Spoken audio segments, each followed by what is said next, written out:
Entire afternoon on Soviet and post-Soviet themes, and I'm very happy that the first speaker in this section is Alexei Yurchak, whom I'm sure you all knew even before coming, but whom you've now experienced in our discussion, and he is going to speak about bodies of Lenin, ideology and biochemistry in the laboratory of the future. Alexei, please. Thank you. My drinks. Well, I wanted to start by saying again thank you for the to the organizers and to the Einstein Forum for this conference and for the invitation, and to Frederick and Misha for inviting me. A few things about this talk. It's part of a book project which I'm hoping to actually finished this year. It's almost done. As I was saying on the first day, Lenin died in 1924, so I'm hoping the book to come out in 2024 would be good if I manage 100th anniversary. And then we'll have a golden cover. All right.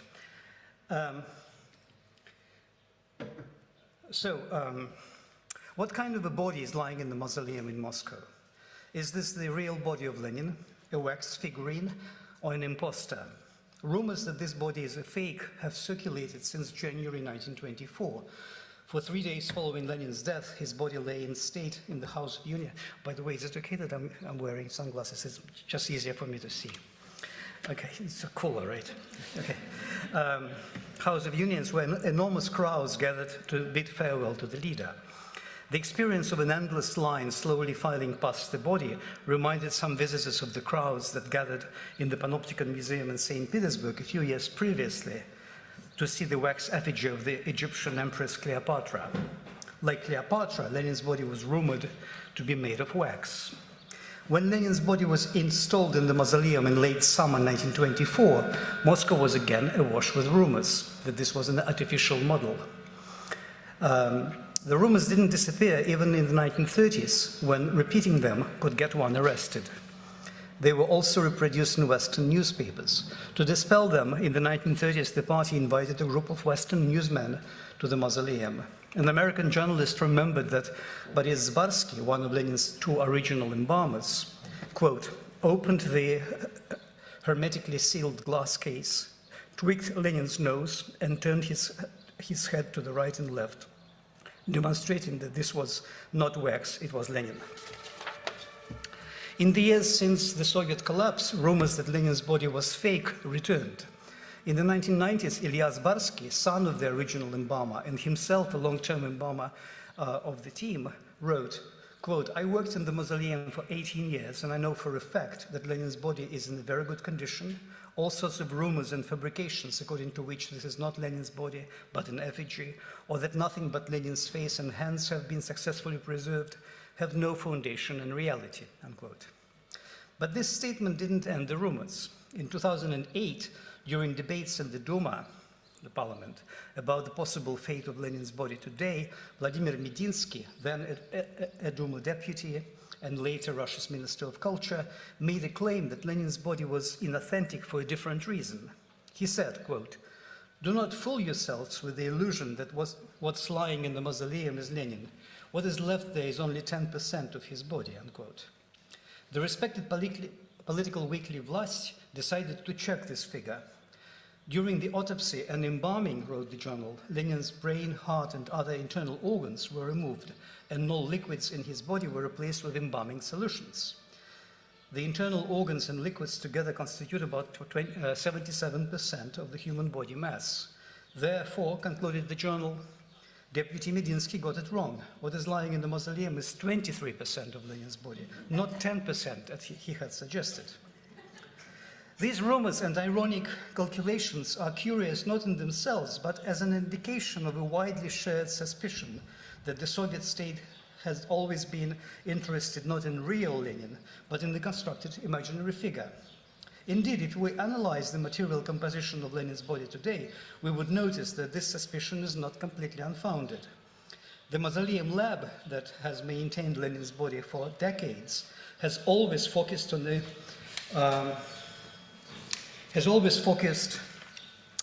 preserving not simply its biological matter, but rather, or also, its dynamic form. This includes the physical look, shape, color, and weight of the body, but also its dynamic properties, suppleness, firmness, elasticity, flexibility of joints.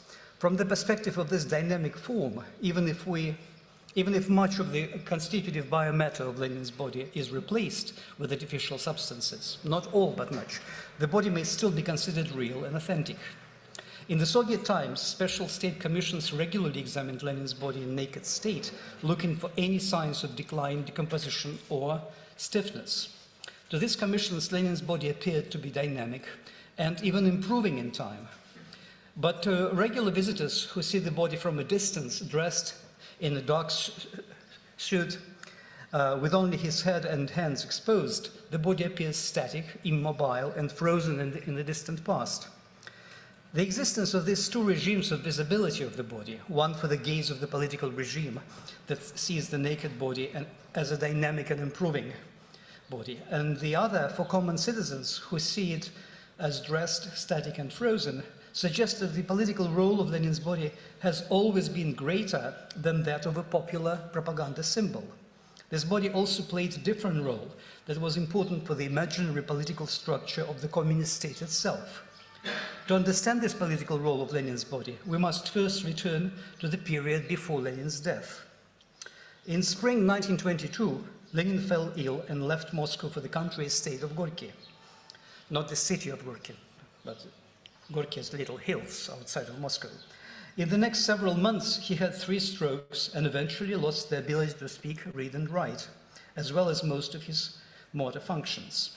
The party leadership introduced strict rules isolating Lenin from political life. These rules reflected a real concern for Lenin's health, but they were also an attempt to neutralize Lenin person as a powerful political rival. While the Politburo was isolating the living Lenin from the political world, it was simultaneously engaged in canonizing Lenin as an ideological figure. In early 1923, more than a year prior to Lenin's death, and in spite of his active objections, the party leadership launched the term Leninism, into public circulation, and the Central Committee opened Lenin Institute in Moscow. Lenin was now actively constructed as a political symbol that was different from the real living Lenin. Several times during the illness, Lenin's conditions improved and he was capable of reading, writing, and communicating again. However, much of what Lenin was saying and writing after the fall of 1922 was pointedly erased from his constructed image.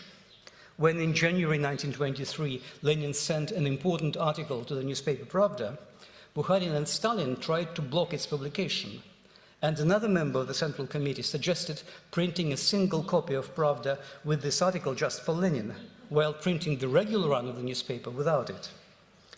Lenin, the political figure, was now doubled into one Lenin who was banished from the political world, and another Lenin who was canonized within that world. The first Lenin lived in Gorky estate, the second one dwelled in Lenin Institute in Moscow. Reflecting this doubling, in November 1923, Pravda wrote that Lenin was not just the name of a beloved leader, but a program, a tactic, a philosophical worldview. Moscow writer and poet Yurchak, who knew Lenin personally, described in his diary in spring 1923 how his own experience of this doubling. References to Lenin were everywhere in Moscow, he wrote. The whole city was decorated with Lenin's portraits. But real Lenin had nothing to do with it. I imagine him in a half-lit room with the smell of medicine, completely indifferent to everything. How strange Lenin's fate is. What astonishing withdrawal from the world. Not death, but quasi-death, unquote. Historians have rightly observed that Lenin's cult status preceded his death.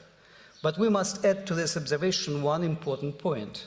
It was not simply the cult of Lenin that preceded his death, but the doubling of Lenin into 2 figures, one canonized and the other banished.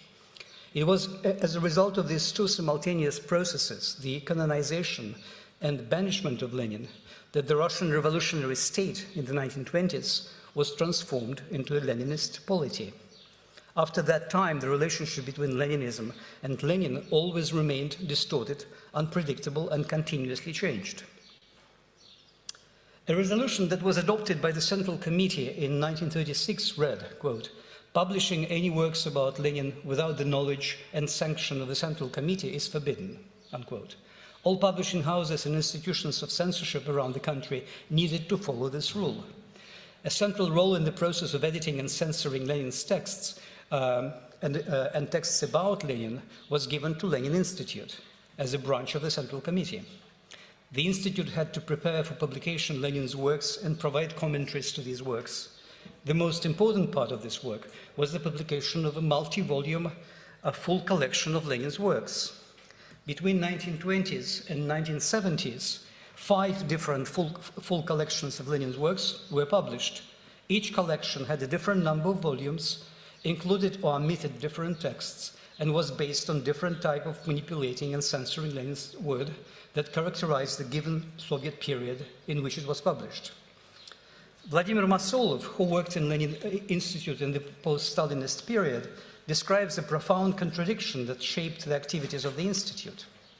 On the one hand, Lenin Institute was a true research facility, and in this role, it needed to study Lenin's works, engage in their critical analysis, and provide commentary and referential materials to them. But on the other hand, Lenin Institute was in an ideological branch of the Central Committee, and in this role, it had to manipulate Lenin's texts to provide legitimacy to every new party policy and decision, including decisions that contradicted previous party decisions.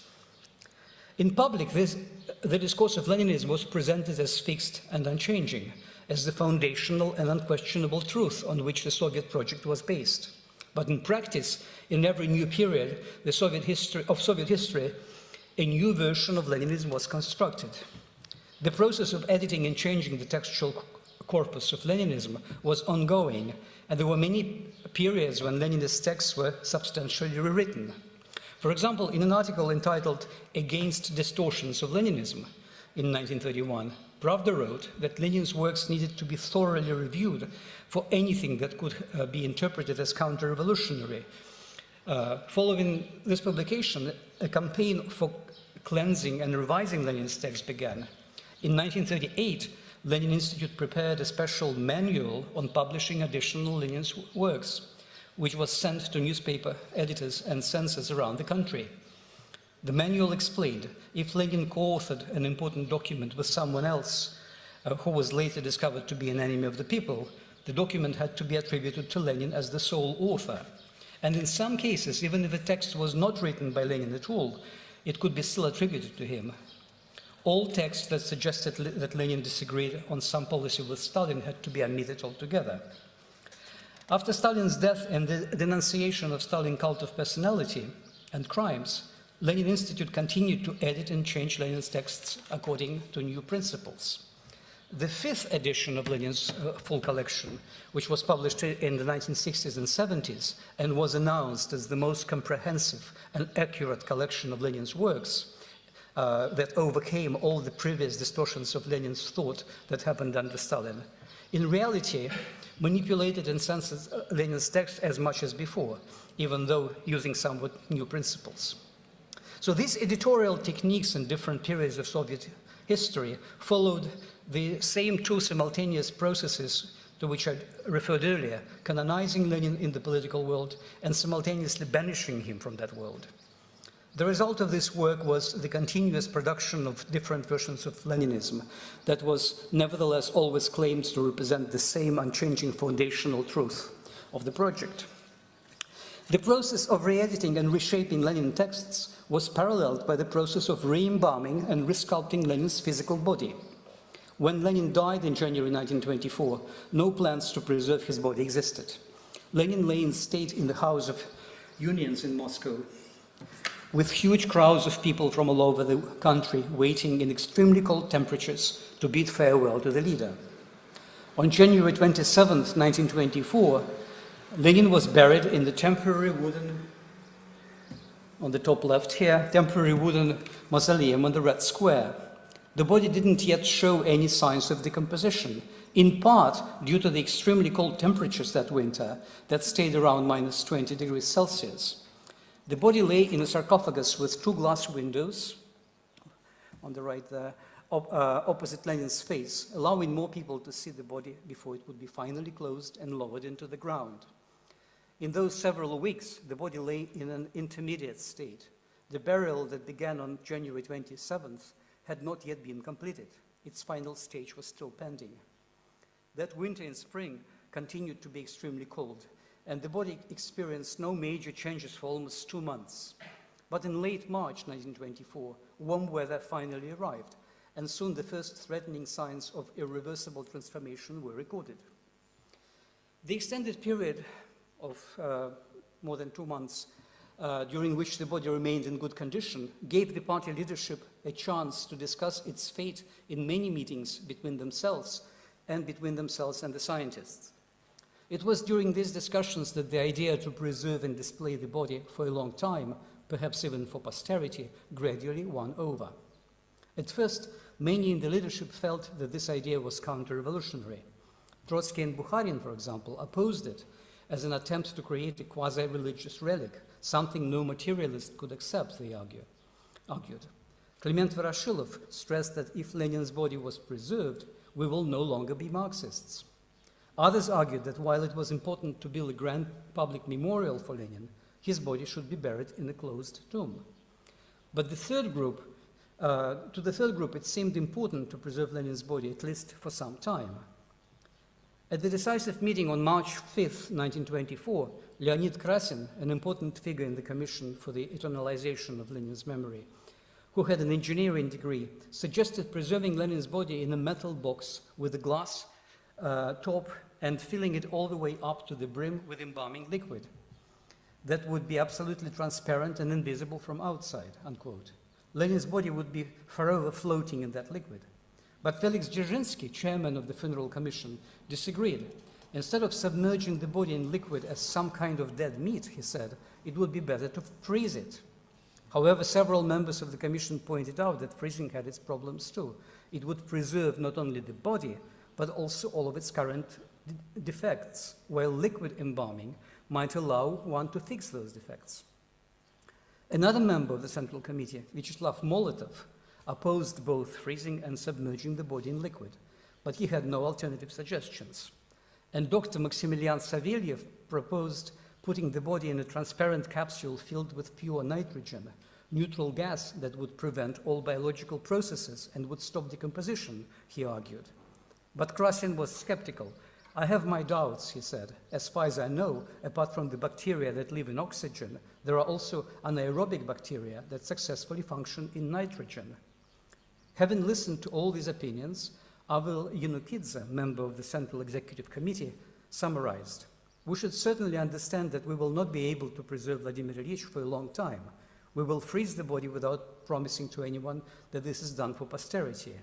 If disaster strikes and it continues changing even when it's frozen, we will have to close it." Then Voroshilov, member of the Revolutionary Military Council, made the final suggestion. "I propose doing nothing. If the body holds up for another year without change, this is already good enough." The party leaders were obviously not of one mind. But in late March, it was decided to try an experimental embalming method proposed by anatomist Vladimir Vorobyov and biochemist Boris Zbarsky on the top left. Neither of them was certain that the experiment would succeed. Vorobyov, Zbarsky, and their assistants, on the picture at the bottom, worked for 4 months, and in late July 1924 reported to the leadership of their success. They did not simply embalm Lenin's body once and for all, but developed a dynamic method of preservation. This method requires regularly re-embalming Lenin's body, taking it out of the sarcophagus, submerging it for several weeks in baths with different embalming solutions, resculpting its surfaces and shapes, and so on. Following this success, in late July 1924, the Commission for the Eternalization of Lenin's Memory issued a public statement that read, quote, We didn't want to turn the body of Vladimir Ilyich into some kind of relic, by means of which we would popularize and preserve his memory. He had already immortalized himself enough with his brilliant teaching and revolutionary activities.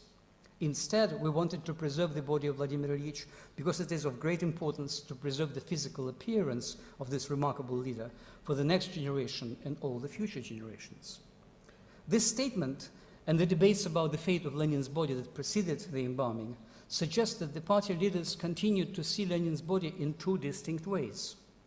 And this duality was reminiscent of how they had treated Lenin during his final months of his life, the one I mentioned earlier.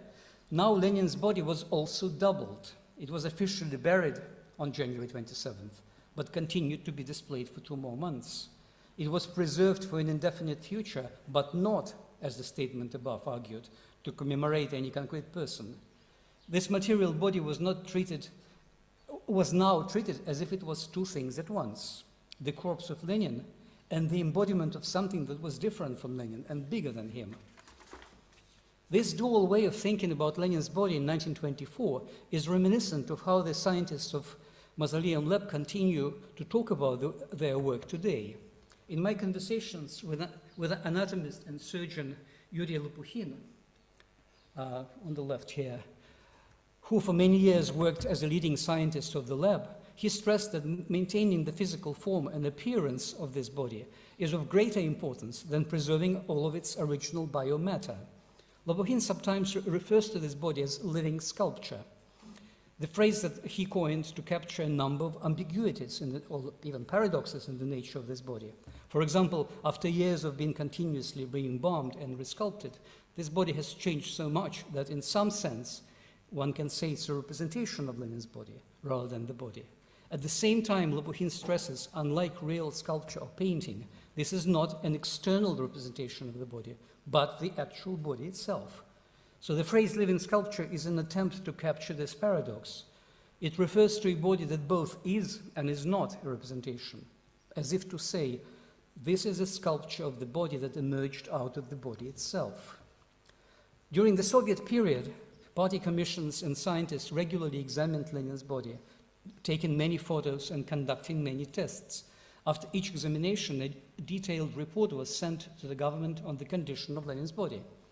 The report on January 19, 1939, stressed that Lenin's face was in general in a good condition, with the elasticity of the eyelids improved compared to the previous examination, which makes the face appear like the face of a sleeping person rather than a corpse. The report also pointed out some problems that needed to be fixed. For example, on the outer side of the left forearm, the skin was covered in new spots, and on the soles and toes of Lenin's feet, there were signs of mummification, the drying of skin. And in the pelvic area, there were hints of wrinkling and thinning of skin. One reason for the development of these new wrinkles and cavities or spots on the skin of the body is hydrolysis, the process in which solid fats in the skin liquefy and move away from their locations. To solve the problem of hydrolysis, the lab developed a unique artificial material, a mix of paraffin, glycerin, and keratin that had the physical properties of organic fats, but unlike fats was chemically neutral and did not undergo hydrolysis. The new material in liquid form was injected under the surface of Lenin's skin in the places where depression or change of volume were identified. In reality, it's a very, very meticulous process with tiny little injections, but I can talk about it more if you're interested. When this material cooled and hardened, it could be easily sculpted to reconstruct the relief of the surface precisely. This substitution of the original fat cells with the artificial mass under the skin has been slowly going on for decades. Substituting original biological fats in this case with artificial ones was not a problem, as long as the form of the body, its look, shape, volume, and surface relief was perfectly reconstructed. To continuously resculpt the form and dynamic properties, Lenin's body explains Lopukhin, quote, "One must know the basics of anatomy, physical chemistry, and how to maintain the water balance in cells. And one must also possess an artistic sense. This is why not everyone is capable of doing this work. Another veteran scientist of the lab, biochemist Vladislav Kozeltsev on the right, makes a similar point. By the way, this is Kozeltsev, I'm talking to Frederick, who preserved the Altai princess.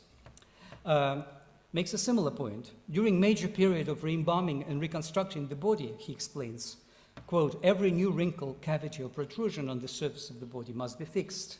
We are talking about tiny dimensions. Some amount of artificial substitutes has to be introduced, which is quite difficult. One needs experience and artistic sense to perform this work. Again, artistic sense. Lenin's body has been continuously subjected to many such procedures. Some of them are repeated daily, some weekly, and the most elaborate and lengthy ones are repeated every 18 months and take up to 2 months to complete. They are known as big procedures. During that time, all embalming liquids are drained from the body and samples of tissues are collected from different parts. These liquids and tissue samples are subjected to a variety of biochemical and anatomical and physical tests to identify whether any unwanted processes had developed in the body since the previous big procedure. Then the body is submerged for several weeks in baths or different solutions. Hundreds of photographs of the body surface are taken with precision cameras and compared with the photographs taken previously to identify any changes. Every change, even in the micro scale, needs to be fixed using various methods, including micro-injections of materials directly into these areas. So to give you an example of this process, here are some photos from similar big procedures conducted on a different body, the body of Georgy Dimitrov, the communist leader of Bulgaria, who was preserved by the same Moscow lab in 1949 and according to the same model, same method. I cannot provide you with the same kind of photographs for Lenin's body because all of these photographs are still classified in the lab. I also want to stress that surfaces, forms, and dynamic properties were reconstructed with the same level of precision on all parts of the body, not only on head and hands, as is shown here, but also on the parts that regular visitors could never see. These included, as we saw above, new spots on the outer side of the left forearm, areas of dry skin on the soles and toes, wrinkles in the pelvic area, and so forth. In this process, the re-embalming and reconstruction of the internal composition of Lenin's body has been slowly changing, while its dynamic form has been preserved intact, and in some cases has been slowly improving. So what was the political task of maintaining Lenin's body in this way? The task becomes clearer if we compare Lenin's body with the bodies of sovereign rulers in other cultural and historical contexts. Western European kings, famously analyzed by Ernst Kantarovich, provide a useful point of departure, even though this case is quite different. Kantarovich focused on late medieval and early modern legal theories of sovereign power in Western European monarchies, which linked sovereignty with the king's physical body. We should remind ourselves that sovereign power is absolute not only spatially within the borders of the polity, something which we hear about today a lot, but also temporally.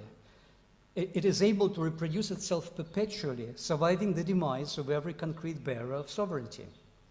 But what is the mechanism of this temporal reproduction, and in what material bearer is this perpetual sovereignty invested?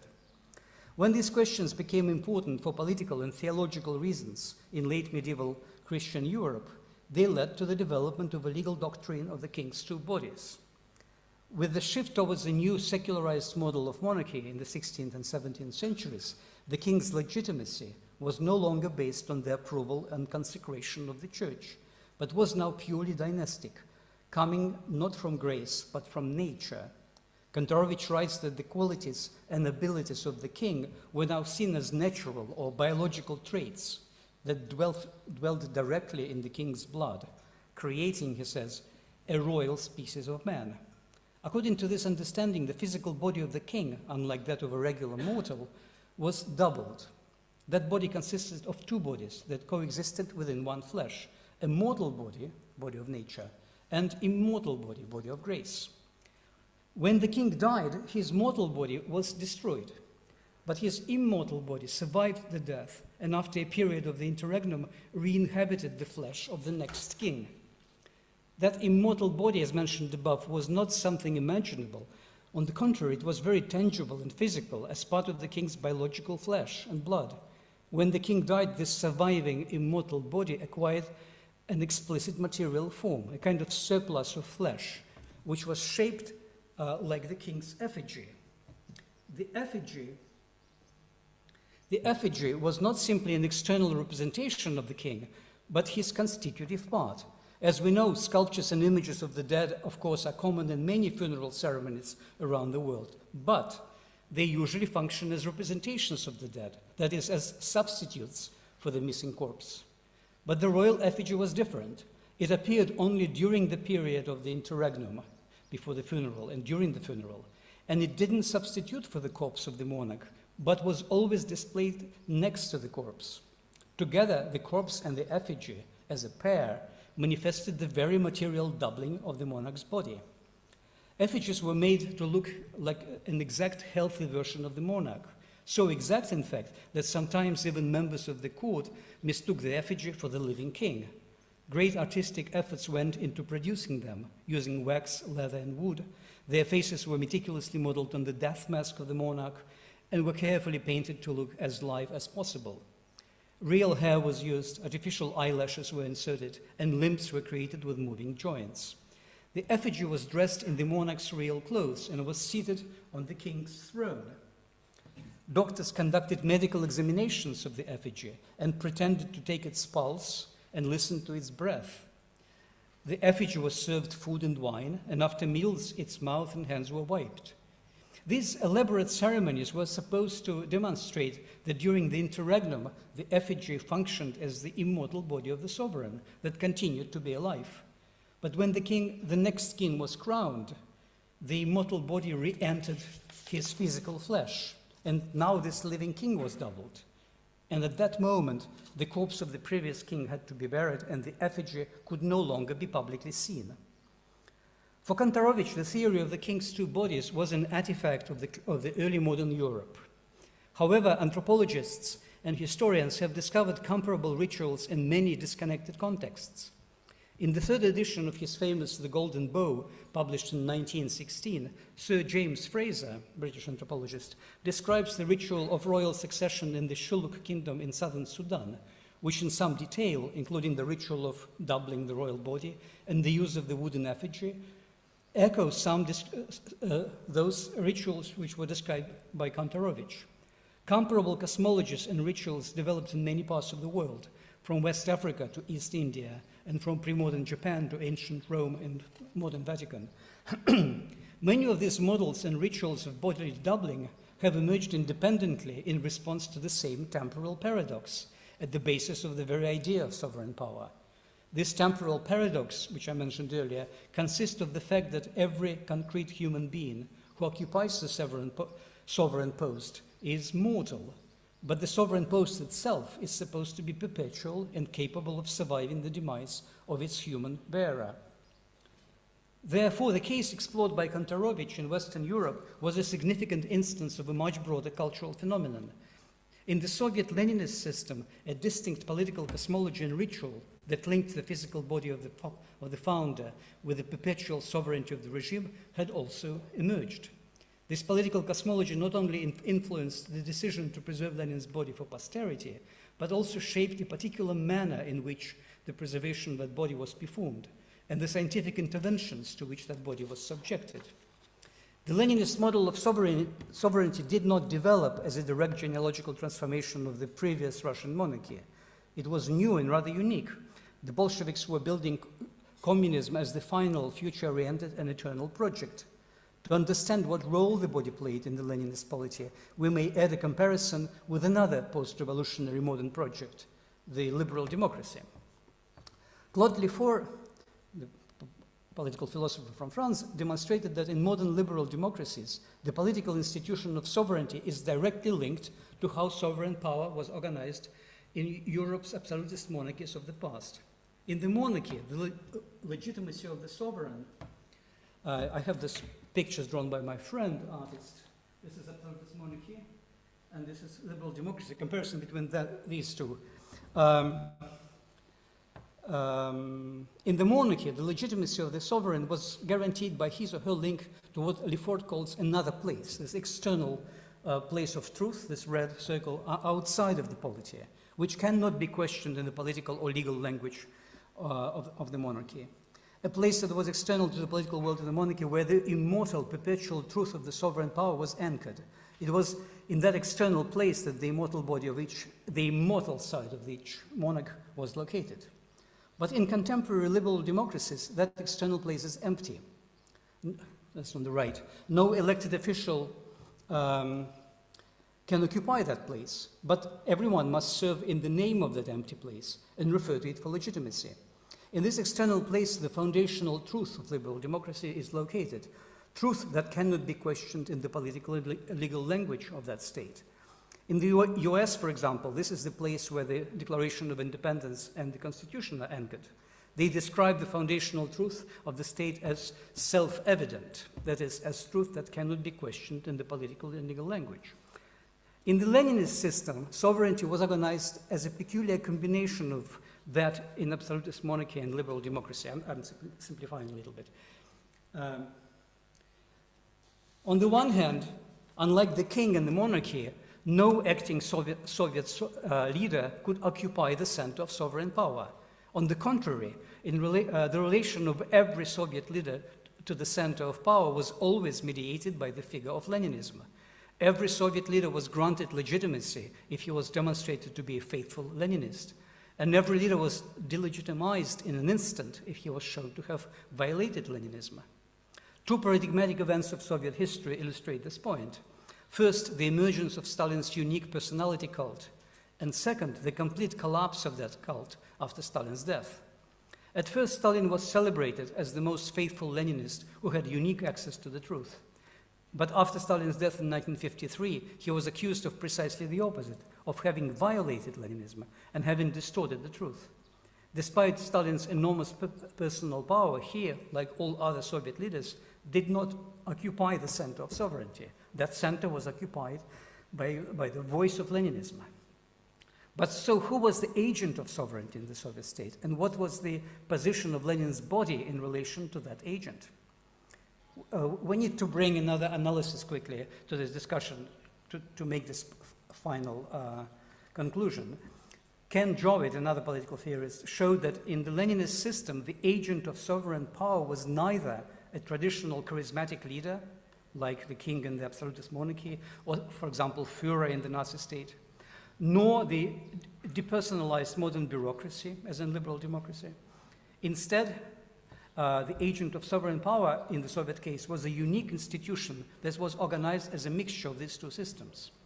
This institution was Leninist Party, which Jovit calls neo-traditional because it emerged when two seemingly incompatible principles were united into one organizational structure: the traditional principle of individual heroism and modern principle of organizational impersonalism. In the Leninist system, the heroic, charismatic agent was not an individual, but the party. The heroism of this agent was defined in organizational, not individual terms. Jovit calls this principle of political organization charismatic impersonalism. Combining Jovit's argument with that of Claude Lefort, we can clarify the structure of sovereignty in the Soviet state. Sovereign power here was vested neither in the figure of the absolutist ruler, nor in an abstract empty space of liberal truth, but in the impersonal collective agent, the Leninist Party. That sovereign figure spoke in the voice of Leninism. And while it was always claimed in the Soviet Union that Leninism was produced by Lenin, and the party only followed that doctrine, we saw earlier, it was the party that constantly changed, censored, and reshaped Leninism. The party spoke on behalf of Lenin, imitating his voice as a ventriloquist might. Like most other sovereign figures in history, the Leninist Party was also doubled. The party transcended every one of its individual mortal members. And while every member of the party, including its leaders, could be found to be wrong and illegitimate, and in fact usually was, the party as a collective impersonal figure was always already legitimate and right and could not be questioned. The collective impersonal figure of the party spoke in the voice of Leninism and was embodied in the Leninist physical body. It was like the material embodiment of that voice. So for the conclusion, the party leadership never clearly articulated to themselves or others why Lenin's body was preserved, why so much attention was paid not only to its look, but also to its invisible parts and dynamic forms, and why the details of this work were always kept secret. To make sense of this, we must first stress that while preserving Lenin's body was imagined from the beginning as something important, it was not a mandatory part of the sovereign ritual. If Lenin's body was never preserved, the role of the embodied Lenin's voice, in which the party spoke, would be played by Lenin's texts, images, and sculptures. However, as soon as Lenin's body was preserved, and it became clear that it could be maintained for a very long time, there was no turning back. Now destroying this body would be seen as an act directed against Leninism. This project took shape gradually as part of a complex political cosmology that most actors who lived in it could not see in its full symbolic significance. To some degree, this is the case with all models of sovereign power. Rituals of sovereign perpetuity vary from one political system to the next, and to external observers, they often seem irrational, morbid, or less modern than ours. One state creates effigies of its kings, another is obsessed with cultivating and celebrating the immortal flesh of its biological nation, of we the people, and the third maintains a body that is seen as the embodied voice of timeless truth. However, more so than in most regimes, the cultivation of Lenin's body was performed in strict secrecy, behind closed doors, visible only to the gaze of the political regime, but never explicitly analyzed by it. The reason for this secrecy seems to be the same as the reason why the party leaders kept secret their practice of manipulating Lenin's texts. This secrecy allowed the truth of Leninism to be represented as the source rather than the product of the party's actions and policies. It also made it possible to present every new version of Leninism as the same and unchanging scientific teaching on which the party drew its legitimacy. Lastly, it allowed the party to represent itself to itself and others as an unwavering implementer of Leninism rather than its manipulator. Thank you. So this is the end of the talk, but if you want, I can talk about Mao a little bit. So this is basically the talk and the main argument in a simplified form, which I'm making in the book, about the reason the body was preserved, what meaning that body has, and to know about the meaning of the body, it's very important to know about its materiality, what is actually done to it, what can be done, what cannot be done, what kind of science develops. So it's impossible to analyze such phenomena without knowing them from inside, by just going to the mausoleum and seeing it from a distance and doing some symbolic analysis, because it will be incorrect. So, this is what I didn't want to present, but this is a different part, but it's connected to these other bodies, and I have some more images. Between the late 1940s and today, in addition to Lenin's body, the Mausoleum Lab preserved 9 more bodies of communist, socialist, and anti-colonial leaders around the world. I have a list here. In 1976, the Chinese also preserved the body of Mao Zedong independently from the Soviets, using a simpler method of preservation. Among these additional bodies are the bodies of Kim Il-sung and Kim Jong-il in North Korea. So these are the bodies which have been preserved after Lenin. It's impossible to make sense of them without first understanding what's the meaning of Lenin's body. They would not have existed if there wasn't already Lenin's body embalmed. I get this. Anyway, so let me just see. What is the meaning of these additional bodies? Are they connected to the model of political sovereignty that I described above for the Soviet project? We would fail to understand these bodies without recognizing that each of them was originally conceived of in connection to Leninism. And they were also designed to function as material extensions of Lenin's body. However, the relationship of these bodies with Lenin's body gradually changed in different ways. With time, each body became linked with different political ideologies and different visions of the future, often strikingly divergent from the original Leninist project, or even diametrically opposed to it.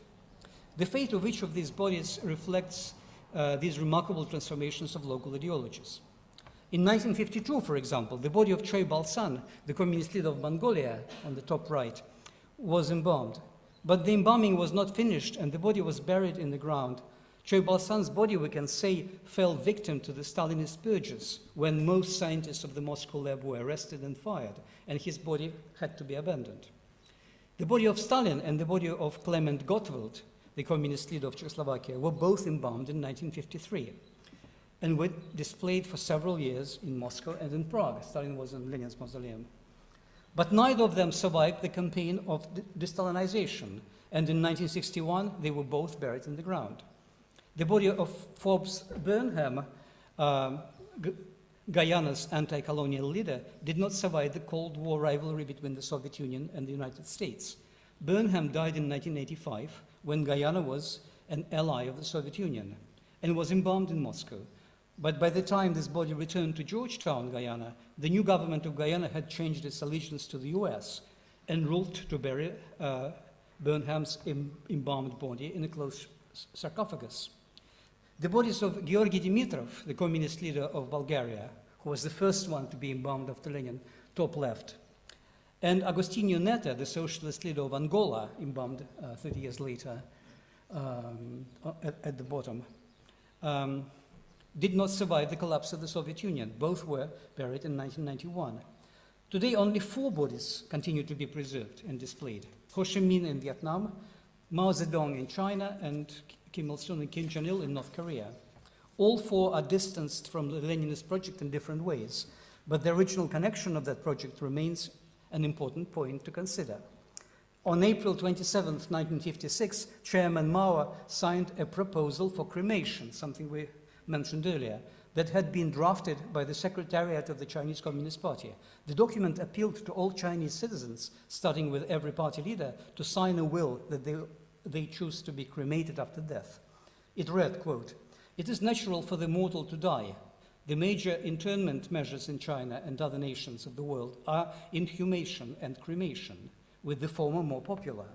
But inhumation, burying in the ground, consumes farmlands and woods, without mentioning that luxurious funeral ceremonies held by the ruling classes of dynasties in China too often caused family bankruptcies when they chose interments.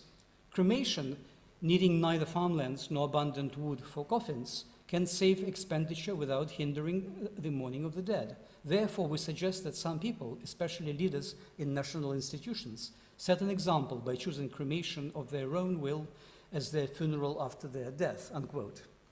Signing the document that was written in the recognizable dry prose of the Central Committee, Mao spiced it up with his aphoristic style. He wrote, "We should all be burnt after we die, turned into ashes and used as fertilizer." Then he added, "I will take the lead." However, when Mao died 20 years later, in 1976, the Politburo of the CCP decided to preserve his body for posterity instead of turning it into fertilizer. The decision violated Mao's personal will that had been publicly known for years. But after 3 days of heated debates in the Politburo, it was decided that it was more important to have Mao's body embalmed and publicly displayed in a mausoleum in Beijing. At that time, the Sino-Soviet relations, once the example of international communist friendship, were at their worst. The split started around the time of the anti-Stalinist campaigns in the Soviet Union, which culminated in October 1961 with taking Stalin's body out of Lenin's mausoleum and burying it in the ground. The Chinese accused the Soviet leadership of betraying the principles of Marxist-Leninism. The Soviet leadership responded in kind. The split caused division in the international communist movement. In that context, the decision to preserve and display Mao's body in the mausoleum in Beijing was seen by the Communist Party of China as a means of establishing a direct material link to Lenin's body, and therefore connecting CCP directly with Leninism, bypassing the Soviet traitors. This connection would kill 2 birds with 1 stone, so to speak. It would underscore the Soviet failure to preserve their own communist heritage, and it would also provide the Chinese with a material proof that they were the legitimate heirs of the Leninist cause. With Mao's body embalmed and displayed, the center of international Marxist-Leninism would shift to Beijing. At least this was the idea. To some extent, for North Korea, like for China, the decision to preserve Kim Il-sung in 1994 can be seen as a similar attempt, I'm almost done, similar attempt to establish a direct material link to Lenin's body, and therefore to Leninism as the point of origin and global legitimacy. In 2001 and 2002, during 2 official trips to Russia, Kim Jong-il visited Lenin's Mausoleum in Moscow. The official narrative about these visits, represented in a documentary which was shown widely all over North Korea, drew a parallel with Kim Il-sung's tribute to the embalmed body of, Kim Jong-il's tribute to the embalmed body of his father, Kim Il-sung. So he was paying tribute both to his father and to Lenin. The narrator in the documentary stressed that visiting Lenin's mausoleum stated the revolutionary pedigree that connects Kim Jong-il to the grandfather of the socialist revolution, Vladimir Lenin, via Kim Il-sung. The film further stressed that in 1986, Kim Il-sung himself also paid tribute to Lenin's body during his visit to the Soviet Union. Despite the profound differences between North Korean ideology and Leninism, these visits and tributes staged the socialist lineage in which Kim Jong-il is presented as an unflinching carrier of the revolutionary legacy that originated in Russia. Kim is represented not only as a successor of the founding father of North Korea, Kim Il-sung, but also with the founding leader of the world's first communist state, Lenin. The subsequent embalming of Kim Il-sung and Kim Jong-il bodies, conducted by the same Moscow lab as Lenin's, only underscore the claim to this lineage, presenting the current political regime in North Korea, despite its clear uniqueness, as having an old international legitimacy and future-oriented origin. It is interesting in this respect that the Russian state did not provide official help in embalming the Kim's bodies. Biochemist Vladislav Koziltsev, who you saw earlier, told me that despite his regular visits to North Korea, officially we do not do any work there. The work is done unofficially, according to Koziltsev, for 2 reasons. First, the Russian state wants to distance itself from this project because it has also distanced itself from the communist ideology and from the body of Lenin and the lab. Second, the Korean government didn't want to associate the memory of Kim, of both Kims, with the anti-communist Russian state, which it is today. So precisely because the lineage between Lenin's body and Kim's bodies needed to be maintained, the relationship between Russian state and North Korean state needed to be kept hidden. Anyway, this is a little appendix which I had. Thank you.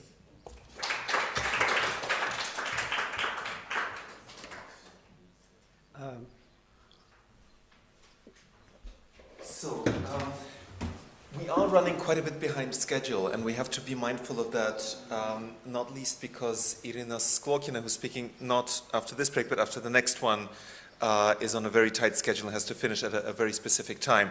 But of course, we will have to cut into a break a little bit, because I'm sure there'll be lots and lots of questions to Alexei. And I saw that Susan raised her hand. Yeah, 2 quick questions. One about the past and one about the future, if I may. Maybe it went by me too quickly, but you were talking about the discussions within the Central Committee about what to do with Lenin. And did I miss, did you say where Stalin stood? Because you said where a lot of other people stood on the question. Oh yeah, he wanted it to be embalmed. He wanted it. Well, he wanted it to be preserved at least temporarily. They were not certain that it would be possible to preserve for a very long time, but when it became known that it probably, if kept in the way in which it was embalmed, then it could last for a very long time, then, as I said, there was no turning back. Right, and do you connect that? Presumably he himself wanted to be embalmed too. I mean, that he was in on that decision before he died, or whether... No, there was never any discussion about that, and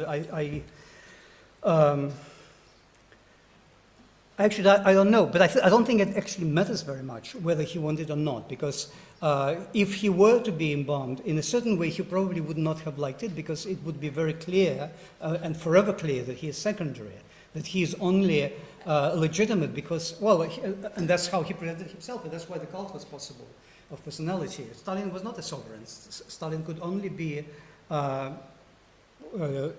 concentrating so much power in his hands in all spheres of life, because he was presented and presenting himself as the sole interpreter and the true interpreter of Leninism.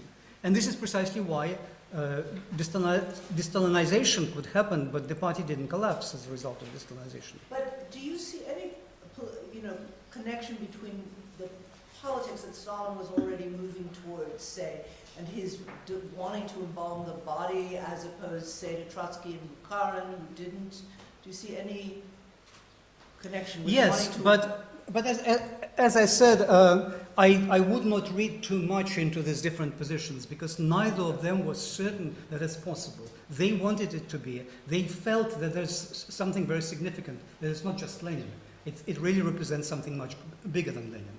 And that's my point. And whether it would be embalmed or this bigger than Lenin entity would be somehow differently represented in statues and texts, and both of those were good solutions. Of course, having the body would be, for him, the ideal thing, but for some not.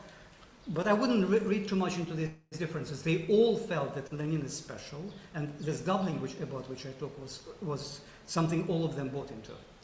Last question, it's very short. I mean, I know you don't know the answer to this question because nobody does, but now that Putin has, denied the absolute truth of Leninism, do you have any predictions about what's going to happen? The absolute truth of Leninism was denied during Perestroika. Putin has nothing to do with it. He just reaffirmed it 30 years later.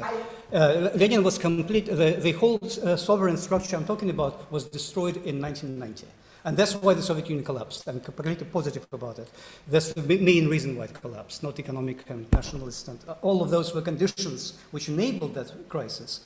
But the main crisis was the crisis of sovereign structure. There was no truth to which to refer to anymore, because it was completely questioned at the end of Perestroika. So Putin just reaffirmed it, saying that, Ukraine, all these problems were Lenin doing.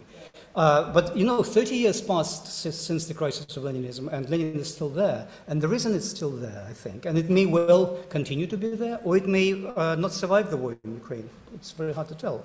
But the reason it's still there 30 years later is that they don't want, and I kind of understand the logic of it, they don't want to, I'm not saying this is a correct decision, but I understand the rationale. They don't want to make a ritualistic gesture of taking him out of the Mausoleum, which would be a huge gesture, which would basically spell the idea that Soviet history was wrong.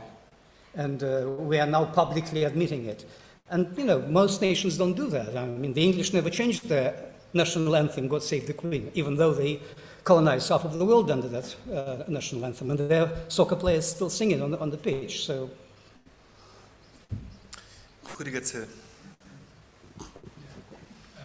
Thank you very much.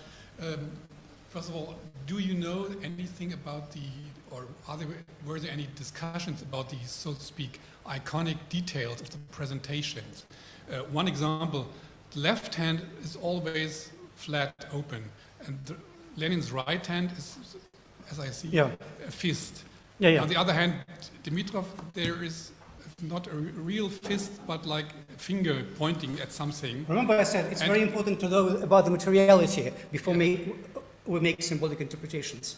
These things are determined by how the body was exposed to cold during the 5-kilometer carrying of the open coffin from Gorky to the train station. So one hand was completely frostbitten. It was very difficult to reconstruct it as an open hand without breaking all the bones and changing it. And they cannot do that. Not a revolutionary gesture. No. So all of this is predetermined by a lot of... I spoke with a scientist forever about this. It's predetermined by the materiality. And I've read papers which were trying to symbolically interpret it. And this is my point. As an anthropologist, you actually have to start with the other end. You have to actually know what's going on inside this body. It's not going to tell you everything, but I think without that knowledge of materiality, it's very difficult to have a symbolic interpretation. Yeah. And is there any history of the reception of during the time of these? I mean, this is more or less could be a sort of erotic relation for the visitors as well. And does that change over time?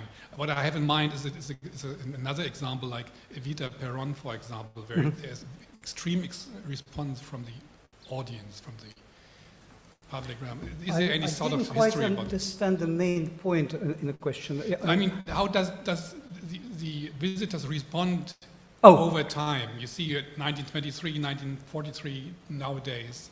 Do we know anything about this? Well, the response was different. Most people went there because it was an interesting visit.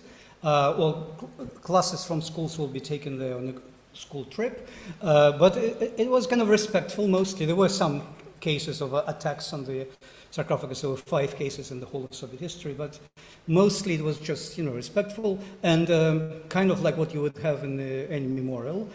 But there was more than what you would have in like Jefferson or Lincoln Memorial in Washington, D.C., because the idea that Lenin, even if you don't know anything about what he writes, that Lenin represents the truth, something which is unquestionable, definitely was part of the Soviet cosmology, and everyone was aware of it, even if they didn't care. And therefore, the relationship was to some kind of shrine-type experience. In 1989, 1990, all of that completely inverted. And so, starting with 91, and especially in the 90s after the Soviet Union, you read these constant articles about, let's take this criminal corpse out of this place. Until we bury him, nothing will change in our country. Like it exerts all this negative energy and so forth. So the experience became different. But that's not because people always thought that way and now suddenly they could speak. It's because perestroika changed the whole structure. And relationship of it was produced differently. Eva Peron, by the way, is embalmed completely differently. It's a stiff, whereas this body is. Remember we talked yesterday, it's not a mummy for that reason. They're trying not to make it a mummy, not to allow it to get mummified. So it never actually is allowed to decompose. It's not a corpse, really. Every time it moves in the direction of a corpse, which is declining body, it's brought back to the state of just having died. That's why they say it's a sleeping body, almost. So I have a question about links between these embalmed bodies and sources of sovereignty other than Lenin and Leninism. And I'm thinking specifically of the case of Gottwald, right? Gottwald, Clement Gottwald. So Gottwald in 1953, against the orders of his doctors, goes to Stalin's funeral, falls gravely ill, dies soon afterwards, and he is then buried in a new mausoleum that's part of this palimpsestic national memorial in Prague on Witkov Hill, which was a pre-war Czechoslovak project, which was then kind of revived or kind of refounded and funded by the Soviets, who add a memorial hall to Red Army soldiers, and Gottwald is buried in a mausoleum under this memorial hall. So as far as I know, there were no direct references to Leninism. There were, Red Army soldiers, and there was the kind of national symbolism of Czechoslovakia. So does that mean that they didn't need Lenin, and this method could essentially be serialized in new contexts and linked to other sources of sovereignty, or how would you interpret that? No, of course there was a very direct reference to Leninism, the body itself. Lenin's body was in the mausoleum, and every other body which was preserved in this way, and was known that it was done by the Moscow scientists, was done in the imitation of the body. So you didn't have to have Lenin references in the hall for everyone to know that this is like Lenin in Moscow. So definitely it was an extension of Lenin. But then you're absolutely right that systems changed everywhere, and eventually, for example, if you take something like Angola, right, or Vietnam, Ho Chi Minh's body in Vietnam was very much an extension of Lenin, but now he's presented as this decolonial national hero. So once you have that sovereign structure, which was initially generated by Leninism, then it can mutate and acquire new meanings. And it's not necessarily something I would analyze necessarily in terms of sovereignty. It depends. Like with the body of Ho Chi Minh, it's a different kind of, as I said, it's now a national hero. So socialist project is more or less abandoned in Vietnam, and it's not spoken of as a Leninist project anymore, right, which it once was. And so this body now, just like Lenin's body in the mausoleum, plays a different role. Lenin's body is still there, but it's not something connected to the Russian sovereign state anymore. But it started. All of these bodies started as extensions of it. And of course, everyone knew that it's a direct extension. So just a follow-up question. What was the maximum extent of conceivable serialization? So You mean how many bodies could be? Well, you talked about the Altai princess, right? But here it's more or less a technical application of the method. That's different. But what was, so at the sort of the maximum extent of the, I don't know, the expansion of this model of embalming? Okay. Like how many people and what categories of people could they imagine they would embalm in this way? Was it only like the crème de la crème of communist leaders? Well, or were there any discussions of extending this to, I don't know, war heroes or anyone like that? All leaders who either Moscow or they themselves, like in the case of China, wanted to be linked to Leninist project. So Czechoslovakia and Bulgaria, obviously, Mongolia and Vietnam, obviously, because they wanted those states to be Leninist, and it was direct lineage. But it wasn't, those figures were not occupying the same sovereign position. They were actually secondary to Lenin. So in a sense, their sovereignty was secondary to the Soviets. So sure, but in terms of, I mean, the physical number of people, so was it always by application from the central committees of those parties? Yes, but of course they were hinted from Moscow that they should apply. Like, for example, Hungary wanted to apply, but it was denied. Or China. China first approached the Soviets, but the relations were very bad, and they approached the Vietnamese second. But Vietnamese said, we cannot really do that because we don't know the main secrets. It's always done by Moscow scientists with us as assistants. So China did it themselves because they wanted to establish that lineage. I hope it makes sense. So I don't know the extent because we're now going to guess what would have happened. And also after Stalin's death, they started embalming people who are not communists, like Agustin Neto was a socialist. But this was still very much within, it's the Soviet Union is imagining itself as this global power with all these decolonial nations coming into its orbit. And so they're using that lineage, right? Because he studied in Moscow, he was kind of a disciple of Lenin in that way. Thank you. But for me, the most important part actually is to think about Lenin, right? These other things are a little bit secondary because I don't want them to be perceived as equal. They're not. I'm not accusing you of diminishing Lenin's statue. Yeah. Okay, final question from Frédéric, and then we really need to break. I was interested by the debate which proportion of the body was actually Lenin's body, so 25% matter, right. Because it resonates with what happened in China, where there was a debate about what part of the Maoist ideology was good and which part should be kept aside. So it was 25% should be left aside. And if we consider the question of dignity, in the Middle Ages there was a debate on the parts that are encompassed in the totality, and it refers to the boat of Theseus, precisely the idea that even if the parts changed, the totality is always there. Right, right. And I think I quoted those examples about 10%, 25% as an example of how they misconceive actually of this body. They think that they can talk about authenticity in percentages, but that's actually not the point at all. And as you just rightly pointed out, I should tell you that Lopukhin, one of the surgeons, by the way, I should say that all these scientists, they work in other institutes. They're famous scientists. They do medicine and a lot of research in other spheres. They work in the Mausoleum as well. It's not their main work because they're big scientists. So Lopukhin told me that why the fact that we substitute certain things matters. I mean, for example, the skin cannot be substituted, but underlying fats can. And then he said, you know that your own body every 15 years changes all cells and molecules. You become completely different. It doesn't make you a different person. So, which is interesting because he sees that body as emergent. It's constantly emerging, which is why it's not really declining. It has to emerge. They have to constantly renovate it. But it doesn't make it less authentic or 10%. It's still the same thing. At least from their point of view. So you can only measure 10%, 25% if you imagine that it's static body, which nothing happens. But if you realize that that's not the case, then it doesn't make sense, this kind of calculations. I'm seeing Leaf's hands. Just, but still. Oh, microphone. Yeah. But still, the natural cell regeneration only happens in living body.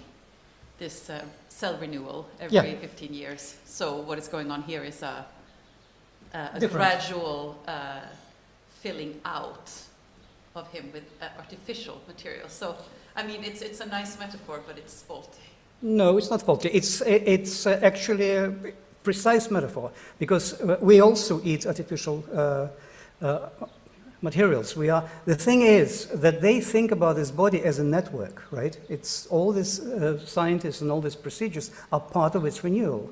I'm not saying, but it's not a living body. You're now talking about, a metaphor is saying that what we're comparing here is a living body and a non-living body.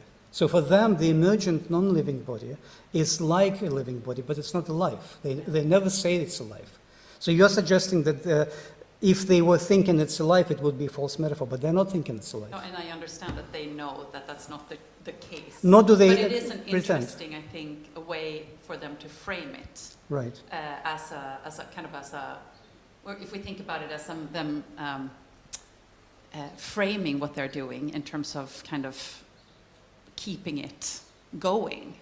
Right. And I understand that, of course, they know that the cells aren't generating completely. Right. But from the perspective of the person who was calling them, who was criticizing them, I mean, that's the distinction of whether or not you feel about authenticity there. You know, Alexander Aparin, the famous biochemist who wrote this seminal book in 1923, The Origin of Life, which actually launched the whole field of biochemistry and the whole field of astrobiology today, when they look for life on other planets.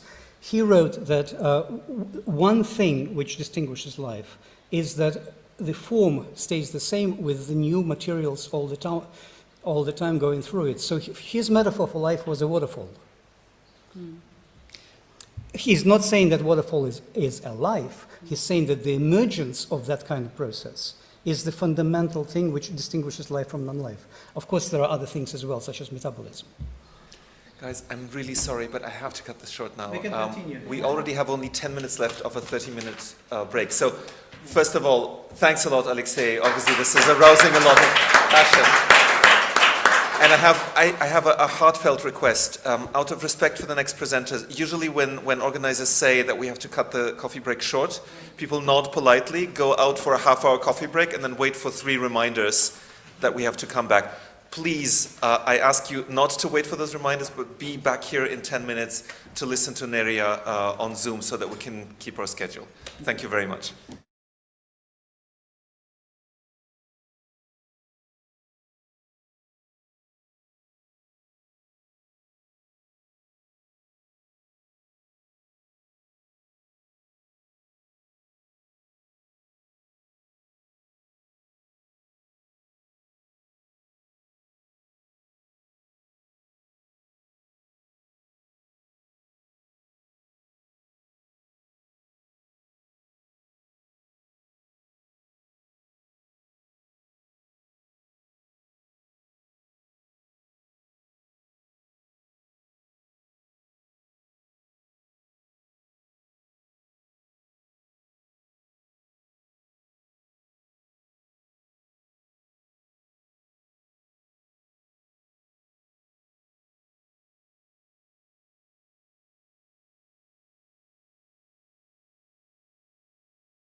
Americans.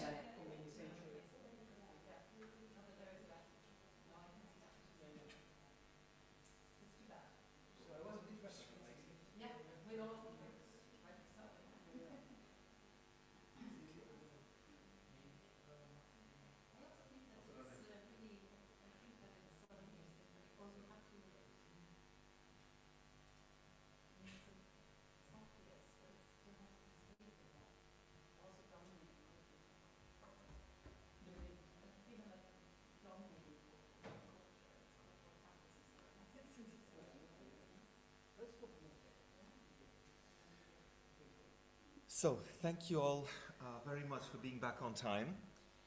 Unfortunately, I have to be a bit dictatorial about our schedule this afternoon. I'm extremely happy to welcome our next speaker, Nelia Putinaite, who's joining us on Zoom from Vilnius.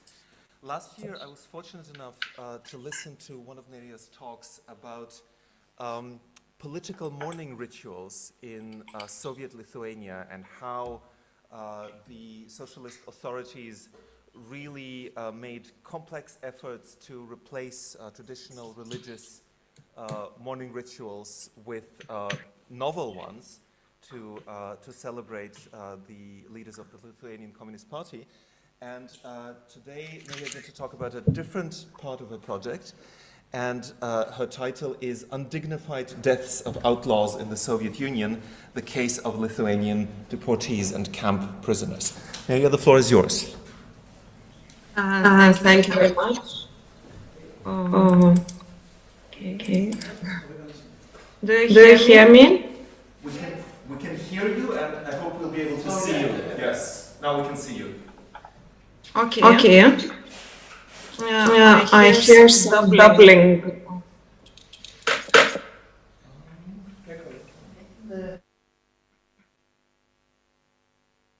And now? Mm-hmm.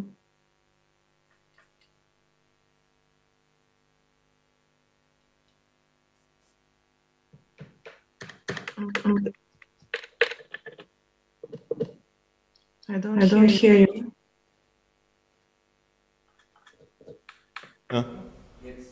Now? Can you hear us now?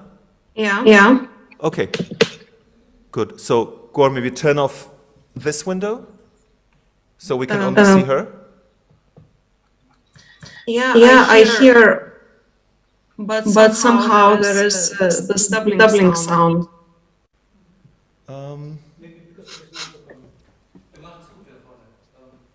Was zu?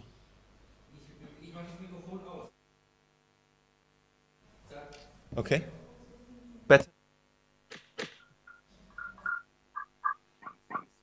And now?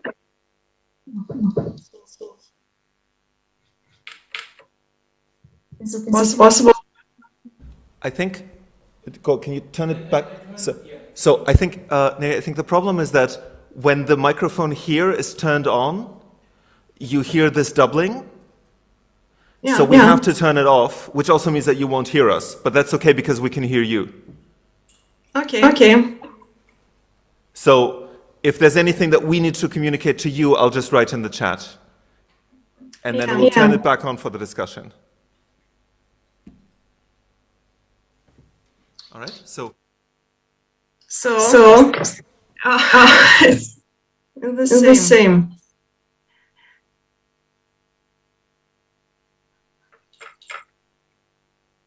And now? Let's see.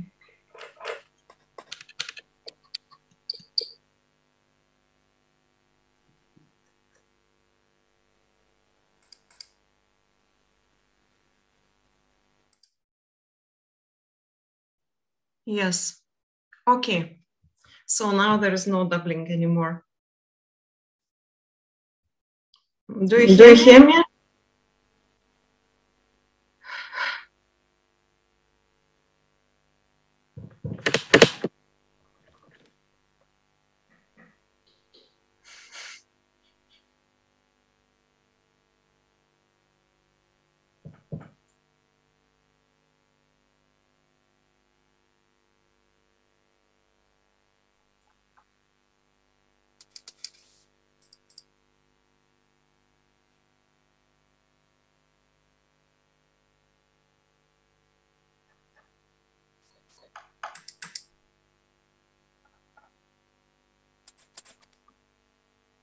and I hope you.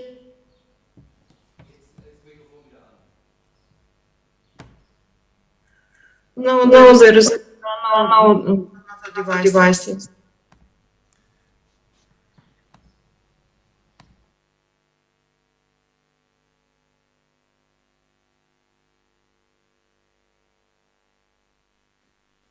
The room, make sure that they don't have Zoom on.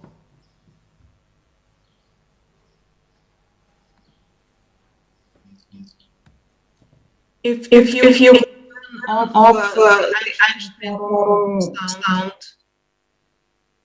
perhaps it would.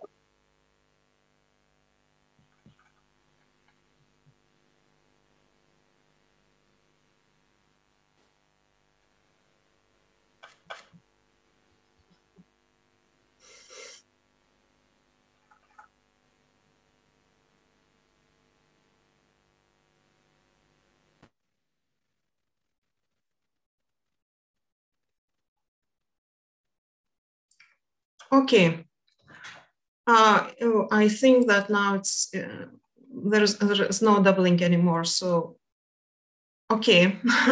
So, thank you very much for inviting me, and I'll try to be quite short in my presentation about very specific topic. I'll share my screen.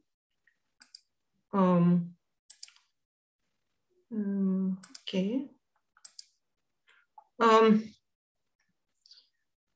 Here on the screen you see a stop shot from the documentary Return by Vytautas Damaševičius. It's 1990. It's simply there is a representation of a very specific phenomena. When in 1989 till 1991, so Lithuanians massively transported the remains of the deported deceased relatives from Siberia to Lithuania, and the means of transportation were very varied from plane organized by different Lithuanian organizations. We see it was already the end of perestroika and national revival. So Lithuanian Communist Party also helped organize a plane to take from Siberia the coffins with the remains of the relatives. But also I talked with some of people who took the remains of their relatives back to Lithuania, and they said that some of them took these remains simply in coffins. They traveled individually to Siberia, looked for the remains, and transported simply these remains in their bags. Some of these remains were transported as post parcels named, for example, as books, and so on and so on. Local people in Siberia helped very much to do all this operation. And so I am going to speak, and this transportation was a finish of injustice felt and suffered, experienced by deportations. And I'm going to talk about this attitude towards death during the deportations, and I'll try to explain somehow, to find the explanation why these remains had to be transported back to Lithuania, although it was sometimes it was very difficult operation. There are some historical facts about deportations. Perhaps not everybody knows that Lithuania was occupied by the Soviet Union in 1940. And these first mass deportations took place in June 1941, before the war, a week before the war. And of course, there were much more deportations planned, but the war started. And at that time, more than 70,000 people from Lithuania were deported. And it is important to say that mostly families of elites, women, children, but the men usually were taken to camp prisons, and the women were taken to the to Siberia, to the South Siberia, and a year later also to the north, to Vorkuta and other regions not very good for living. And the next wave of mass deportations took place in 1948, 1949, and mostly there were families kulaks, because in Lithuania the processes that of collectivization started only after the war, and they were mostly people who had land property and were quite well-doing farmers, and also people who support anti-Soviet resistance. And so we have quite a huge number of people who were deported. Quite a big part of them died in Siberia and other areas, but quite many of them returned. And in 1987, when also in the Soviet Union, the processes of rethinking of Stalinization started anew one more time. Also in Lithuania, the deported people started to write their memoirs and to send these memoirs to publish. And they were not only deportees, also, of course, there were also some camp prisoners who survived. And so there were a huge amount of memoirs published at this time, 1988, 1995, and the society had a huge interest into reading it, into reading all these memoirs. And afterwards, this wave of interest to memoirs some dropped down, and but anyway, their experience was integrated into this national narrative, and I'll speak a little bit about that later.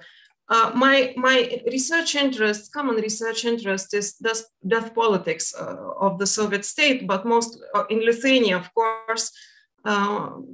So about rituals, practices, meaning of death, and this topic of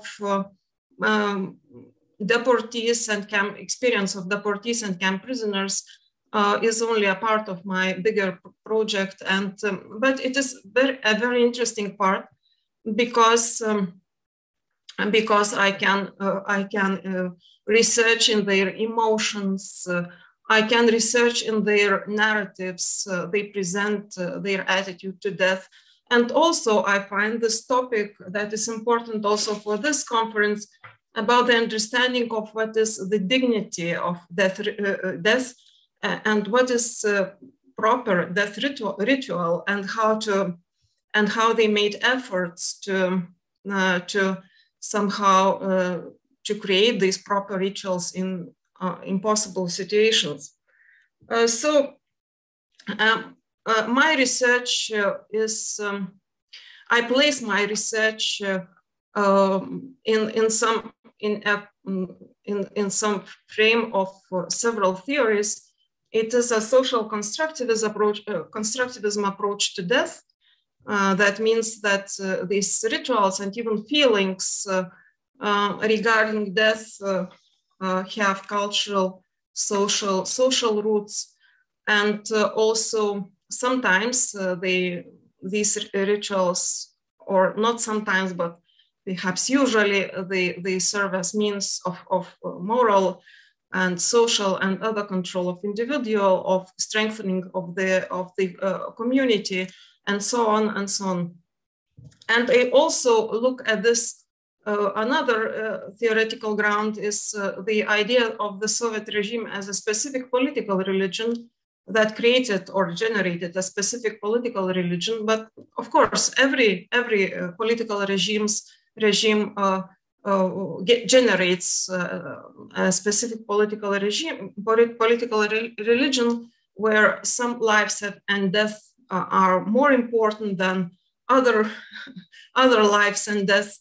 And perhaps this the Lenin's body is much more important than the body of the deportee person. It is quite clear. And also that there are politically, in Soviet regime, we also have these politically constructed collective rituals and feelings, which also served to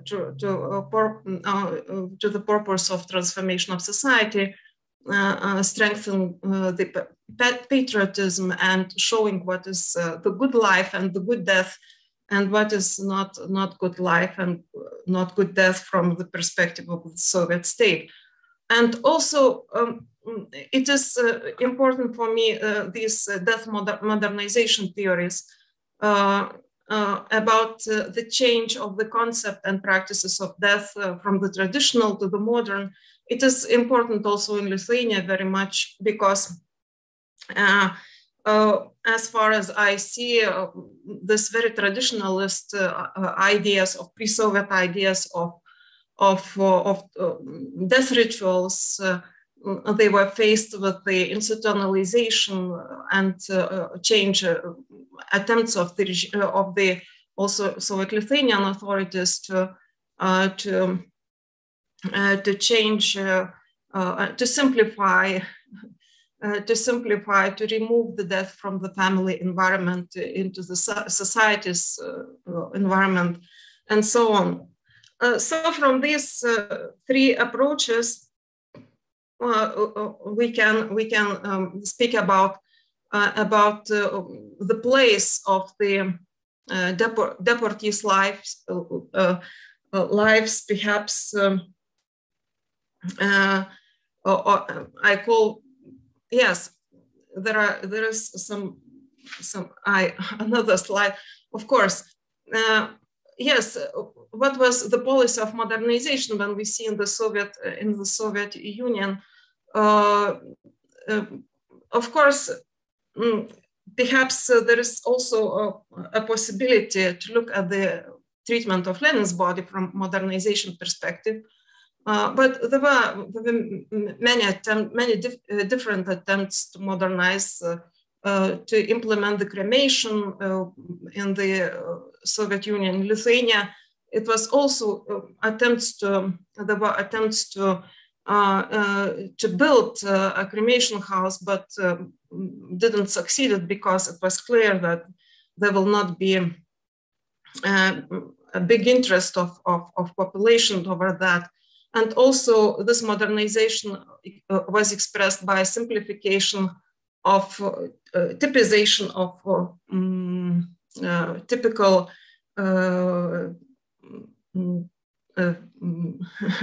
gravestones and a specific planning of cemeteries like parks and so on and so on. That was quite in contrast to what was traditionally usual burial or treatment of the dead ones before the Soviet regime. And also what is important for me and also for this presentation is this hierarchization of death according to the extent to which the life of a particular person was devoted to the goals of the state, socialist society, the ideal of communism. We had also in 1974 the death of Lithuanian Communist Party leader Antanas Sniečkus, and I also researched in his burial rituals as an example, exemplar ritual that was of the highest hierarchy of the importance of death and life in Lithuania, and this was the distinction between valuable and worthless life and death was very clear. And of course, that the deportees and camp prisoners found themselves at the lowest level of this patriotic hierarchy of death, and their lives and death had very low positive or social significance. And from this perspective, And also what was very important in Lithuania was atheization policy, perhaps because of big importance of Catholic Church and meaning of Catholic traditions to the society. So there were constant efforts to reduce the impact of religious rituals and the religious meaning of human life and on society, and to replace them. But as far as I see, for the deportees, this atheization policy was not so much important, because paradoxically they were not in Lithuania. When they died in Siberia, especially after the war, the burial with the Catholic traditions was much, I could say, much more available and freely made than in Lithuania itself. So, so I look at this case of death and life of Lithuanian deportees and camp prisoners from this perspective of policy of modernization and policy of patriotism. And I am not sure 100% that this that the naturalization of death could be attributed to the modernization. That means that death as a natural fact and dead body as simply the body that should be got away or should be sent, get rid of the that the authorities or people responsible should get rid of it. But anyway, this rituals of burying the bodies in Siberian deportees camps were organized, bureaucratized, and it somehow it could be interpreted as a case of extreme modernization or extreme modernization attitude towards death rituals. So this traditional understanding of death that was brought by the deportees somehow clashed with this state death practices that were implemented in Siberia, and the memoirs themselves play the role of a testimony to the inhumanity and or abnormality of attitudes towards death in Siberia.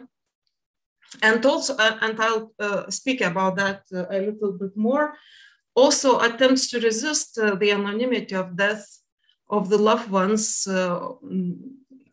were very important during in these deportation camps, and also the return of the remains to Lithuania as a ritual act of restoring a proper relationship with the death. And the dead is also, I see also as this contradiction of traditional understanding of death of the deportees against the state death practices. So I have some quotations from the memoirs about this abnormality of attitude towards death. The deportees themselves name that these practices are abnormal. And we should understand that it is mostly about mass death, periods of mass death, not so, and perhaps also some mass death directly after the war, during the war. But in 1950, starting from the Stalin's death, when deportees stayed still in Siberia, the death practices started to get more or less normal in their attitude. So these mass death and burial ceremonies, first of all, the deportees tell that the dead were written off the officers of the camps, and said that they will easily write off dead deportees. And in camp prison, they tied some table with a number of the deceased, only, but not the name. It was the number of the deceased and not the name, and that was very shocking for these camp prisoners who speak about these practices. And of course, during mass death, the bodies staked in piles lie for a long time. They are not buried. Coffins are slapped of junk wood, or they are buried also without any coffin. And what was also shocking for the deportees that the relatives could not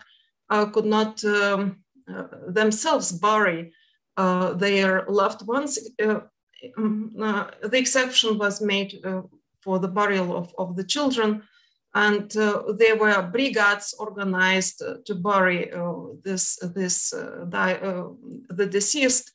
And usually these brigades were too lazy, and they didn't dig the graves, but they put the dead under the ice in the water in the river, and this river took, of course, these bodies to the ocean. And also,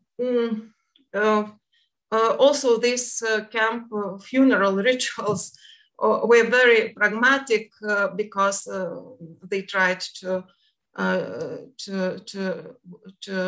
the guards wanted to be sure that the dead man is a dead man. So, and all this was very, very shocking. For deportees, the graveyards in ice was in all memoirs, perhaps, there is a talk about the graveyards in ice, and that the bones in ice cannot rest in peace because the burials are not deep, and also that the sea slowly is washing and destroying these graves, and the coffins are falling into the sea. And also when the Lithuanian deportees are talking about cemeteries, abandoned cemetery, they name that these are abandoned cemeteries, although for the local people, the situation is quite normal. So perhaps there were also cultural differences between these Lithuanian deportees' attitude towards death and cemeteries and the local people. And these cows and susliks in the cemeteries are also usually mentioned. And all these cemeteries as a desecration of graves. So also there are emotions. I'm not going to talk about these emotions much, but there is not only sadness, but also indifference in the face of all this mass death every day, and usually they didn't have any resources, even to any physical resources, even to somehow to have a proper emotion towards the dead ones. And there are also some efforts against the anonymity of death recorded in the memoirs, and they usually are stressed very much that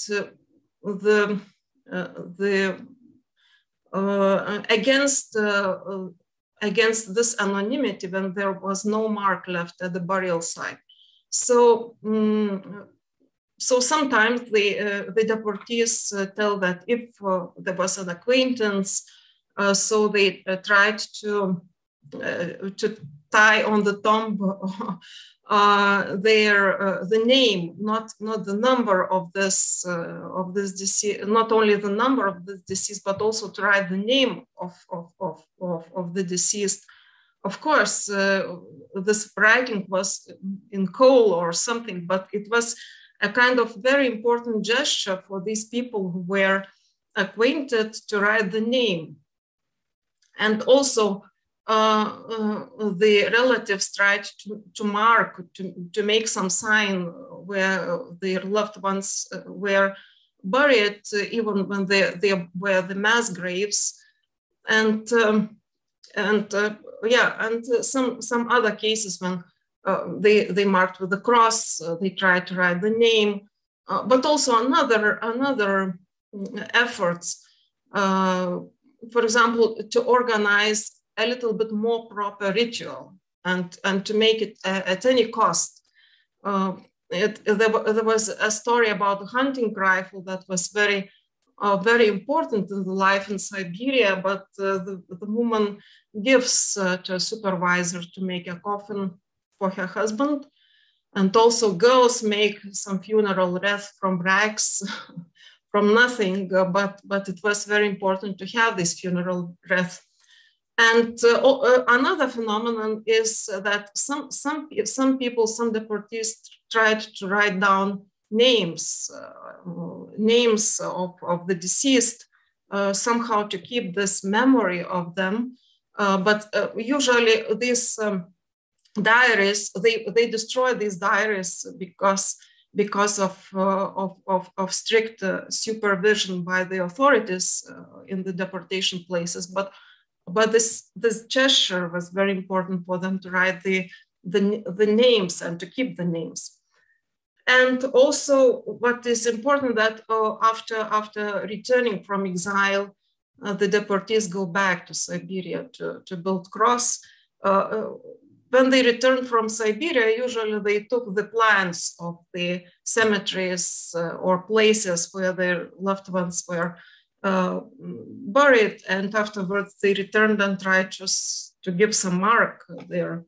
And what is important for Lithuanian deportees, and it is difference between Lithuanian, Latvian, and Estonian deportees, and perhaps it is some cultural differences, that I find this notion of a homeland or idea of homeland that is very important for as structuring narrative of all this talk about death and survival, and about also this returning of the bodies of the dead to Lithuania.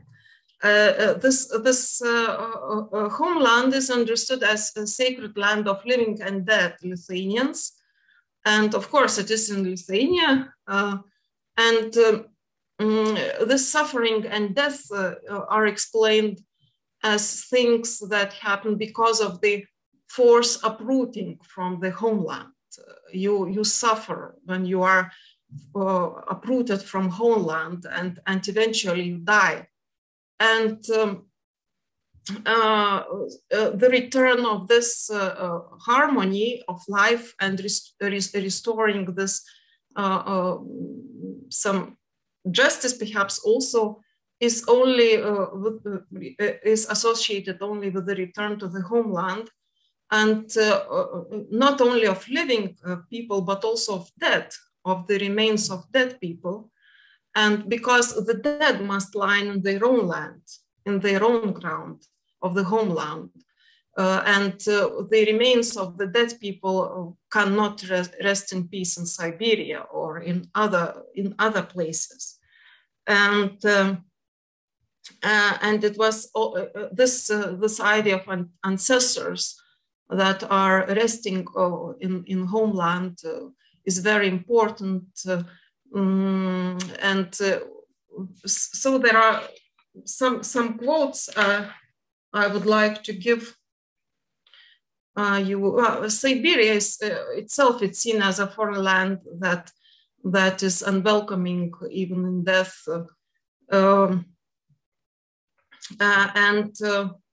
And usually the deportees remember that they were somehow horrified, not only from this life in the deportation places, but they were horrified of the idea or thought that they will die there, that they will die, that they will stay there forever in Siberia. And usually the dying deportees, they requested their relatives to get them back to Lithuania and to get their bones back to Lithuania. It was like a final testament given to the relatives. And there are also many cases when people try to escape Siberia and explain that they, especially sick people, they try to escape from the camp or from the deportee places and explain that they want to die in Lithuania, to die not in Siberia. And so the returning to the native land becomes this greatest dream of the deportees. And the living or surviving people, they understand that as a commitment. Then there are some rituals in memoirs. When they go to Lithuania, they go to cemeteries and they promise that they will get back the remains. And also they were the deportees who survived and deportees who died, they were somehow convinced, or they had this idea that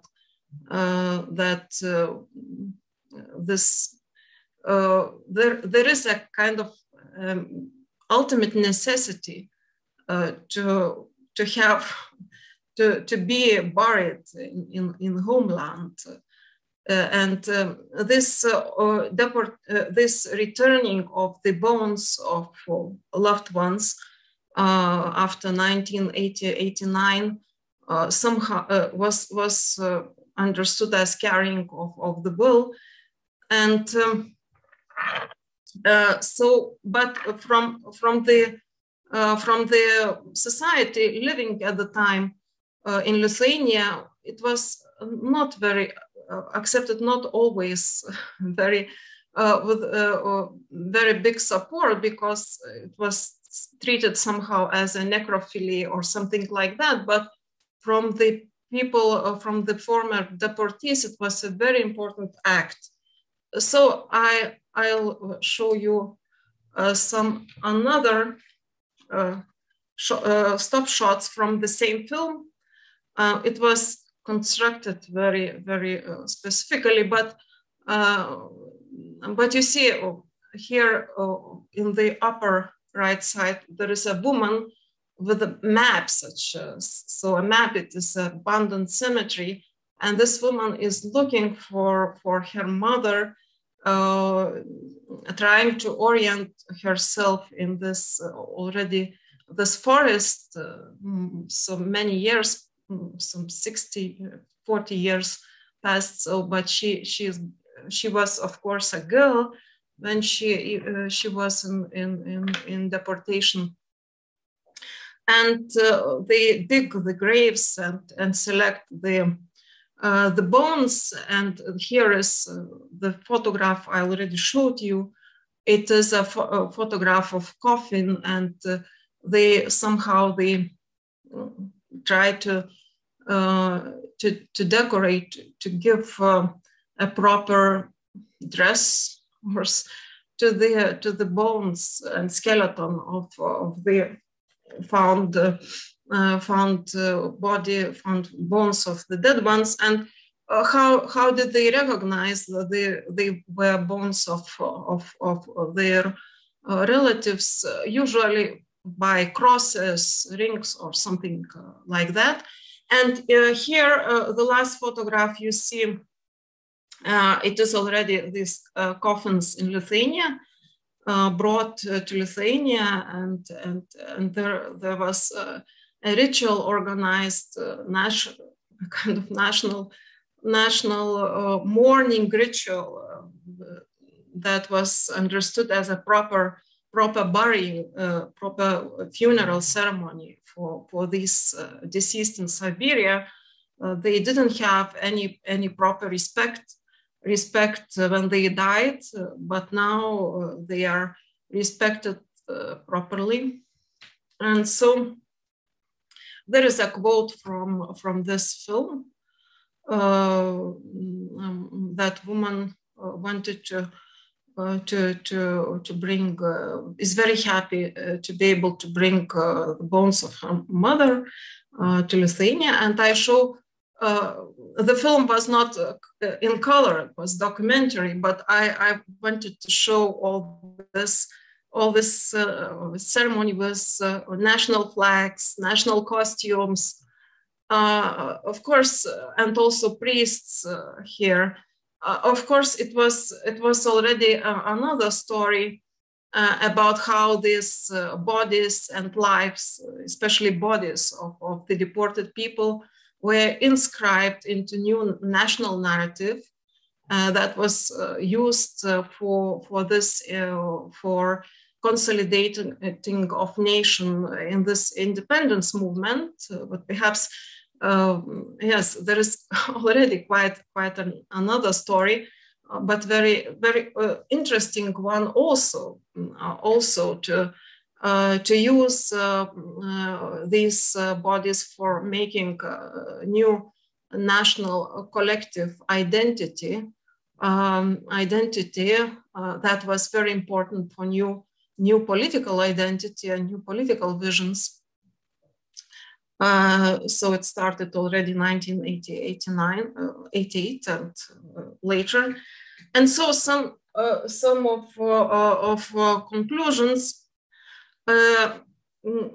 conclusions about perhaps bringing back of these remains of deceased one. I see that as a kind of phenomenon of personalization of life and death. As I said already, not all the expeditions were organized officially by the Lithuanian organizations. People simply they bought themselves train tickets, plane tickets, and individually traveled to Siberia to gather to find the remains. So it was a kind of attempt to personalize the death after so many years, to give this funeral with proper ritual, to give their own grave and tombstone. And there are stories that a woman, she couldn't take the remains of her mother from Siberia, but she took some ground from her grave, and afterwards in Lithuania she was allowed to build a tomb also in cemetery in Lithuania. So it was a kind of symbolic tomb. She reunited in the symbolic way her remains of her mother with the Lithuanian land. So it was very important, this connection between person and homeland, and that's why also to reconnection of these deceased with the ancestral community first of all, and these ideas perhaps are not very Christian, but anyway they function in the society. And also it is important that this also reflects the transformation of patriotic hierarchies in this new context of national patriotism. The bodies that were on the lowest level of this state religion during the Soviet times, they started to play the role of the very important role of a new political religion and new political state in the highest hierarchy. So for me, it was very important, this change hierarchical position of the same bodies. So thank you. That was.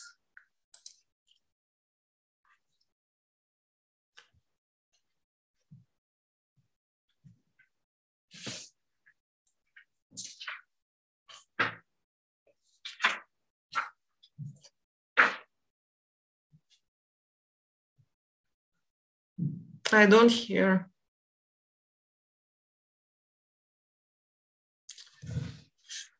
I don't hear you.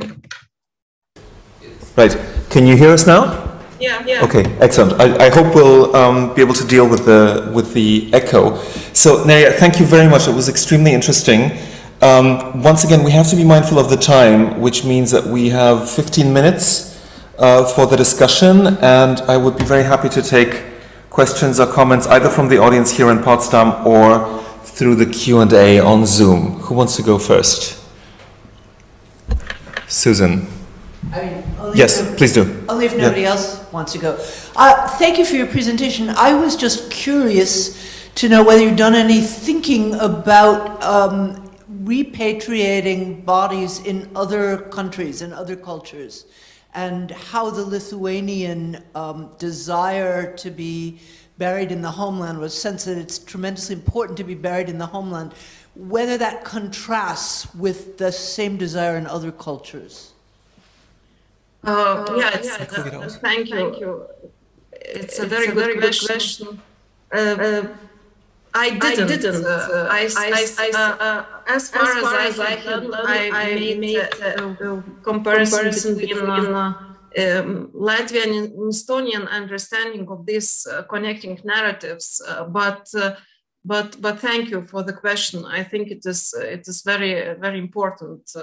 My research is ongoing, so I perhaps yes, it is very important to look at these other cultures and other cultural understanding. But as far as I looked at some of them, there is not such an important stress upon this reunion with the ancestors. But I can't make any conclusions of comparison. So.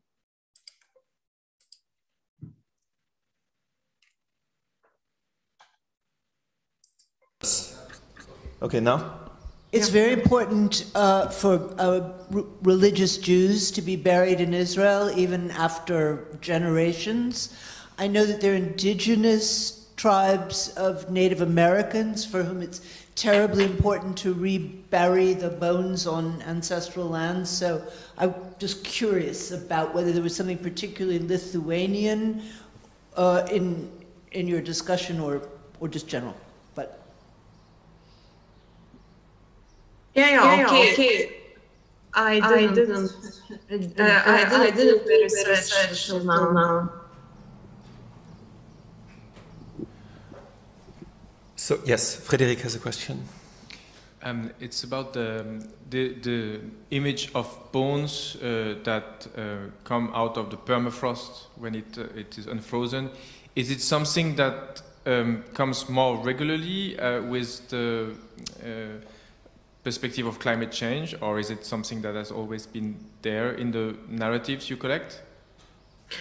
No, it's not a climate change. It is simply that you dig very hollow holes to bury dead ones, and in the spring, yes, the ice melts. And all this remains comes to the surface of the earth. So it's simply this understanding that this kind of procedure of nature shows that the land is not accepting the dead souls. It's quite a symbolic understanding. It's nothing to do with climate change. So I have a question of my own. You can hear me, right? So you mentioned quite briefly, actually, the contrast between Lithuanian and Estonian attitudes. And I was wondering if you could expand on that a little bit. So is the point that you're making that for Lithuanian deportees it was especially important to be buried or reburied in a Lithuanian soil, whereas for Estonians it was not that important? And if that is the point, would you explain that with reference to the Catholic versus Protestant traditions of those two countries? Or do you think there's something more to it? I would yes.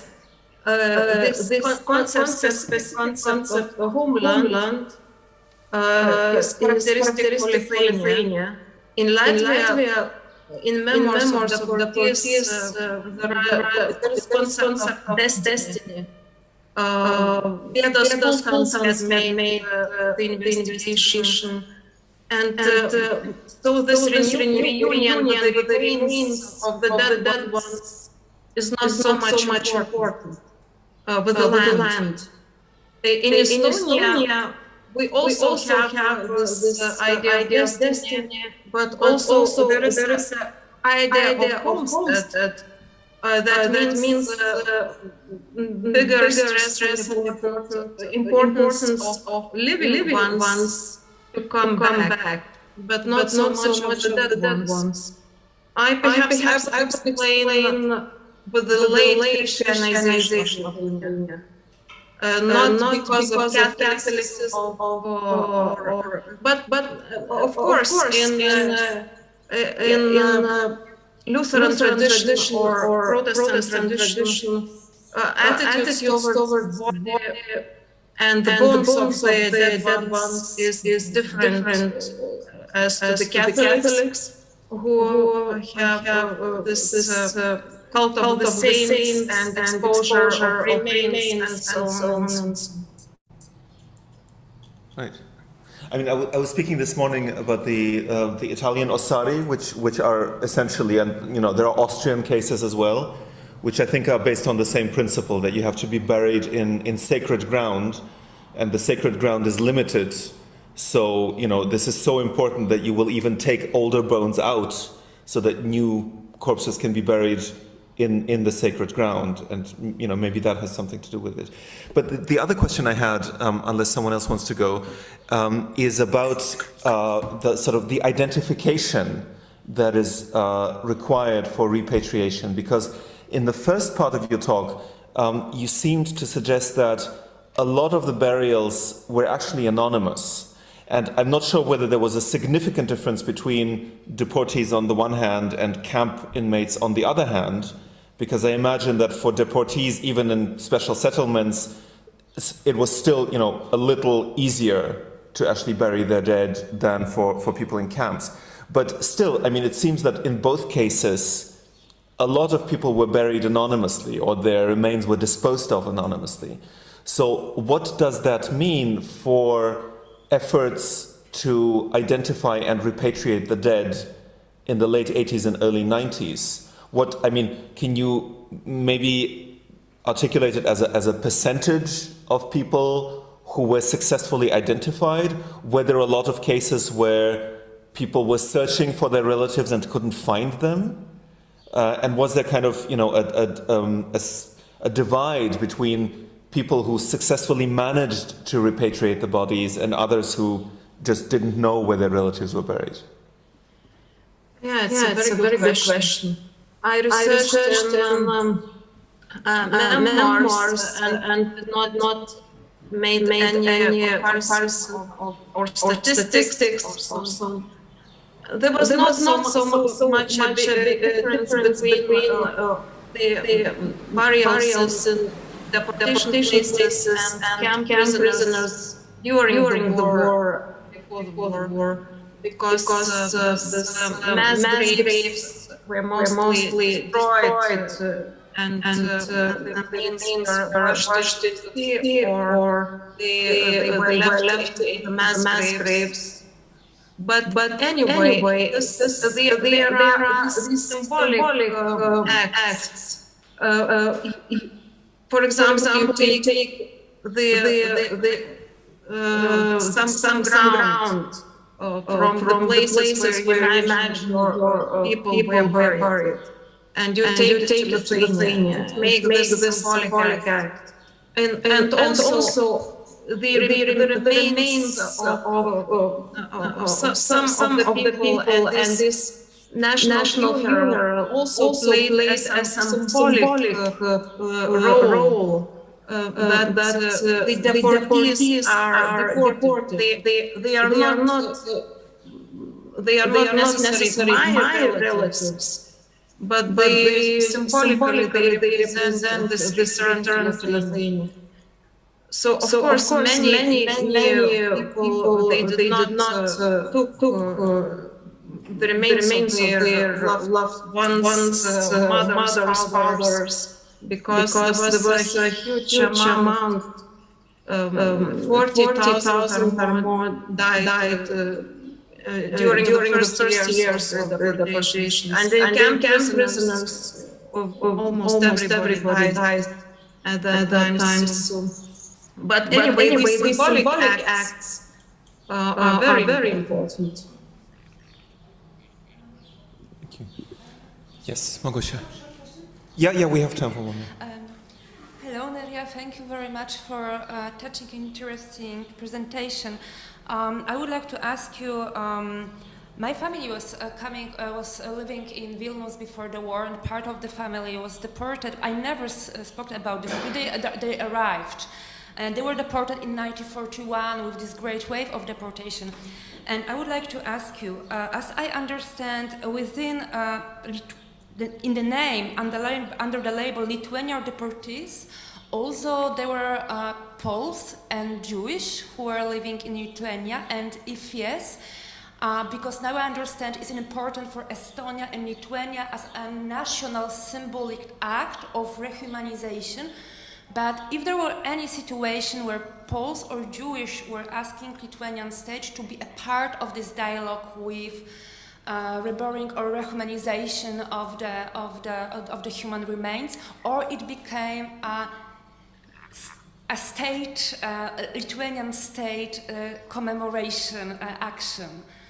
So, if there is any division between these deportees. It is very important question. There were some 3,000 before the war. 3,000 of Polish deportees, about 3,000 Jewish. It's from 21,000 of all the deportees till the beginning of the war. And the fates were different. The Polish deportees were returned after a year, most of them, because of the treaties. I don't remember now.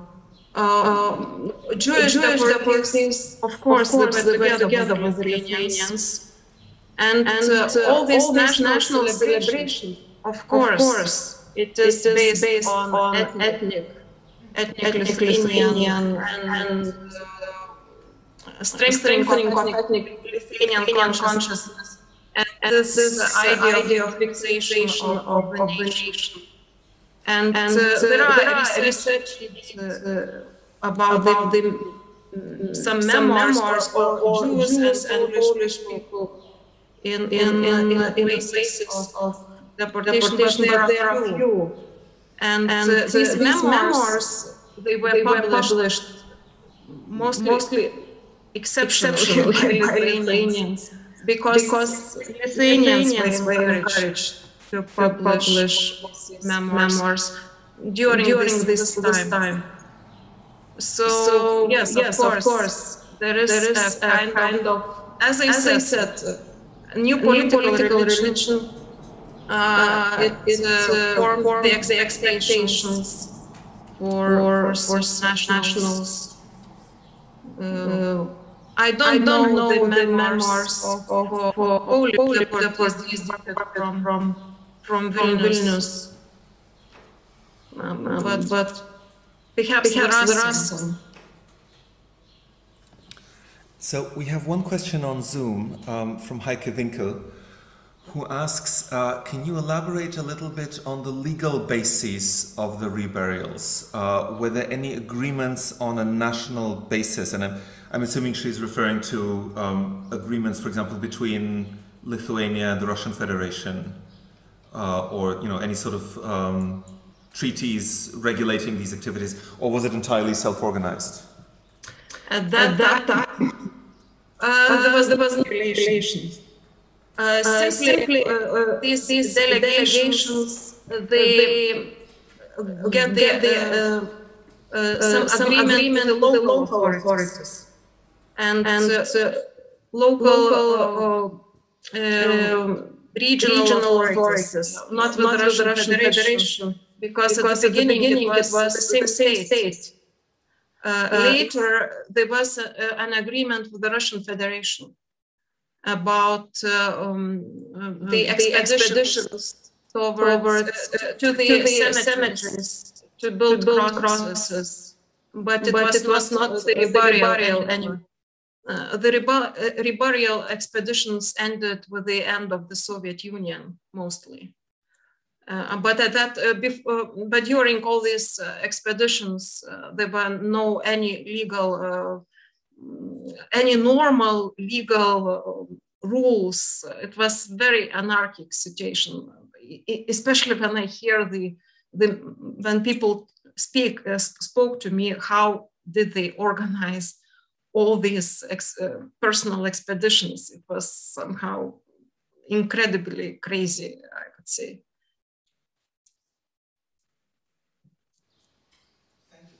It's a really fascinating case, and I have to admit that I didn't know anything about this before listening to your lecture. Somehow it's never really. I can't hear. Okay. Cor, can you turn on the?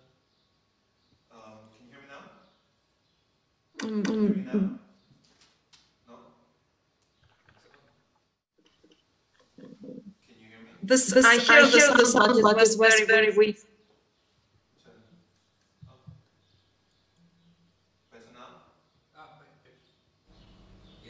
Now? Yeah. Okay. No, I was just thanking you for talking to us about this fascinating case, which I admit that as someone interested in the politics of death and burial and reburial, I was absolutely unaware of, especially these really striking examples of people sending parcels across the Soviet Union. So I think it's a really wonderful contribution to our discussion. Unfortunately, we have to break now, not least to prepare for the next talk. Irina Skokina was very strict time constraints, but join me, please, in thanking Neria once again for her talk. Thank you. And we will reconvene here at exactly 5:30 Berlin time, please, because otherwise we will get into trouble. So thank you very much, and see you in 25 minutes.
this generation and not DBC. Yeah, DBC. All right, we're continuing our Soviet and post-Soviet afternoon with a presentation that I've really been particularly looking forward to because it's by Irina Sklokina, who is joining us from Lviv in Ukraine. And Irina is someone who I have learned an enormous deal from concerning post-war Soviet commemoration, and especially the Ukrainian case, across many, many interesting exchanges between Lviv, Melbourne, and Manchester. She's going to talk to us about what is happening in her country right now. And her presentation is about the dignity of the dead in the ongoing war in Ukraine. Irina, the floor is yours. Thank you so much, Misha, for the invitation. And of course, thank you for organizing this extraordinarily interesting We're not hearing you yet. event. Hang on. Yes, because otherwise we would see that it's muted. I think you need to dial up the channel.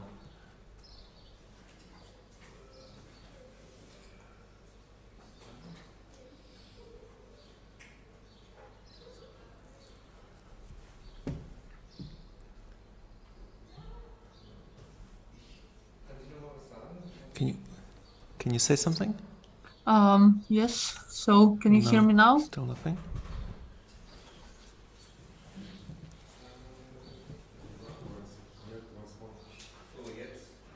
Now? Can you hear us? No, she can't hear us. I hear you now. And it's Yes, Dublin now we once can. again. Yes. Is it okay with Dublin? Oh, now it's without Dublin. So I can go ahead. Okay. So, Gor, why don't you turn off? Yeah? Okay. Now we can hear you. Go ahead. Okay, super. Thank you very much, Misha, for this invitation and, of course, for organizing this extraordinarily interesting and rich event. And thank you for your understanding and invitation to speak via Zoom. So here I will present just a very first kind of brief sketch of this topic. Of course, the war in Ukraine is going on for 8 years already. I mean, in the Donbass, and now it just became a full-scale invasion. And much also has changed.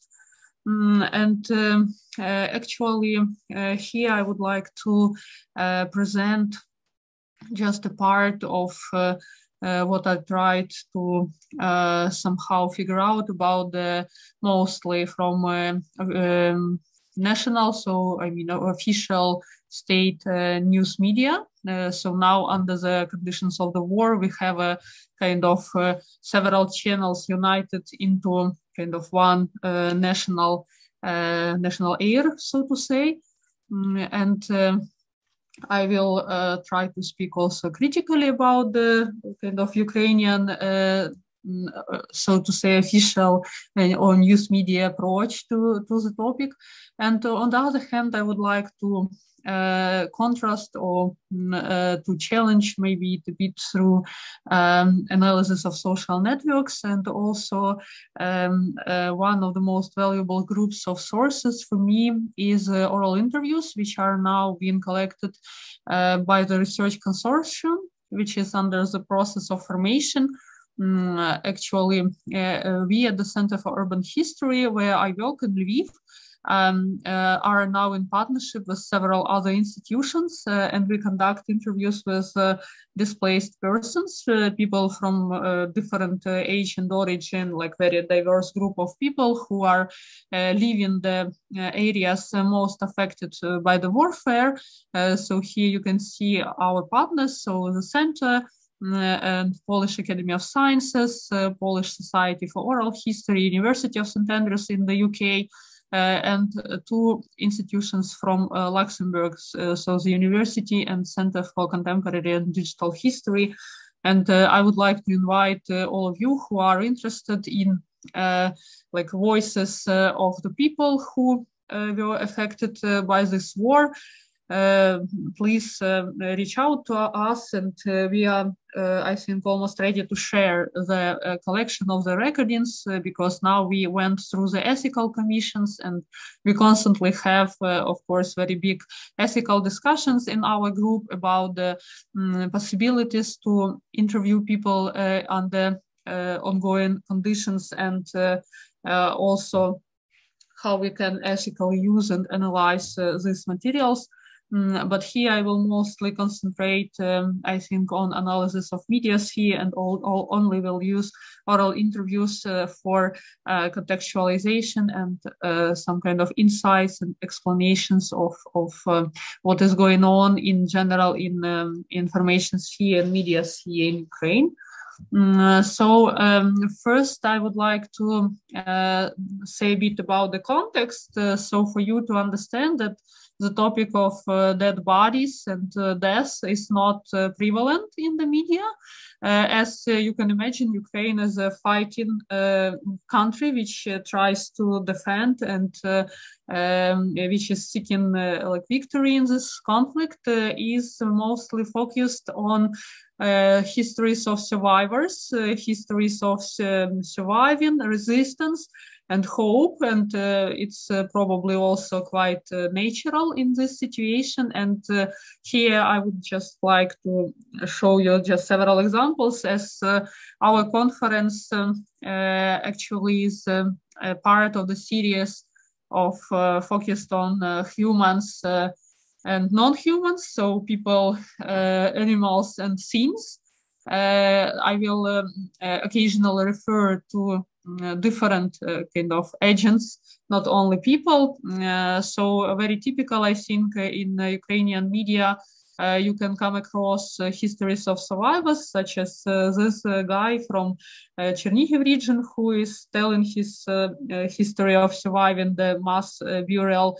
Also, of course, very symbolic, and I think many of you recognize already histories of survivor things or survivor objects. And here you can see quite a famous cupboard from multi-storage housing in Borodyanka in Kyiv region, and specifically there is a ceramic cock, which later also became a superstar and was presented to Boris Johnson and later sold for the benefit of the Ukrainian army. And of course also survivor animals, as of course quite typically embodiment of the resistance and vitality of the whole nation, and hope for the future. So in this context, probably you can better imagine understand that images of death are not actually central. And there is an attempt to basically somehow psychologically to cope with a big number of deaths. And I think we can, okay, sorry. Yeah, just also about a couple of other things about the objects. Also, I think Museum of Grigoriy Skovoroda in Kharkiv region is also very specially photographed and specially branded in media as a case of survival of a sculpture of a philosopher. So Grigoriy Skovoroda is a very famous philosopher, and his museum from 18th century, and his museum dedicated to him was precisely attacked by the Russian missile. And once again, this image of enlightened philosopher who survived the Russian attack is also very symbolic. And also I think people in social media, just on the grassroots level, they also support this tendency to share stories of survival also through things. And I think this picture is also like super typical for the social networks where people present certain nostalgic objects or objects very dear to them as survivors, as kind of victors. And actually, coming back to this idea that dead bodies are somehow like very traumatic and very challenging for the national discourse, and of course personally for those who have lost their close ones, or of course for everyone who is in this situation now under this ongoing war. I think most of public discourse is focused on the dead enemies' bodies, not on like our own bodies, and mostly I would say our own dead are presented in I think religious and community discourses as our heroes who should be given proper rest, and who should be given first of all to the relatives, but of course also with participation of the community and the state. And everywhere in Ukraine, in local communities, you have these community burials, which are attracting like very many people. But the information about the losses of Ukraine in general is not like super advertised, as you can imagine. So I think only once, some weeks ago, we had this kind of statistics about the dead, but of course there is no kind of generalized picture. So our dead are individualized, are approached as humans, whereas most attention in media is given to enemies' dead bodies. And here I tried to sum up like several types of discourses which are present in media. Of course, it's a legal discourse coupled with a discourse of kind of clash of civilizations, and very also typically, I think, for the war, this idea of care or neglect as a kind of trait of belonging or not belonging to kind of progressive and civilized community. Also religious discourse, which I think is addressing the idea of the dignity in most obvious way. Also psychotherapeutic discourse, which is discussing to which extent observing dead bodies or images of dead bodies is healthy or unhealthy, and how it affects especially all those people who are like living this war through social networks and through online experience, and which is also quite typical for contemporary world. And also I include here quite a different type of speaking about the problem as dark humor and shocking content, which is quite dominant in certain segments of social media. And last but not least, ecological discourse, once again talking about this human-non-human relations. I think also this positioning of enemies' corpses as in Ukrainian landscape, and in general discussion how it impacts like the nation through its soil. It's also quite present and obvious.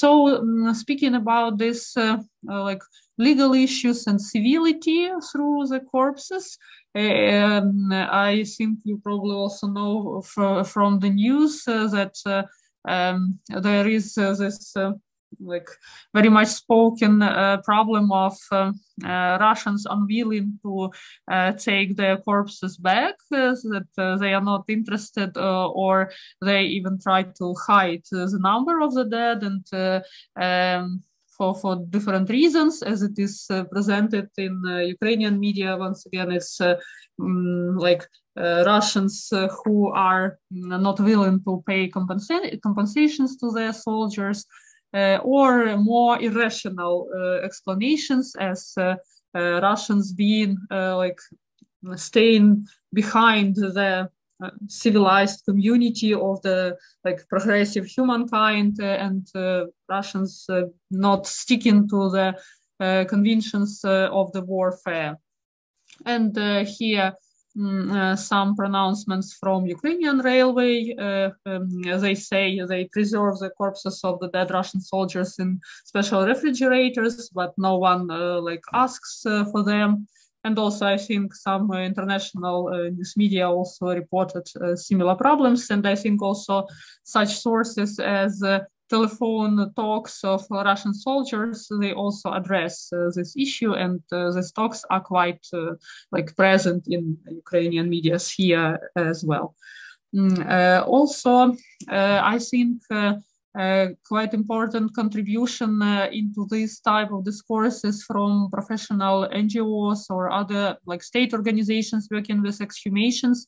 And they are using notions such as disposable soldiers and consumables for Putin to describe the enemy's bodies. And of course, they also highlight that in this war, the international law is not observed. And also quite tellingly in the news media, there are some pronouncements from local residences of the formerly occupied territories who are describing their experience of burying Russian soldiers just for the sanitary reasons. And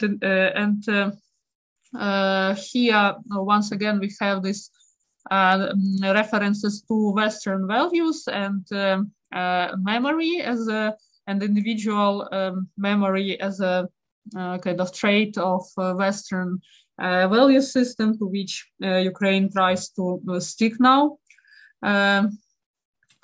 And also, I think negotiations about the relatives, about the Azovstal defenders, so those people who were killed in that very famous big plant in Mariupol.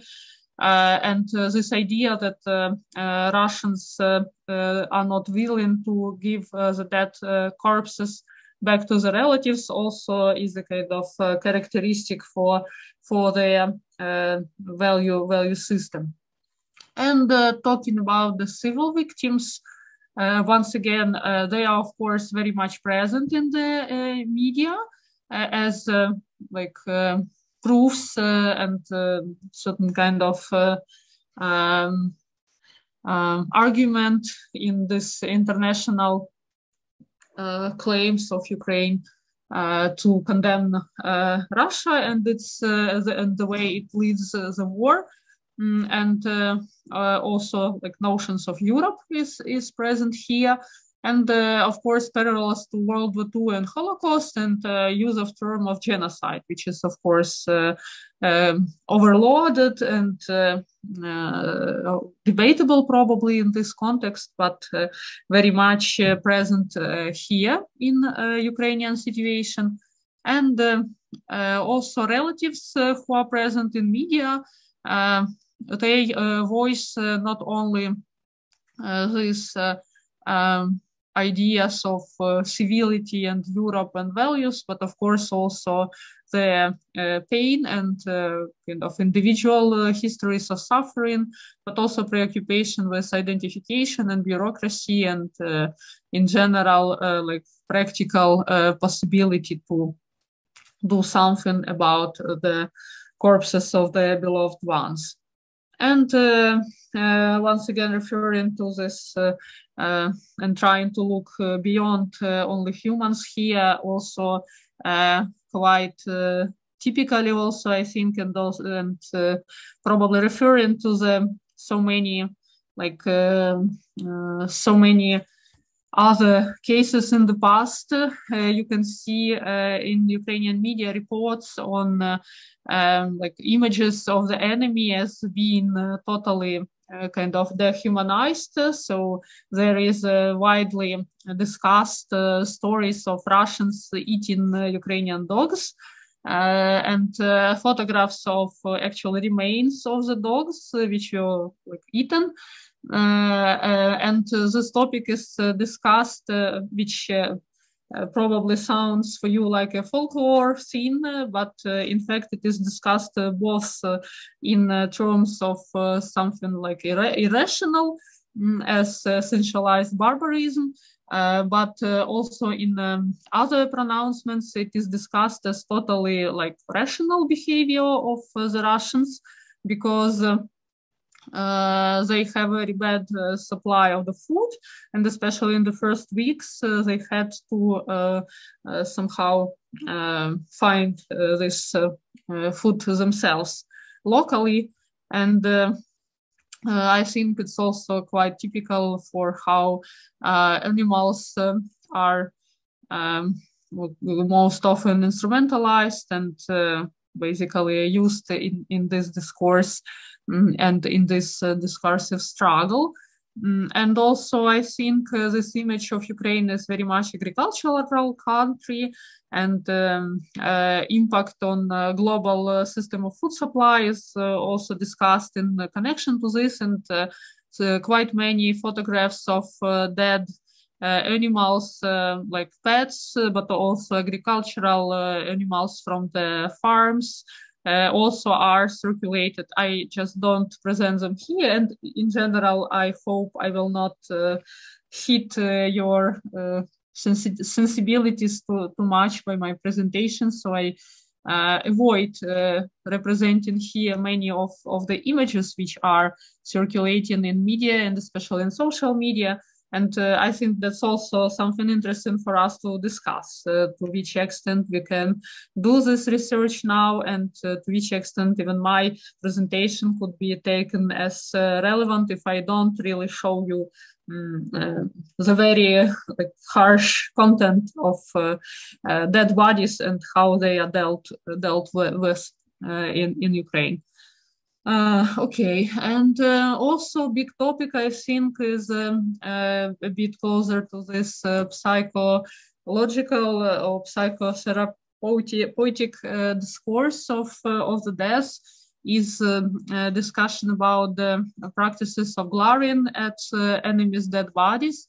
And I think several psychologists have publicly very widely voiced their opinions that actually it's quite healthy to look at dead bodies, at least at the images.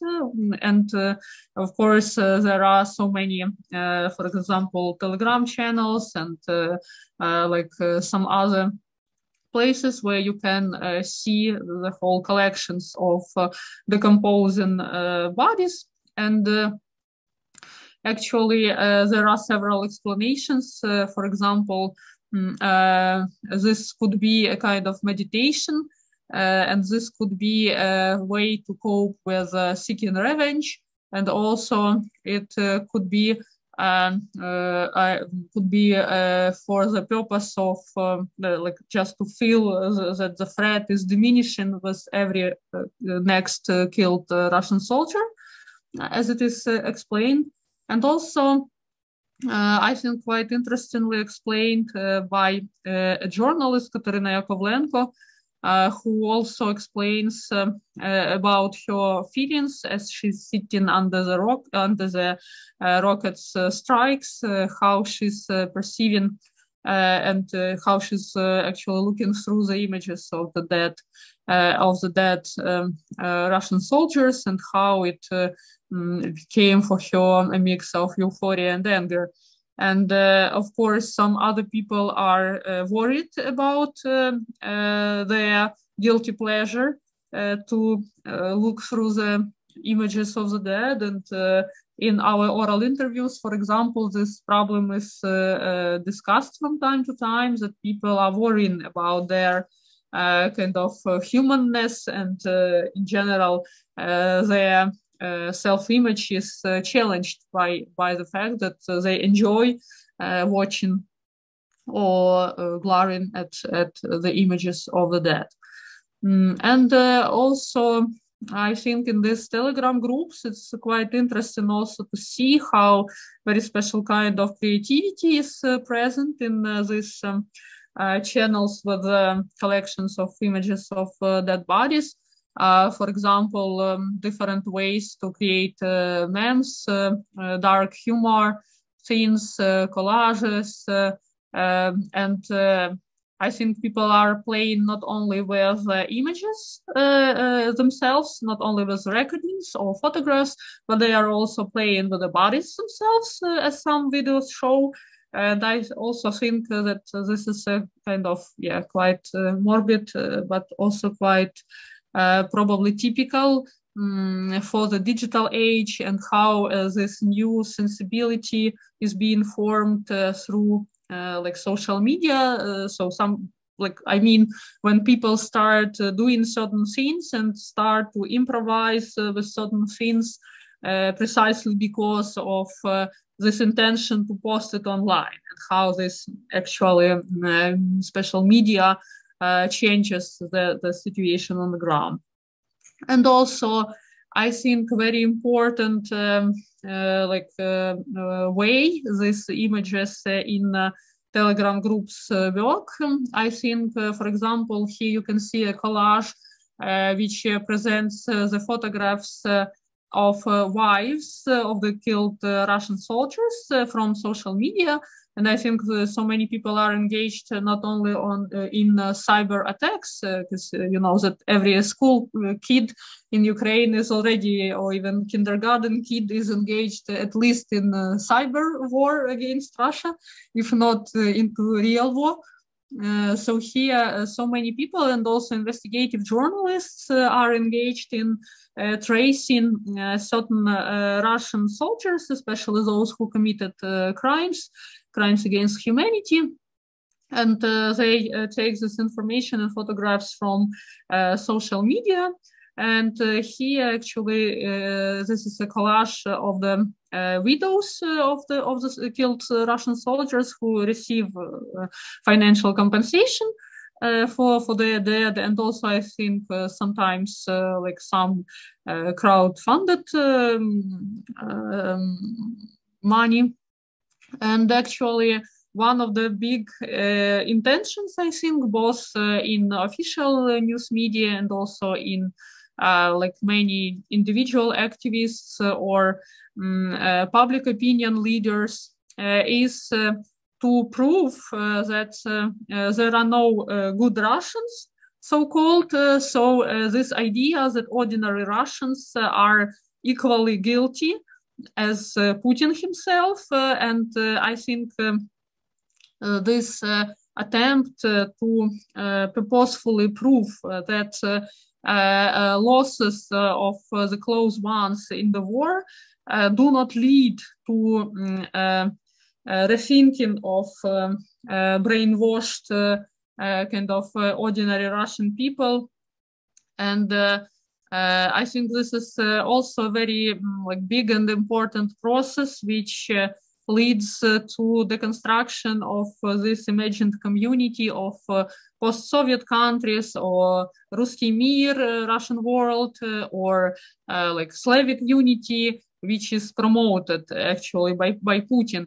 And I would say really in Ukrainian media, I think, of course, for everyone now it's clear that Putin is evil, but to prove that ordinary Russians are also evil and their relatives are also guilty and are also engaged in what is going on, this is one of very like clear intentions. And probably this is like super important for the country, which where people have so many family ties with Russia as well as with other post-Soviet republics, just to psychologically alienate from this kind of imagined community. And for example, many images which are circulated in Telegram channels are images like these two, which combine like photographs of from social media by of Russian soldiers with quotations from their social media, where they clearly state their anti-Ukrainian hatred or chauvinism or kind of pro-Putin position, which of course also functions as a proof that ordinary Russian soldier is very much like guilty. And I think it also something similar to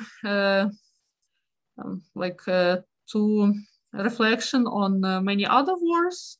When first you think of the guilt of the highest command, but also then you should have a discussion of individual complicity, which is much more complicated. And I think it's also quite interesting to think if this discussion will also impact our understanding of Ukrainian participation in the Second World War. For example, for us also to understand that the same like ordinary soldiers were engaged not only in struggling against fascism, but also in many other things which were also part of that war. And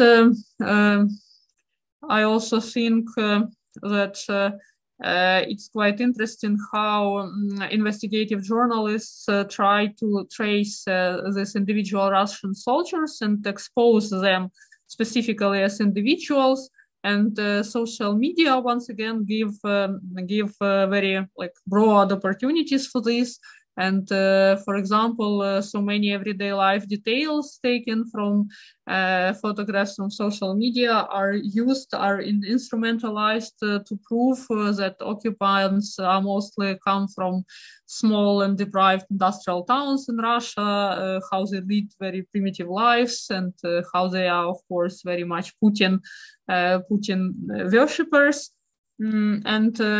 Of course, it's also a part of ongoing process of the Russification in Ukraine with demolitions of Pushkin monuments, etc., etc. So this is probably this part of this bigger process, which could be maybe called decolonization, but it's also probably debatable. And last but not least, this ecological discourse, which is also, I think, coupled with a nation building, or probably a kind of very traditional national 19th-20th century discourse of nation and soil, or nation and landscape. And here also some images of dead bodies in Ukrainian landscape, which work as a kind of illustration for the debates about the kind of chemical impact of dead bodies on nature and soils. And on the other hand, this idea of fertilizer is very much present in everyday communication, I think, whereas, of course, in the professional discourse, you have a very like radical criticism of negative impacts of dead corpses, decomposing corpses on ecological situation and degradation of the soils.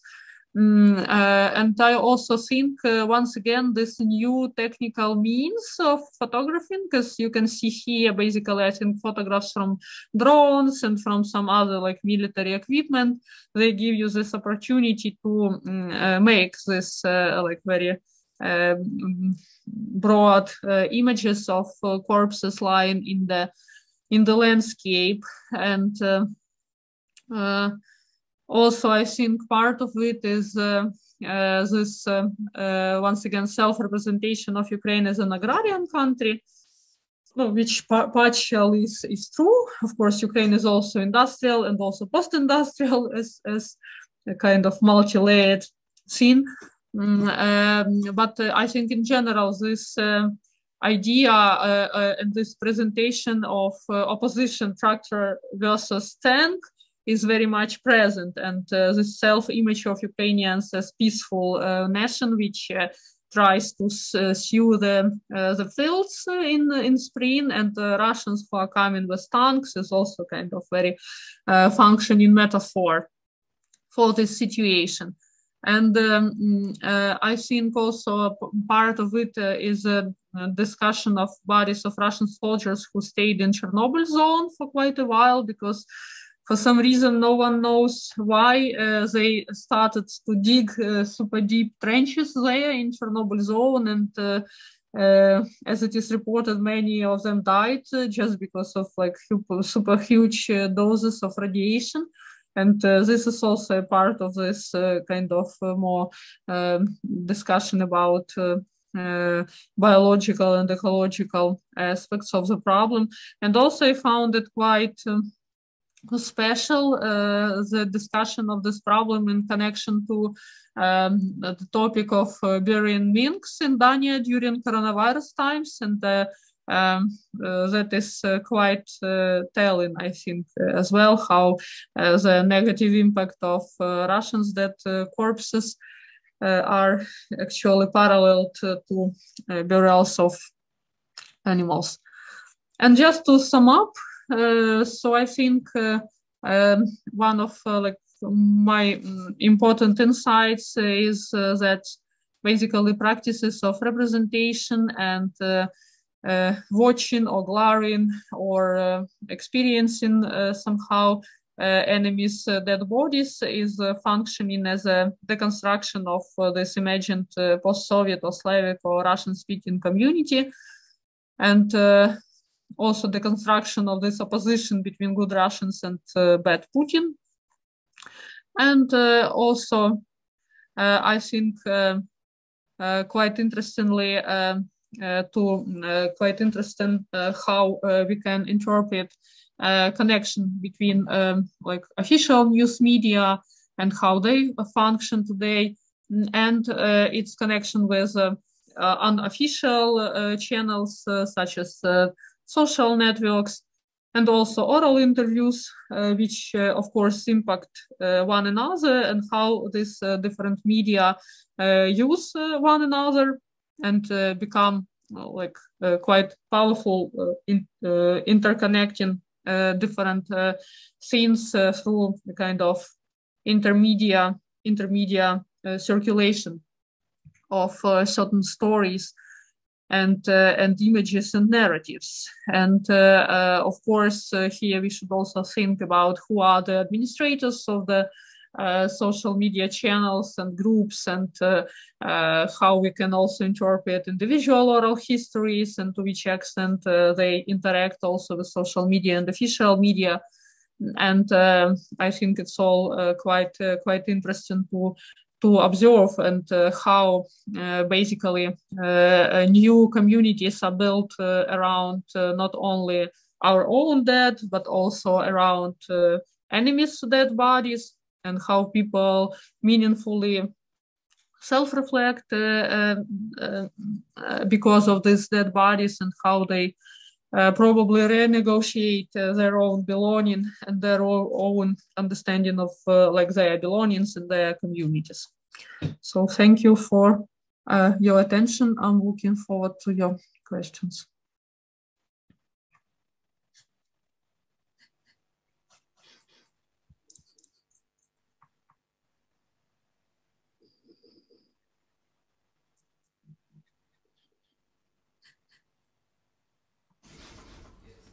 Can you hear me now? Yes. Yes, excellent. Thank you very much. This was really fascinating, and I know that you have to leave us at exactly 6:30 our time, so this leaves us just under 20 minutes for discussion. Maybe while the others are collecting their thoughts, I'd like to ask a question myself. So I know that some of the representational practices that you have shown us are actually quite controversial, right? So even when at the very beginning you showed us these images of sort of symbolically resilient objects, right? Such as this kitchen cupboard. I mean, I know that, for example, your former doctoral advisor has been very vocal on social media in saying that it's unethical to show this image because it could be traumatizing to, you know, the people who lived in that apartment. And the same goes for other images of that kind, even if it's only objects or, you know, physical destroyed spaces that one is showing. Another example is images and videos of prisoners of war, which have also circulated quite actively on social media, and where once again a number of people have said that it's unethical and it might even be you know, illegal and against international conventions to show these images and videos of interrogations.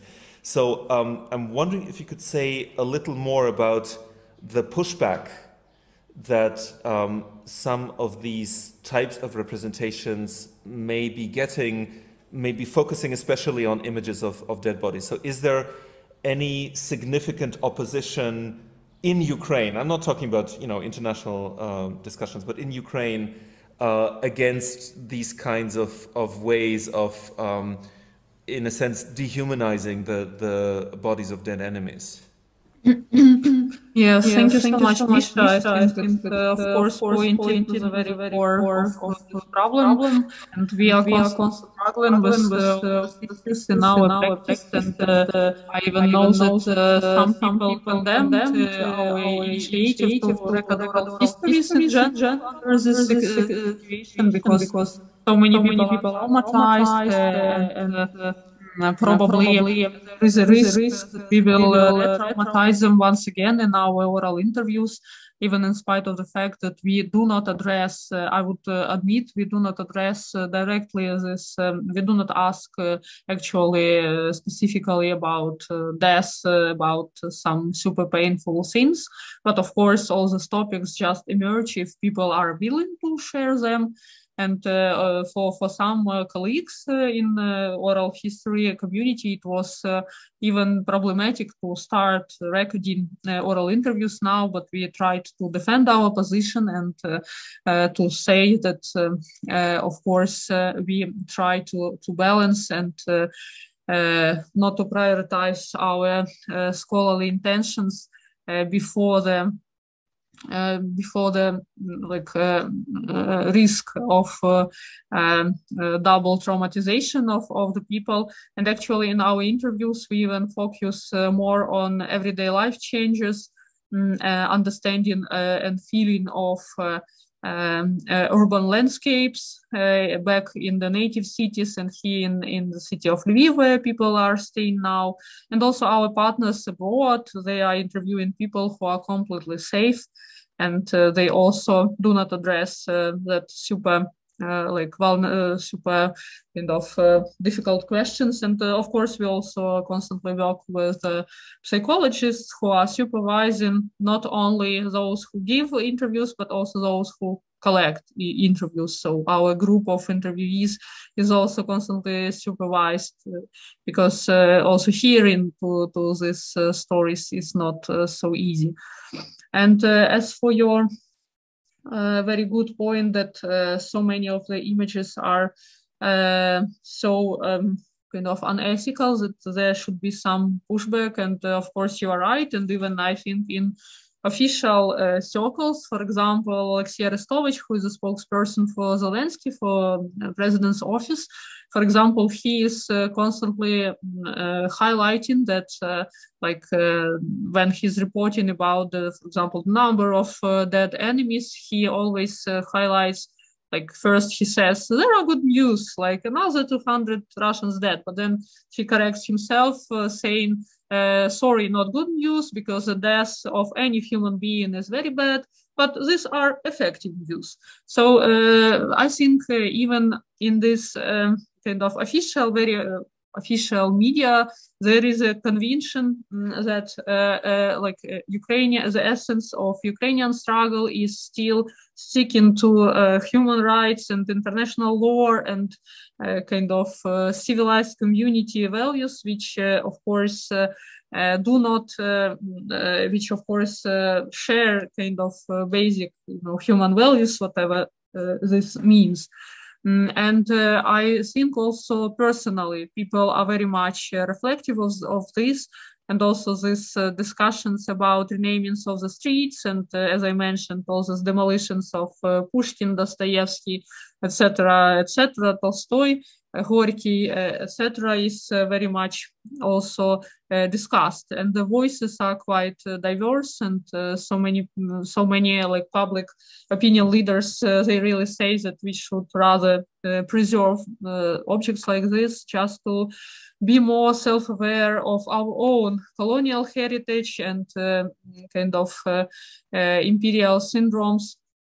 And yeah, in general, I think, of course, there is a question for how long this situation will be like this, or maybe we will see further degrading of these discourses to dehumanization.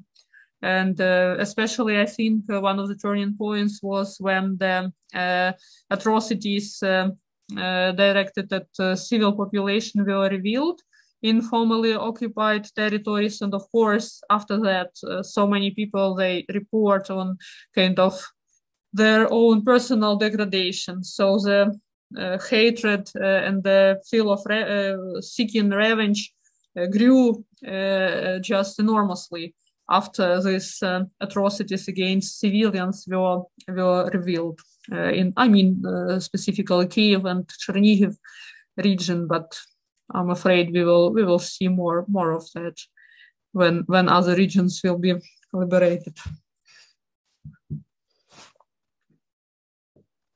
For that answer, Liv is raising her hand.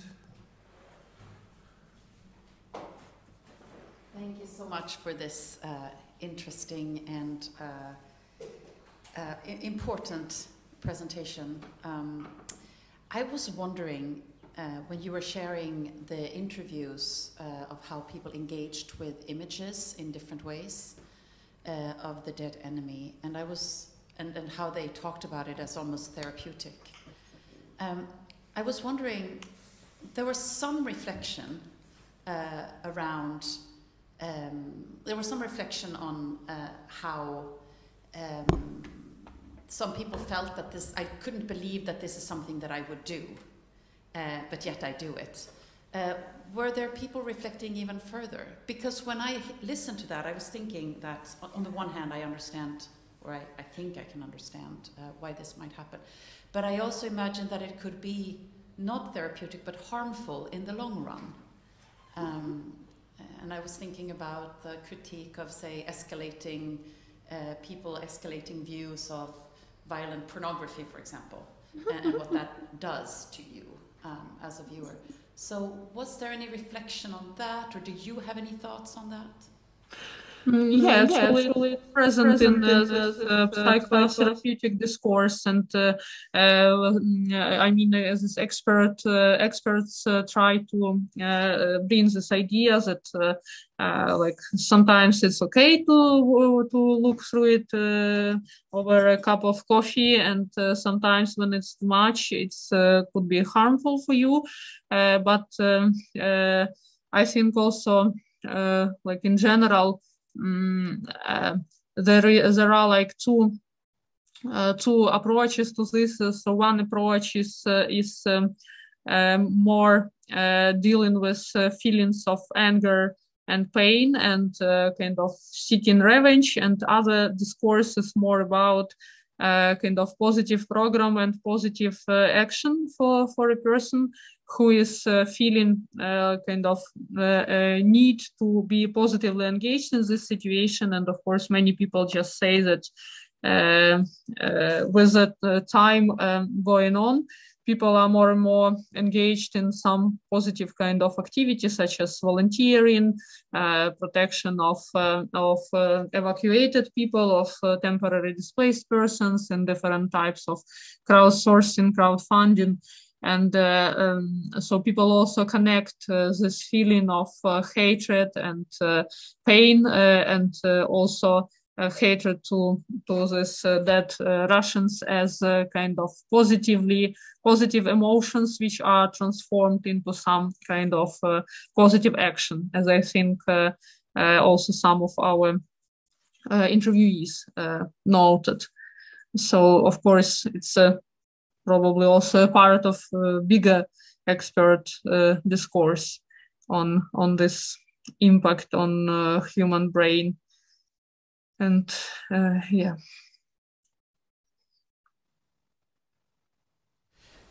Thank you so much. It was really incredibly interesting and moving. I wanted to follow up on these two questions and also Misha's question about the pushback, because I know some of the kind of leftist discourses in Kiev which have reacted to a lot of what's going on by saying that there's also this kind of dehumanizing and understandable, but dehumanizing practices and memes and humor, in a way, is the production exactly of what Putin wants. That in a way, this is exactly this whole idea of denazification, which he started with, right? Which at first was directed at certain battalions, then spread to the whole army, and now to the whole Ukraine. Like everyone is basically dehumanized. And so the reaction, which is dehumanizing, in a way, this is like exactly, he can now say, see? So is that this kind of pushback? I know only from private conversations with my friends in Kiev who are saying this. Is there any kind of public voicing of that view? Mm-hmm. Yeah, thank you so much. Of course, you are right, and I think it's not only left circles voice like this. Basically, even official discourse, this idea of human rights and basically contrast between Ukrainian army and Russian army in their approaches to civilians and how actually they are dealing with prisoners of war. Basically, of course, they try to present like a positive image of Ukrainian army. Повітряної тривоги. Відбій повітряної тривоги. Sorry, these are good news. So no missiles will fly into me at this moment. So alarm is over. Yeah, so actually, I think it's, of course, a part of this positive self-image of Ukrainians that they try to claim their kind of belonging to the civilized community of those who follow human life values and who actually stick to international rules. But I also think, of course, for so many people under these circumstances, it's also true that people try not to criticize too much. And of course, probably this discussion is before us. So we will need to think more critically about our own behavior and our own approaches probably in the future, and we really hope that Putin will leave this opportunity for us and will not bring his denazification to the end.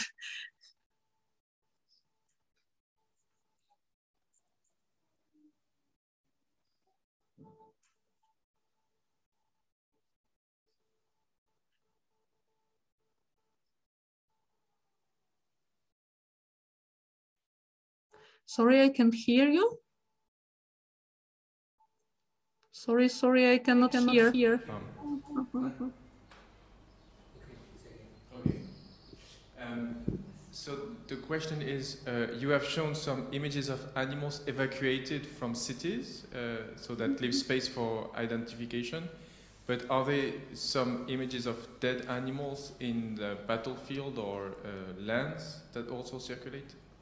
Yeah, absolutely. So the images of animals are very much circulating, and I think probably in some like more Western countries it would be impossible to circulate them. But for example, photographs of mass deaths of agricultural animals is very much present because, once again, because of this agricultural image of the country and this global threat of hunger because of lack of supply of agricultural production from Ukraine. It's also very much connected. And also, for example, zoos and natural reserves were very much attacked by the enemy. And so many animals died or suffered very much because of that. So those images are very much circulating as well. And also, I think, for example, stories about shelters and evacuation of pets, they are also very much present, and kind of also very human stories of families and like pets as family members. And yeah, so they are quite massive, I would say. So not only like individual pets, but also just a super massive like photographs of masses of dead animals. It's really, yeah, I decided not to include them into my presentation. So, yeah. Or should we stop now?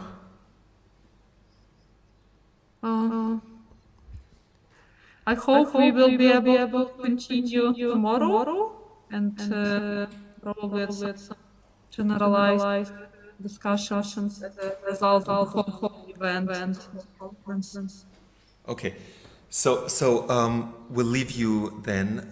Thank you very much, and indeed it would be great if you could join us tomorrow as well, and we could continue the discussion maybe after the second lecture tomorrow. So yes, but Irina unfortunately has to leave because of a family engagement. So once again, thank you very much for this lecture. Thank you for being with us.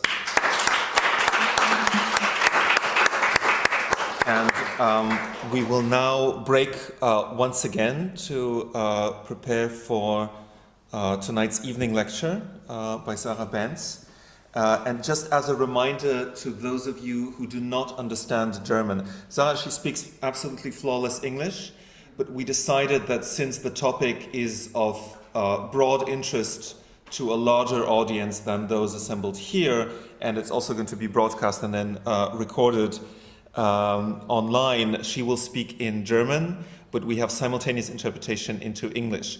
So for those of you who do not understand German, it's important that you have a device and headphones, and then you will be able to listen in to the English interpretation. And the same, of course, goes for those of you joining us on Zoom. You will be able to choose the English language channel and listen to the English version if you do not understand German. Thank you very much, and we'll reconvene at 7 o'clock.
Test, Test, Test, Test, Test. Oh, ich habe eine kleine...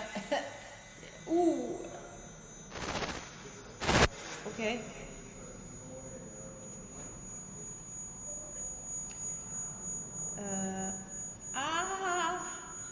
Ich höre mich, aber ich höre auch... Liegt's an mir? Nee, ich mach's. Oder ich gehe mal weg von denen. Nee, das hilft auch nichts.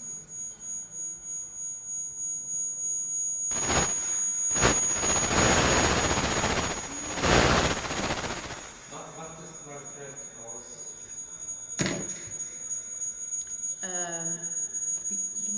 Wo denn? An dem Rädchen? Ja. Warte mal. Hier steht.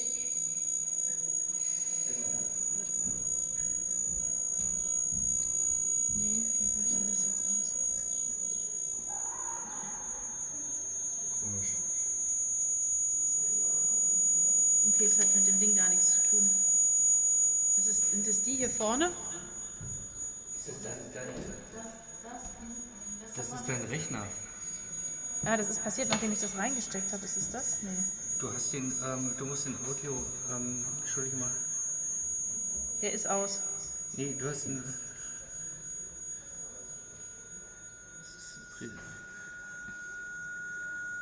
Ton. Sound. Ich mach das da runter, wenn das ist. Input. Das ist der Input. Kann man den... Das auch? Jetzt. Nee, es ist... Warum hast du einen Lautsprecher an? Habe ich nicht.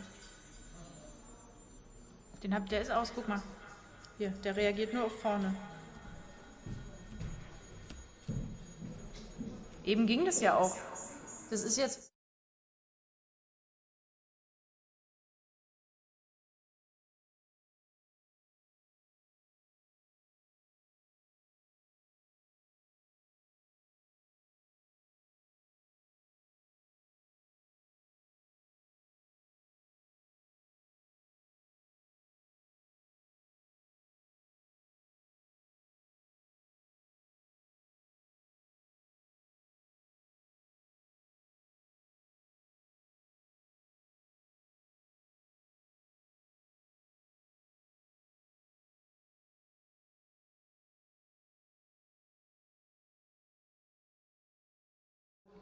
Und leider geht auch das Ding hier nicht. Der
es regnet.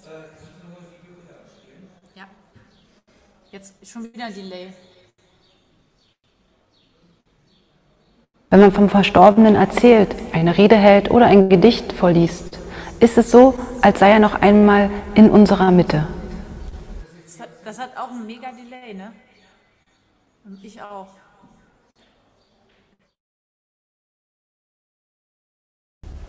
Als ich Julia kennengelernt habe, hat sie mich sofort fasziniert, weil sie so toll erzählen konnte. Und sie hat so schön gelacht. Das Delay, aber es ist machbar, glaube ich.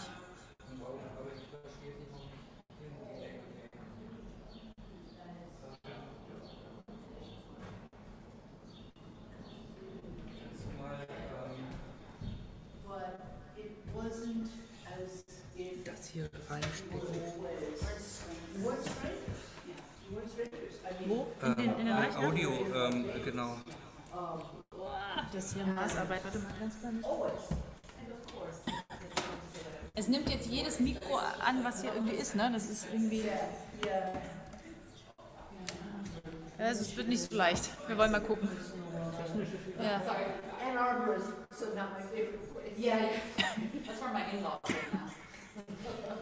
Soll ich abspielen?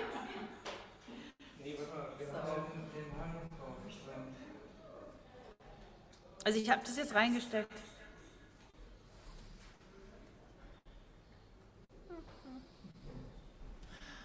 But it's actually really refreshing to hear somebody say they don't like it because they don't like it.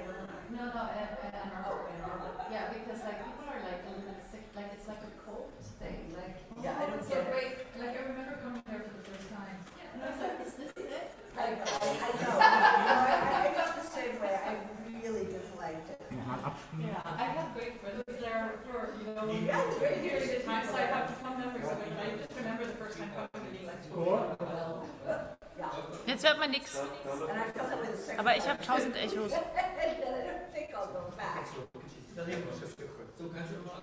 Mhm.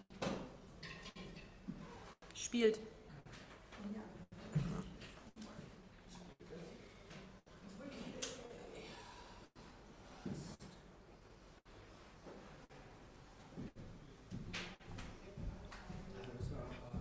Also ohne ging es besser.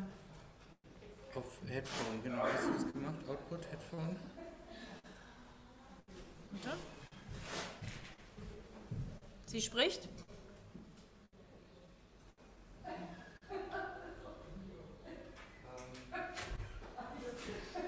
Sie spricht auch? Ja, okay. Ich habe eine Box mit. Soll ich die benutzen? Nee, du schaltest wieder oben auf den anderen Eingang. Gut, dann mach ich es wieder raus, ja? Okay.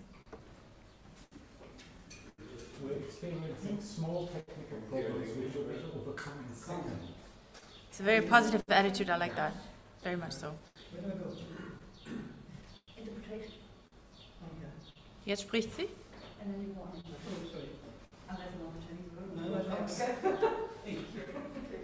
seems to be okay.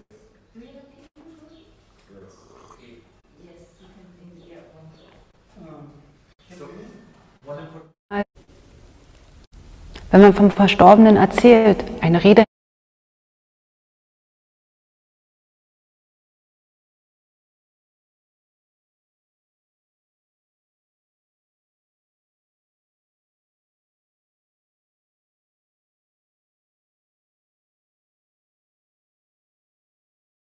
Wenn man vom Verstorbenen erzählt, eine Rede hält oder ein Gedicht vorliest, ist es so, als sei er noch einmal oder ein Gedicht vorliest.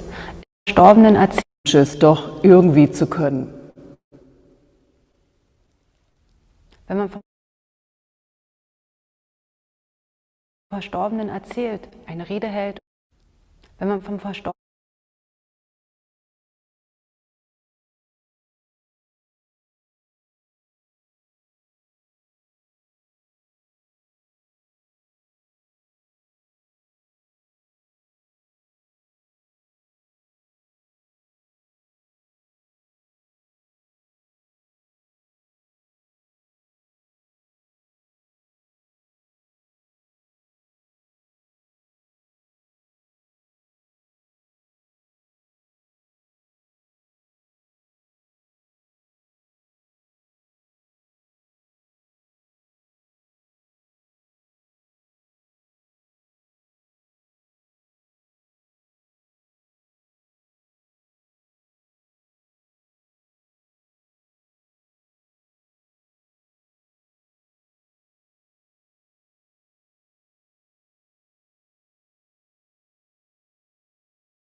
hier was anmachen? Nee, das ist an. Das ist an, okay.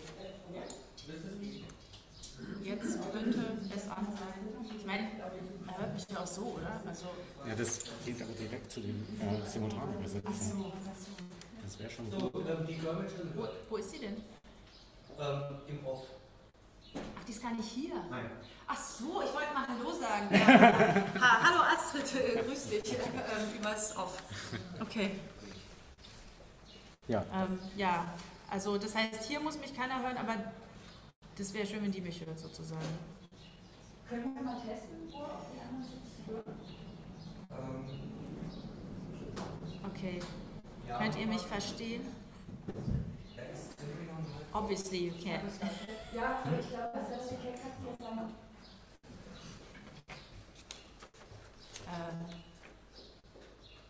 Vielleicht hat sein Computer hier und der ist noch, soll ich ihn mal raussagen, weil ich will nicht spielen. Ja, dann ich trotzdem mal raus vom Computer.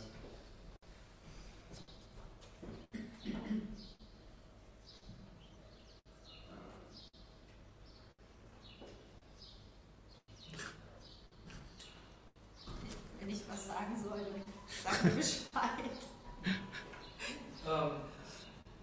Ja, ich finde, wir probieren zu fangen an. Okay, und jetzt, also ich spreche hier rein, auch wenn hier im Raum ist es egal, ja, aber ich. Okay. Dann wäre es vielleicht natürlich doch gut, wenn das Ding hier wäre, weil dann, aber das geht mit dem Ding nicht, ne? Mit diesem. Das mit dem Angeklemmten ging es nicht. Okay, dann ist es so. Dann das ist ein bisschen komisch. Danke trotzdem. Ich weiß nicht, ob ich das hier nehmen soll. Also, sind die an? Ja, die sind alle. Okay, okay. Ja, wir ändern die Konferenzsprache für einen Vortrag auf Deutsch. Und ich hoffe, das klappt mit der Übersetzung. Es scheint. Klappt das? So, jetzt müssen wir nochmal.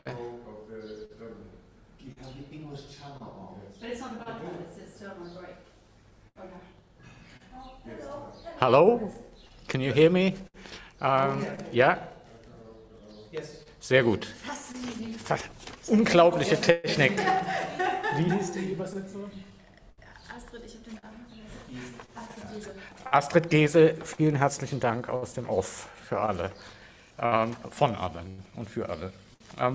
Wir haben ja ganz zu Anfang dieser Konferenz gesagt, dass wir auf längere Einleitungen zu Thema und Referentin oder Referent verzichten, weil wir länger diskutieren wollen. Aber ich kann es mir in diesem Fall nicht verkneifen. Ich lese vor Paragraph 38 des Bestattungsgesetzes des Landes Brandenburg.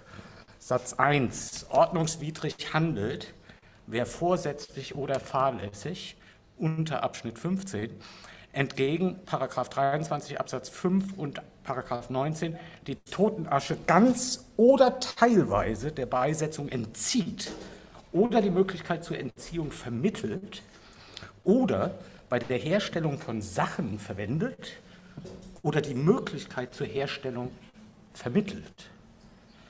Unter Abschnitt 18, Entschuldigung, Astrid, ordnungswidrig handelt, wer vorsätzlich oder fahrlässig entgegen § 25 Absatz 2 ohne Ausnahmegenehmigung eine Bestattung außerhalb eines Friedhofs vornimmt oder Teile von Totenasche außerhalb eines Friedhofes beisetzt. Weiterhin § 38 Satz 2.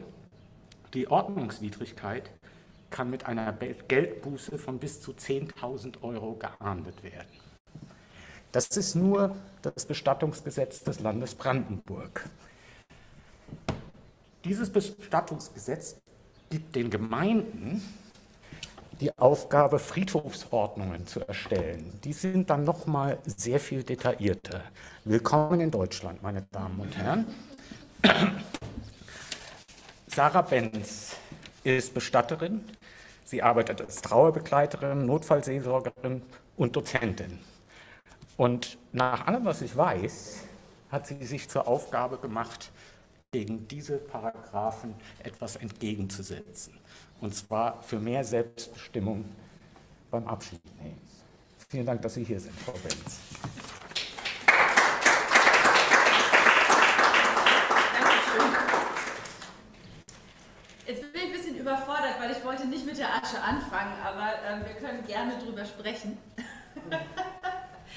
Vielen Dank, dass ich heute hier sein darf. Ich hoffe, das klappt mit der Übersetzung. Ich halte es jetzt einfach so hin, als würde ich reinsprechen und hoffe, dass es funktioniert und dass die Astrid das dann so hört. Genau, es wird heute um Selbstbestimmung gehen, es wird ein bisschen um Gesetze gehen, aber es wird eher darum gehen, was kann man eigentlich machen im Rahmen dieser Gesetze, weil die so unverständlich sind, dass ich keine Lust habe, auf diese Sprache einzugehen tatsächlich. Das mache ich mir nicht so schwer. Genau, ich bin Sarah Benz, ich bin Bestatterin und ich mache Kurzfilme, die heißen Sarggeschichten. Ich mache noch ein paar andere Sachen, ich unterrichte nonverbale Kommunikation für Sterbende und Demenzkranke und ich bin Musikerin, aber es geht jetzt um diese beiden anderen Sachen. Und erstmal damit, darf ich du sagen? Ist das okay? Ja. Damit ihr einen Eindruck kriegt, das Bild, was ihr hier seht von diesem Menschen mit dem Sarg, das ist auf unserem Flyer drauf. Ich habe ein paar mitgebracht, falls ihr Lust habt. Und das ist auch auf unserem Bus. Hier seht ihr mich und meinen Kollegen in unserem Bus. Wenn wir tote Leute abholen, sieht das ungefähr so aus, außer dass wir vielleicht nicht so aus dem Fenster raushängen. Und wir bestatten in Berlin und im nahen Umland und wir möchten gerne den Menschen die Möglichkeit geben, ihre Prozesse, soweit es geht, in unserem Gesetzesrahmen selbstbestimmt zu gestalten. Dafür habe ich 2015 mit einem anderen Kollegen das Filmprojekt Sarggeschichten gegründet. Da sitze ich auf dem roten Sarg, das ist sozusagen unser Maskottchen und das ist unser Logo und das soll zeigen, dass Rot ist die Farbe, die so am weitesten weg ist von diesen gängigen Trauerfarben, weil wir haben vom Tod kaum Bilder. Wir haben, das sind dann so Baumalleen, wo Menschen zu Klaviermusik langgehen und es ist düster und es ist irgendwie dunkel und die Farbe, die am weitesten weg ist, ist Rot. Und das ist die Farbe, die sagt, Achtung, hier passiert was Wichtiges und es ist auch die Farbe der Liebe und es ist eine warme Farbe. Deshalb haben wir auch gesagt, es soll bitte ein warmes Rot werden. Und wir haben bis jetzt 13 Filme gedreht, Kurzfilme, die findet ihr auch alle auf YouTube, wenn ihr die gerne ganz angucken wollt. Über verschiedenste Themen, die Menschen Mut machen sollen, ihre Prozesse selbst zu gestalten. Und man kann nur selbst gestalten, wenn man die Möglichkeiten kennt. Also da drehen wir zum Beispiel was, da habe ich eine Aschekapsel in der Hand, dazu sage ich gleich noch was. Dann haben wir einen Film gedreht, was brauchen trauernde Kinder. Es sitzt nämlich nicht nur ich auf dem Sarg, es sitzen manchmal auch noch andere Leute dort auf dem Sarg. Das ist ein Ausschnitt aus dem Film, wo wir heute noch ein bisschen was gucken. Wie macht man eine tolle Trauerfeier? Wo wir einfach mal zeigen wollten, was geht, was ist eigentlich möglich, wenn man eine Trauerfeier selbst gestalten möchte. Und um mal ein Beispiel zu nennen, was wir erklären wollen und wozu wir Mut machen wollen. Das ist zum Beispiel so, hier ist ein Bild, das da oben sind zwei Aschekapseln, das Schwarze und das Weiße. Wenn Asche aus dem Krematorium kommt, ist sie in diesen Kapseln. Das heißt, ihr müsst keine Urne kaufen. Niemand muss das. Das wird aber selten gesagt. Ihr könnt eine Urne kaufen. Ihr könnt eine Urne selber machen. Ihr könnt die Aschekapsel bemalen. Ihr könnt die bekleben. Ihr könnt alles Mögliche machen. Aber ihr müsst keine Urne kaufen. Das ist zum Beispiel was ich total wichtig finde für die Selbstbestimmung. Man kann das machen, aber man muss es nicht machen. Eine andere Sache, die wir in einer Sarggeschichte zeigen, ist zum Beispiel, dass man im Krematorium mit dabei sein kann, wenn der Sarg in den Ofen fährt. Das ist jetzt im Krematorium Stade. Das ist so ähnlich wie das Krematorium in Hennigsdorf in Brandenburg, mit dem wir normalerweise fahren. Weil Menschen kommen nicht darauf, Dinge zu erfragen, die sie noch nie gehört haben. Was wir nicht irgendwie in unserem Kopf schon mal gedacht haben oder als Gedanken ansatzweise gehabt haben, danach fragen wir nicht. Das heißt, wir müssen darüber sprechen. Ja, selbstbestimmtes Abschied nehmen, was ist das eigentlich? Ich habe es mal versucht, ein bisschen zusammenzufassen. Selbstbestimmtes Bestatten, selbstbestimmtes Abschied nehmen. Wir möchten gerne, dass die Zugehörigen das meiste selbst in der Hand haben.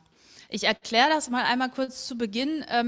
Wir benutzen das Wort zugehörig, weil wir meinen, dass angehörig Leute exkludiert, die nicht blutsverwandt sind oder angeheiratet sind. Und wir möchten gerne alle Menschen meinen, die wichtig sind für die verstorbene Person oder auch die kranke Person, wie auch immer, also für die Person. Deshalb benutzen wir das Wort Zugehörige, also nicht, dass ihr euch wundert. Ich finde es ganz wichtig, dass die Menschen wissen, wo ihre Toten sind. Das ist so, so oft so eine Blackbox, da ist jemand gestorben und dann ist die Person nicht mehr im Krankenzimmer, aber wo ist sie dann und wo kommt sie dann hin? Und meistens stehen wir dann irgendwann vor so einer Urne in einer Kapelle und wissen nicht, was eigentlich alles dazwischen passiert ist. Und ich finde, Menschen haben ein Recht darauf zu wissen, wo ihre Toten sind. Dann ist uns ein bisschen die Möglichkeit abhanden gekommen, uns dem toten Körper zuzuwenden. Das finden wir wichtig, dass es diese Möglichkeit gibt, dass Abschied genommen werden kann, dass die Menschen ihre Toten selber anziehen, selber in den Sarg legen können, wenn sie das wollen. Und dass sie auch Zeit haben, sich das zu überlegen. Denn entgegen der gängigen Meinung hat man Zeit, wenn jemand gestorben ist. Also die Menschen denken oft, es ist jemand gestorben, ich muss Papiere besorgen, es muss alles ganz schnell gehen und ich muss jetzt dies und das und jenes machen. Das stimmt nicht. Es ist ganz gut, wenn man ein paar Papiere irgendwann hat, aber es muss erstmal gar nichts schnell gehen und im Erstgespräch, also wenn ich oder mein Kollege zu einem Erstgespräch kommen, da muss erstmal nichts entschieden werden. Dann geht es erstmal nur darum, wie geht's euch, was braucht ihr, habt ihr irgendwas, wo ihr schon sicher wisst, so wollt ihr das machen. Für die anderen Sachen kann ich euch erzählen, wie es geht und was möglich ist und dann könnt ihr erstmal sacken lassen und erstmal nachdenken und ihr dürft euch auch umentscheiden. Das finde ich total wichtig. Ja, also es kann jemand sagen, ja, ich möchte unbedingt beim Anziehen dabei sein und dann 5 Minuten vorher vor der Tür sagen, nö, ich merke, das geht gerade nicht, ich gehe wieder. Ja, oder zu sagen, oh nee, so eine Kremation begleiten, das ist gruselig, das will ich nicht. Und irgendwann, nachdem man dann so 3 Wochen drüber nachgedacht hat, formt sich vielleicht dann doch der Wunsch, das zu machen. Und dann ist es völlig okay anzurufen und zu sagen, hey, hör mal, können wir mitkommen? Und dann geht das. Das heißt, es soll ein Prozess sein, der sich entwickeln darf. Mir hat letztens eine Frau erzählt, die ist zum Bestatter gegangen, nachdem ihr Vater gestorben war und die haben in 45 Minuten alles geklärt, hat sie gesagt. Nach 45 Minuten war alles fix. Vom Beginn bis zur Bestattung, bis zur Trauerfeier war alles fertig und die hat gesagt, ich habe mich gefühlt wie in einer Achterbahn und ich konnte nicht aussteigen. Das ist etwas, was wir unbedingt vermeiden wollen. Menschen sollen das Gefühl haben, sie haben Zeit und sie dürfen entscheiden und es gibt einen Raum zu spüren, was sie brauchen und was sie gerne möchten für diesen Abschied. War das schon immer so? Nee. Also wir sind gerade in einem Entwicklungsprozess. Ganz am Anfang, sage ich mal so, gab es den Tischler, der den Sarg gezimmert hat und es gab die Totenwäscherin, die kam und die Toten gewaschen hat. Dann ist irgendwann Bestattung eine Profession geworden, eine männerdominierte Profession, die Industrialisierung geschah. Man wollte Prozesse effizient machen und das hat man getan, indem man Arbeitsschritte geteilt hat. Also es gab Arbeitsteilungen und dadurch wurde die Arbeit natürlich einmal effizienter und dann weniger schön. Und dann mussten die Leute halt so ein bisschen auch zurückgedrängt werden. Ne? Also wenn jemand dort im Keller steht und die ganze Zeit tote Leute versorgt, dann bekommt die Person eine Routine und dann ist das vielleicht nicht mehr so liebevoll, wie ich mir das zum Beispiel wünsche. Das heißt, die Toten sind nach und nach immer weiter von uns weggerückt. Auch dadurch, dass die Leute weniger zu Hause gestorben sind. Also wenn man Leute fragt, wo wollt ihr sterben, dann sagen die meisten zu Hause oder im Hospiz. Oder wo würdet ihr gern sterben? Zu Hause. 80% der Menschen in Deutschland sterben in Einrichtungen, entweder im Krankenhaus oder in Pflegeeinrichtungen. Ja, und wenn die Leute nicht vor Ort sind, dann ist es schon schwierig, dort einen Abschied zu machen. Dann kommen die weg, dann sind die in einer Kühlung. Dann sagt man den Leuten, den Satz, den ich sehr, sehr leidenschaftlich hasse, behaltet ihn so in Erinnerung, wie ihr ihn gekannt habt. Das Problem dabei ist, dass ich jemanden, den ich lebendig erinnere, schlecht beerdigen kann, weil ich überhaupt nicht verstehe, was da passiert ist. Das hat sich geändert mit diesen 3 Schlagworten, die ich einfach mal so dahin geklatscht habe. Einmal mit der Hospizbewegung durch Cicely Saunders, die in London das erste Hospiz in den 60ern gegründet hat. In Aachen in Deutschland wurde das erste Hospiz 1984 gegründet. Die Hospizbewegung, die gesagt hat, wir müssen anders sterben. Wir können nicht mehr die Leute in Krankenhäusern in irgendein Badezimmer schieben zum Sterben, sondern es ist eine wichtige Zeit im Leben. Wir müssen das anders gestalten. Dann gab es parallel dazu die AIDS-Bewegung. Menschen, die an AIDS gestorben sind, das waren viele, viele queere Menschen, die schon ihr Leben lang für ihre Identität gekämpft haben und dafür, dass sie so leben und so sein können, wie sie sind.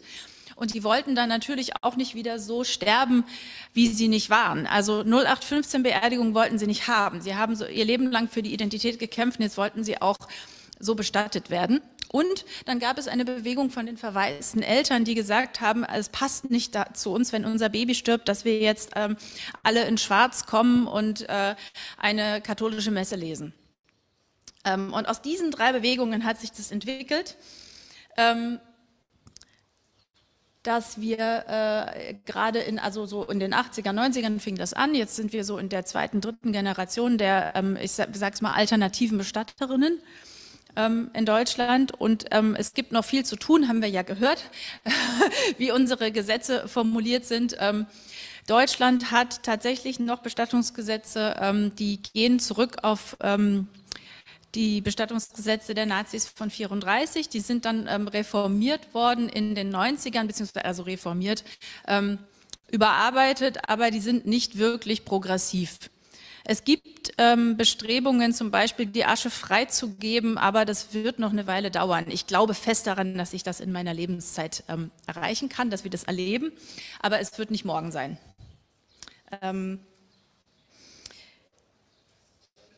Ich gucke zwischendurch hier mal so drauf, genau. Das ist das, was wir ganz wichtig finden. Begreifen kommt von Anfassen. Wenn ich verstehen will, dass da jemand gestorben ist, brauche ich eine Nähe zum Verstorbenen. Also ich generalisiere es nicht, vielleicht nicht alle, aber viele von uns und die Möglichkeit dazu, die Nähe zum Verstorbenen zu haben. Warum ist das wichtig? Einmal, um zu begreifen, was da passiert ist. Und es ist was anderes, wenn ich das einfach nur höre. Wenn ich einfach nur höre, so und so ist gestorben, dann ist das eine kognitive Botschaft, die ich im Kopf habe und mein Körper braucht dann so lange, bis der versteht, die kommt nicht mehr durch die Tür, diese Person. Wenn ich aber vor diesem toten Menschen stehe und ich merke, der antwortet mir nicht mehr, wenn ich ihn was frage und ich merke, die Haut verändert sich, die wird kühl, ja, die ändert langsam die Farbe, der Mensch wird steif, der atmet nicht mehr, der liegt ganz still. Ja, ihr könnt so still liegen, wie ihr wollt, ihr habt trotzdem noch ganz viel Bewegung in euch, weil ihr lebt. Und dann auch spüren können, dass da noch eine Verbindung da ist, dass die Verbindung nicht vorbeigeht, nur weil der Mensch gestorben ist. Echo. Dass das bleibt. Dass, obwohl der Mensch tot ist, die ganzen Erinnerungen, die ich habe, noch da sind und dass wir diesen Abschied auch gemeinsam zelebrieren können mit den Menschen, die wichtig sind für diesen Toten. Dafür ist es wichtig, Nähe zu haben und Nähe möglich zu machen. Und es kommen auch viele Menschen zu uns, die das gerne wollen. Die sagen, wir möchten gerne unsere Mutter selber waschen. Wir möchten sie in den Sarg legen. Und dann sehe ich mich sozusagen in der Assistenz der Zugehörigen. An den Stellen, wo sie unsicher sind und nicht mehr weiter wissen, da können sie gerne um Hilfe fragen. Aber die sind diejenigen, die sagen, wie es läuft. Und die sind diejenigen, die sagen, was geschieht. Und das finde ich ganz wichtig, weil da gibt es schon so einen Perspektivenwechsel. Also zum Beispiel mein Kollege und ich, wir haben kein Ladengeschäft, weil wir das nicht so wichtig finden. Wir gehen meistens zu den Menschen nach Hause. Und das macht was. Ich bin nämlich Gast bei denen. Ja, das ist was anderes, als wenn jemand bei mir im Laden sitzt. Ich würde euch gerne einen Ausschnitt zeigen aus einer Sarggeschichte, wo es um Versorgung geht. Da wollten wir einfach mal zeigen, wie man einen Verstorbenen versorgt und unsere Kollegin Karin hat sich als Verstorbene zur Verfügung gestellt. Denn, ja, sage ich gleich dazu, denn es ist kein Hexenwerk, einem toten Menschen was anzuziehen. Man muss einfach nur wissen, ein toter Mensch kann ich mehr so machen. Das heißt, ich muss alles über den Kopf ziehen. Aber das könnt ihr alle. Das haben Menschen Jahrtausende gemacht, ihre Verstorbenen selber zu bestatten. Also das Ziel meiner Arbeit ist so ein bisschen, mich selber überflüssig zu machen. Gucken, ob das jetzt funktioniert. Das ist jetzt ein Ausschnitt aus dem Film Wie versorgt man einen Verstorbenen? Das sind ihre Lieblingssocken.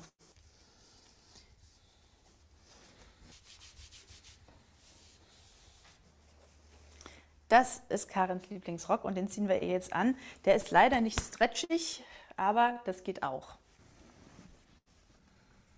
Okay, und jetzt wollen wir noch die Haare ein bisschen kämmen. Dann können wir sie noch ein bisschen eincremen. Und weil Karen sich auch immer gerne schminkt, kriegt sie jetzt von mir noch einen kleinen Tupfen Lipgloss auf die Lippen.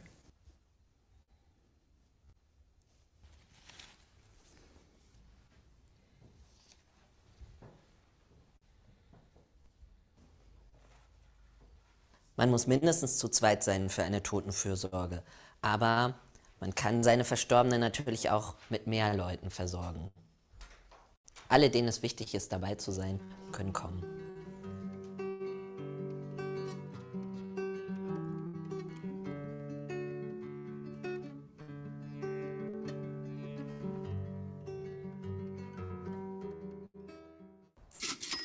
Wusstet ihr schon? Am besten, ihr zieht euren Verstorbenen um, bevor die Totenstarre beginnt. Wenn das nicht geht, könnt ihr die Totenstarre aber auch wegdehnen. Dazu bewegt ihr die Arme oder Beine des Verstorbenen ganz langsam und mit gleichmäßigem Druck in den Gelenken. Das ist so ähnlich wie denen beim Sport. Ihr könnt euren Verstorbenen behutsam in ein Tuch einhüllen oder anziehen, schminken und frisieren. Macht so viel oder so wenig, wie es zu eurem Verstorbenen passt und sich für euch gut anfühlt.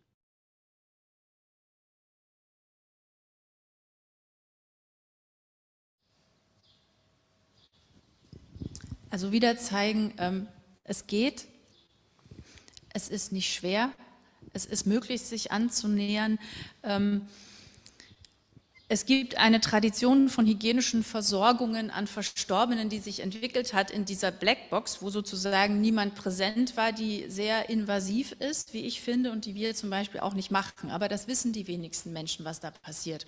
Und ich glaube, ein bisschen Fremdheit des toten Körpers entsteht auch dadurch, dass da jemand abgeholt wird, in irgendeinen Raum gefahren wird, dann passiert was mit dem, was aber die Zugehörigen nicht erfahren, und dann kommt er oben wieder raus und sieht dann irgendwie schlafend oder friedlich aus oder komisch oder fremd oder die Haare sind auf der anderen Seite oder anders, als sie sonst gelegen haben.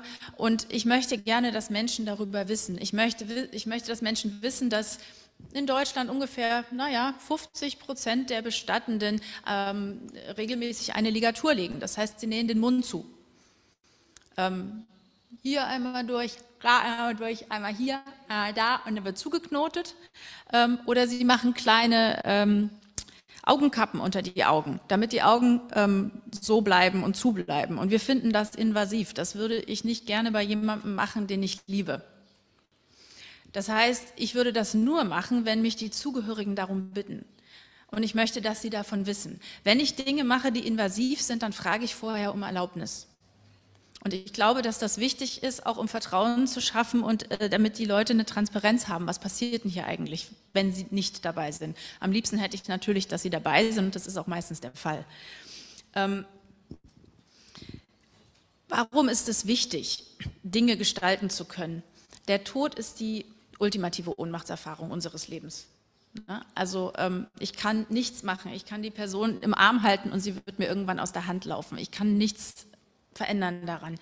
Aber wenn wir gestalten können, dann können wir uns als selbstwirksame Wesen wahrnehmen. Wir können etwas tun, wir können etwas verändern und wir können irgendetwas gegen diese wahnsinnige Ohnmacht tun. Und das erlebe ich sehr oft als hilfreich. Und in diesem Film, das war jetzt eine schöne junge Frau, das wird oft erwähnt, sehen denn Tote wirklich so aus, es spielt wenig Rolle. Ich will nicht sagen fast keine Rolle, aber man kann immer irgendwie dem Toten nahe kommen, wenn es wichtig ist.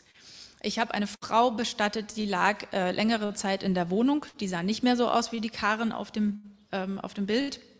Und die hatte Kinder. Und die Kinder haben ihre Mutter sehr geliebt und sie wollten ihr unbedingt nahe kommen. Und dann habe ich gesagt, okay, lasst uns schauen. lasst uns gucken, wie es ist. Ich schaue sie mir an, ich erzähle euch, wie sie aussieht, ihr dürft entscheiden.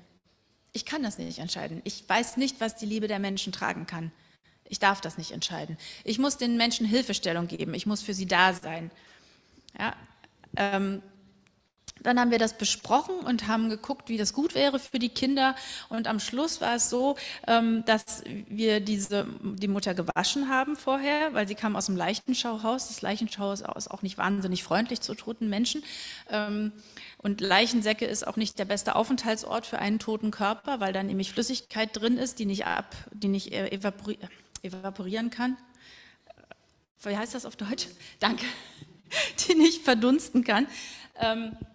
Das heißt, ich habe gesagt, ich wasche sie für euch und dann schauen wir, dann wickle ich sie ein. Und ich hatte ein weißes Laken und ich habe sie so eingewickelt, dass sie das Gesicht gut erkennen konnten unter dem Laken, dass sie sehen konnten, wo ihre Hände lagen. Und dann gab es eine schöne Überraschung, nämlich die Haare waren ganz fest am Kopf, das heißt, wir konnten die waschen und dann konnte ich das Tuch hier offen lassen und die konnten die Haare streicheln.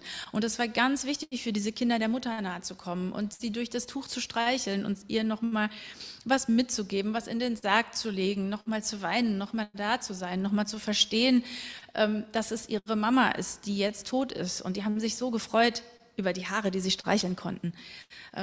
Deshalb will ich nochmal ganz deutlich sagen, niemand auf der Welt darf es den Menschen verbieten, ihre Toten zu sehen.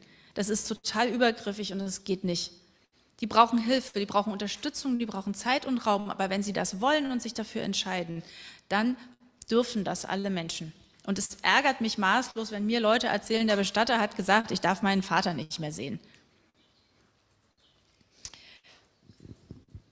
Und wenn Menschen ins Handeln kommen und Dinge gestalten können, dann werden sie wieder wirkmächtig. Ich habe ein Beispiel dafür, ich habe seit einer Weile immer einen Kindersarg da, der nicht ausgeschlagen ist. Also das ist ein kleiner Sarg, der keine Bettung hat. Das habe ich da reingelegt. Das sind sozusagen Beispiele, weil ich Eltern frage, wenn ich deren Kinder bestatte, wollt ihr das vielleicht selber machen? Habt ihr Lust dazu? Und es war eine Familie, die haben wirklich überlegt, die haben gesagt, ach, wir sind gar nicht so künstlerisch und wir wissen nicht so genau, ob wir das hinkriegen, ich weiß nicht, ob wir uns das zutrauen. Und dann haben sie gesagt, bring den doch mal vorbei. Und dann bin ich dahin und habe den Sarg vorbeigebracht und habe gesagt, ich lasse den euch mal, guckt mal, was ihr damit macht. Das hat lang gedauert, das war ein langer Abschied. War aber völlig okay, der sollte langsam gehen, der musste langsam gehen, das musste in ihrer Zeit sein. Ich zeige euch, was sie daraus gemacht haben. Das ist daraus entstanden. Das ist so schön, dass ich spontan gedacht habe, oh Gott, den kann man gar nicht verbrennen, so schön ist der. Ja? Ich habe das kleine Mädchen dann eingesargt und habe ihr die Socken angezogen und die Mütze aufgesetzt und habe sie noch in ein Tuch gewickelt. Und den Deckel, den ihr da seht, den die Mama bemalt hat, in wirklich tagelanger Arbeit, und sie hat gesagt, es hat ihr so gut getan, sich damit beschäftigen zu können. Den Deckel, den haben sie von innen auch gestaltet. Ups. Da haben sie Stoff reingezogen und kleine Schmetterlinge dran genäht. Und das kriegt kein Sarghersteller hin, weil das ist die Liebe von der Familie. Und das möglich zu machen, das finde ich ganz wichtig. Ja, wenn jemand das nicht möchte oder nicht kann, dann ist das fein. Dann haben wir Kataloge, wo Leute sich Särge aussuchen können. Aber Leute müssen wissen, dass es diese Möglichkeit gibt. Putting the birds.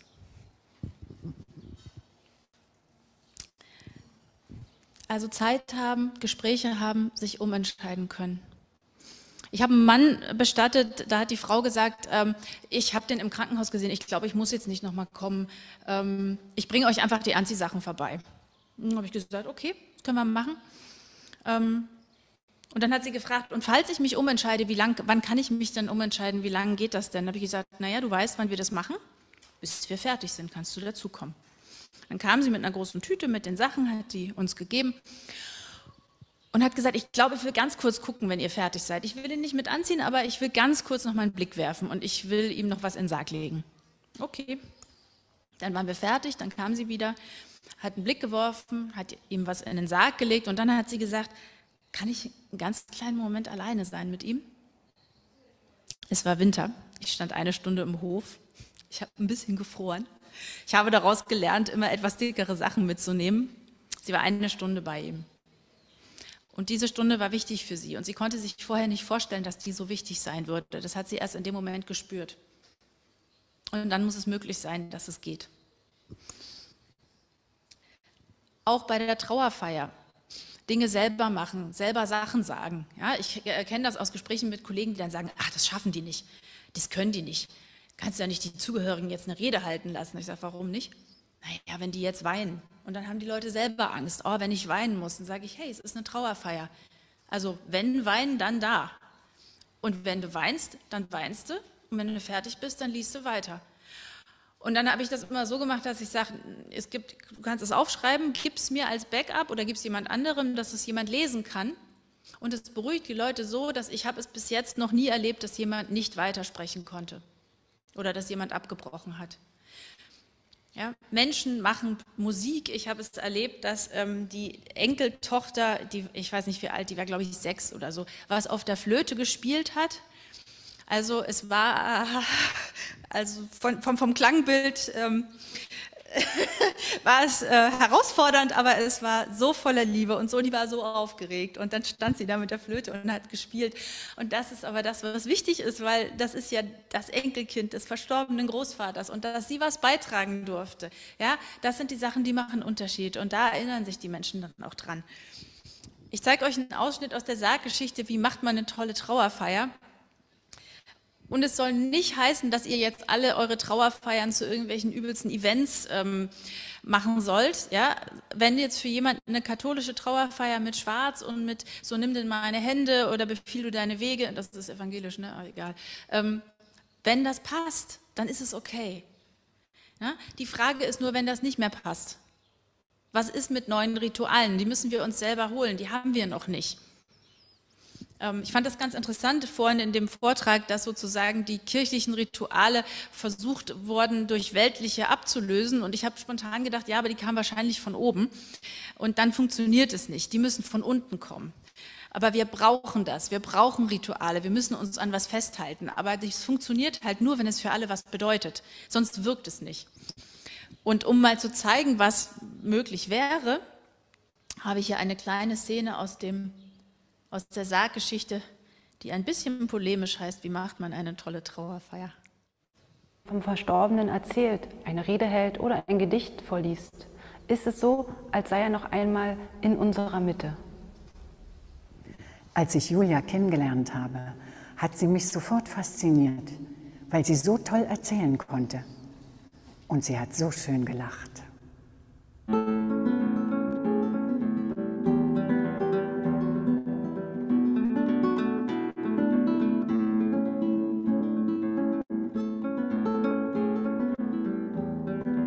Man kann auch Sachen, die dem Verstorbenen wichtig waren, mitnehmen. Seine Lieblingsmusik hören oder etwas trinken oder essen, was er gerne mochte.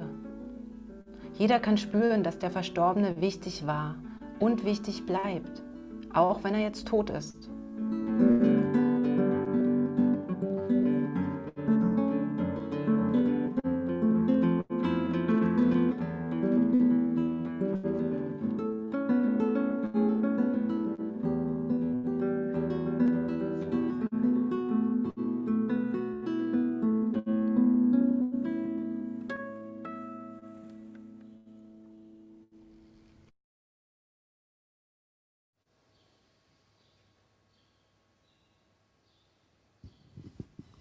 Das sozusagen einfach nur als Beispiel.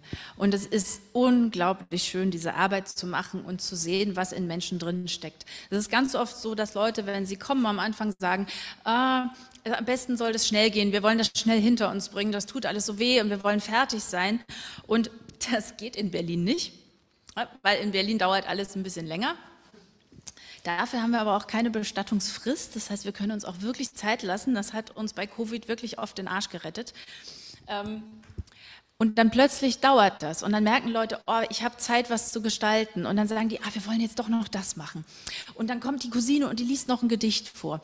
Und dann wollen wir wollen noch auf den Sarg was schreiben. Oder zum Beispiel einmal Die Trauergesellschaft ist dann quasi zu Beginn nach vorne gekommen und alle haben einen Daumenabdruck mit Farbe auf die Urne gemacht. Und Leute kommen mit den tollsten Ideen. Und das ist so schön. Ich habe gerade letzte Woche eine Trauerfeier gehabt, da haben wir keinen Erdwurf gemacht, da haben wir Kaffee geworfen, weil der Verstorbene Kaffee total geliebt hat. Und ich stand tatsächlich am Grab mit einer grünen Schale, also meine Obstschale war das, und in der einen Seite war Kaffeepulver und in der anderen Seite waren Kaffeebohnen und dann habe ich das hingehalten und dann kamen die und haben Kaffee reingeworfen. Es hat wunderbar geduftet und es war genau das, was zu diesem Mann gepasst hat. Ja, wir hatten auch schon Gummibärchen und Kräuter und Blütenblätter haben wir öfter. Und das ist toll, wenn das so individuell wird. Wenn Leute Musik spielen, die wirklich passt. Manchmal sagen Leute, ja, eigentlich war das Lied, aber das kann man nicht auf einer Beerdigung spielen. Oder ich sage, doch, können wir machen. Spielen wir Metal. Ja? Wenn er Metal-Fan war, dann spielen wir Metal, weil das passt zu ihm. Ich erzähle euch noch ein Beispiel von einem sehr selbstbestimmten Abschied, über den ich mich immer noch sehr freue. Das war meine zweite Begleitung. Da war ein Mann gestorben, den ich vorher kennenlernen durfte. Das war sehr schön. Ich habe ihn im Krankenhaus besucht. Er kam mit seinem Bademantel und seinem Infusionsständer auf mich zu, ganz langsam, setzte sich auf den Plastikstuhl im Aufenthaltsraum des Krankenhauses, guckte mich an und sagte, das ist aber mal ein ganz schön besonderer Kundenkontakt. Jetzt sehe ich, wer hier alles kein Deutsch spricht. Und wir haben ein sehr, sehr, sehr offenes und ehrliches Gespräch über den Tod geführt und wie er das haben will. Und er hat mich gefragt, in welcher Kühlung werde ich sein? In welchen Ofen werde ich geschoben? Was passiert mit mir? Was kann mit dem Sarg gemacht werden? Und dann habe ich gesagt, ja, wenn die Kinder Lust haben, können die den Sarg bemalen. Das ist nämlich so, die hatten 5 Kinder, also haben sie immer noch. Die haben 5 Kinder. Und dann bin ich zu denen nach Hause gegangen und habe mit den Kindern gesprochen und wir haben überlegt, was alles möglich wäre. Und dann haben die wieder miteinander gesprochen und über die Wochen hat sich dann sowas entwickelt. Er ist aus diesem Krankenhaus Gott sei Dank nach Hause gekommen. Seine Frau hat ihn da rausgeholt. War nicht ganz einfach. Und dann haben die noch zu Hause ein paar sehr, sehr schöne Tage verbracht. Und dann ist er in ein Hospiz gekommen und ist dort gestorben. Und ich habe ihn dort abgeholt. Und alle waren da und alle haben ihn angezogen und ich habe den Sarg aus dem Auto geholt und bin damit reingerollt ins Hospiz und habe gesagt, los, ihr könnt das mitmachen, wenn ihr Lust habt. Und die hatten Lust und die haben den Papa da selber reingelegt und die haben ihn auch mit zum Auto gerollt. Und das ist tatsächlich ein Foto, was dabei entstanden ist, wie sie den Sarg zum Auto gerollt haben. Das ist nicht unser Auto, das ist der Fuhrdienst, mit dem wir arbeiten und von dem wir die Abschiedsräume mieten. Die stehen normalerweise immer sehr pietätvoll an der Seite und in dem Fall haben sie sich aber Gott sei Dank der Lebendigkeit der Familie angeschlossen und waren ganz normal. Dann haben die Kinder dem Sarg hinterher geguckt, als er davongefahren ist und wir haben uns später wieder getroffen und zwar eine Woche später und sie haben den Sarg bemalt und sie haben ihn so bemalt, wie sie es vorher mit ihrem Papa abgesprochen hatten. Das heißt, er wusste alles, was geschehen wird. Das war also ganz besonders. Die Familie hat lange in Kalifornien gelebt und das ist der kalifornische Himmel, den ihr da seht. Also das ist der Deckel von innen, damit er also innen was zu gucken hat. Und die wollten eigentlich mit ganz, ganz vielen Leuten feiern, die alle nicht kommen konnten, weil die irgendwo auf der Welt waren. Und die haben dann Mails und Briefe geschickt und die haben sie innen da reingeklebt. Und die haben auch selber Mails und Briefe da reingeklebt und haben die dann miteinander gelesen. Und das war total berührend und während sie da gemalt haben, hier drüben in dem anderen Raum stand der Vater im Unterteil und dann sind sie immer wieder hin und haben ihn gestreichelt und sind ganz ruhig geworden und dann sind sie wieder rüber und haben gemalt und da seht ihr ein bisschen malen, dann haben sie auf die eine Seite einen Sonnenuntergang gemalt und dann kam noch die Lieblingstageszeitung des Vaters dazu und auf die andere Seite haben sie einen Mustang gemalt. Ich habe nämlich immer gedacht, ein Mustang ist ein Pferd, aber irgendwann habe ich dann verstanden, dass ein Mustang auch ein Auto ist. Es hat ein bisschen gedauert. Das ist ein Bild aus dem Krematorium, das ist das Krematorium Henningsdorf und tatsächlich, wie der Zufall es wollte, ist dieser Mustang sogar vorwärts in den Ofen gefahren, während sie dabei waren und Seifenblasen gemacht haben. Und dann kam Covid. Und die große, schöne Trauerfeier, die sich erträumt hatten, war einfach nicht möglich. Und dann habe ich gesagt, gut, dann warten wir einfach. Dann haben wir gewartet und gewartet und gewartet und irgendwann haben die gesagt, ach, jetzt ist gut. Wir haben sowieso nicht so viel Kraft, wir machen das ganz klein. Und inzwischen war Sommer und dann kamen sie auf den Friedhof mit den beiden Hunden, mit Tee und Kaffee, mit einem großen Blech, mit seinem Lieblingskuchen, einem Lautsprecher. Und wir sind mit der Urne zusammen zum Grab gegangen. Sie haben die Urne selber eingesenkt, was ganz toll ist und was in Berlin wahnsinnig schwierig ist. Da streite ich mich leider sehr oft mit Friedhofsmitarbeitenden, die das nicht erlauben. Dort ist es möglich. Sie haben das in einem Lieblingstuch gemacht. Es gab Bier, es gab Schokolade, seine Lieblingsschokolade. Da hat er auch ein paar Stück reingeworfen bekommen. Dann haben die das selber geschlossen, das Loch, während wir Frank Zappa gehört haben, sein Lieblingslied. Und die hatten eine Blumenstaude mitgebracht aus dem Garten und die haben sie gleich da reingepflanzt. Und dann war es ein total schöner Nachmittag. Die waren gut miteinander, die haben geweint, die haben gelacht, die haben sich an den Papa erinnert und an den Ehemann. Und irgendwann habe ich gesagt, Leute, ihr braucht mich jetzt nicht mehr, ich schleiche mich einfach davon. Habe ich gemacht, bin davon geschlichen. Ja, dann kam Corona. Micha hatte mich vorher gebeten, ein bisschen was darüber zu erzählen, weil das ja doch eine Rolle gespielt hat, auch heute schon.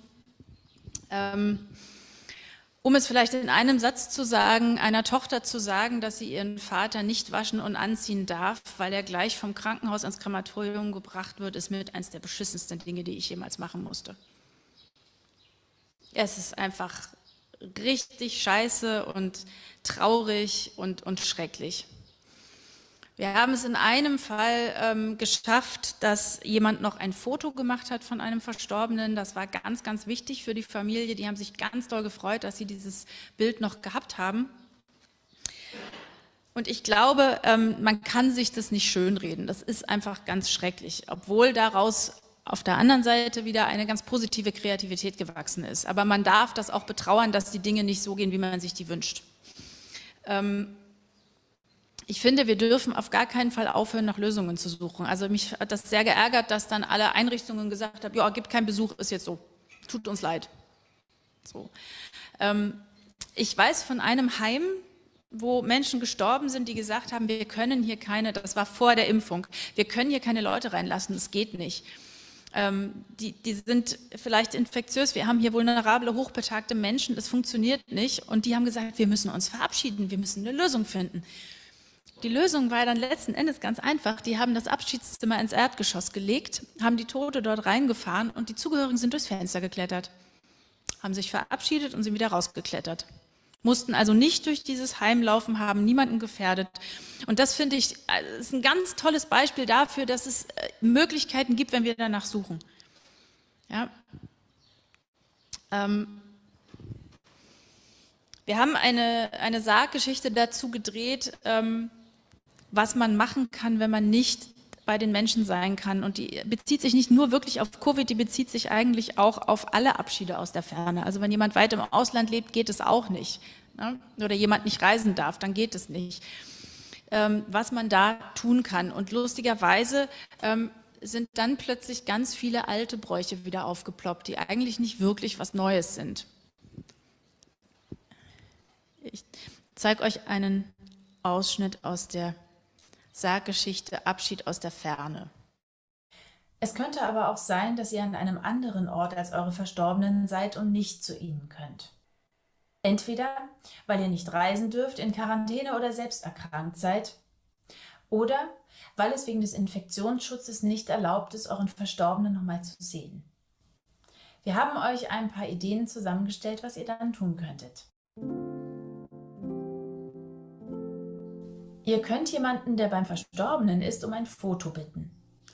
Oder ihr könnt auch anrufen oder einen Videochat mit dem Handy herstellen. Es kann gut tun zu wissen, dass die eigene Stimme nochmal im selben Raum erklingt, wo der Verstorbene liegt. Vielleicht schreibt ihr aber auch lieber einen Brief oder malt ein Bild und bittet, dass es zum Verstorbenen gelegt wird. Falls das nicht möglich ist, könnt ihr diesen Brief auch später zum Grab bringen oder verbrennen, damit er jenseits von Zeit und Raum ankommt. Vielleicht kann auch jemand einen Finger- oder Handabdruck mit einem Stempelkissen auf Papier für euch machen. Ihr könnt auch darum bitten, dem verstorbenen Menschen eine Haarsträhne abzuschneiden und euch zukommen zu lassen. So habt ihr etwas zum Anfassen, um den Tod begreifen zu können.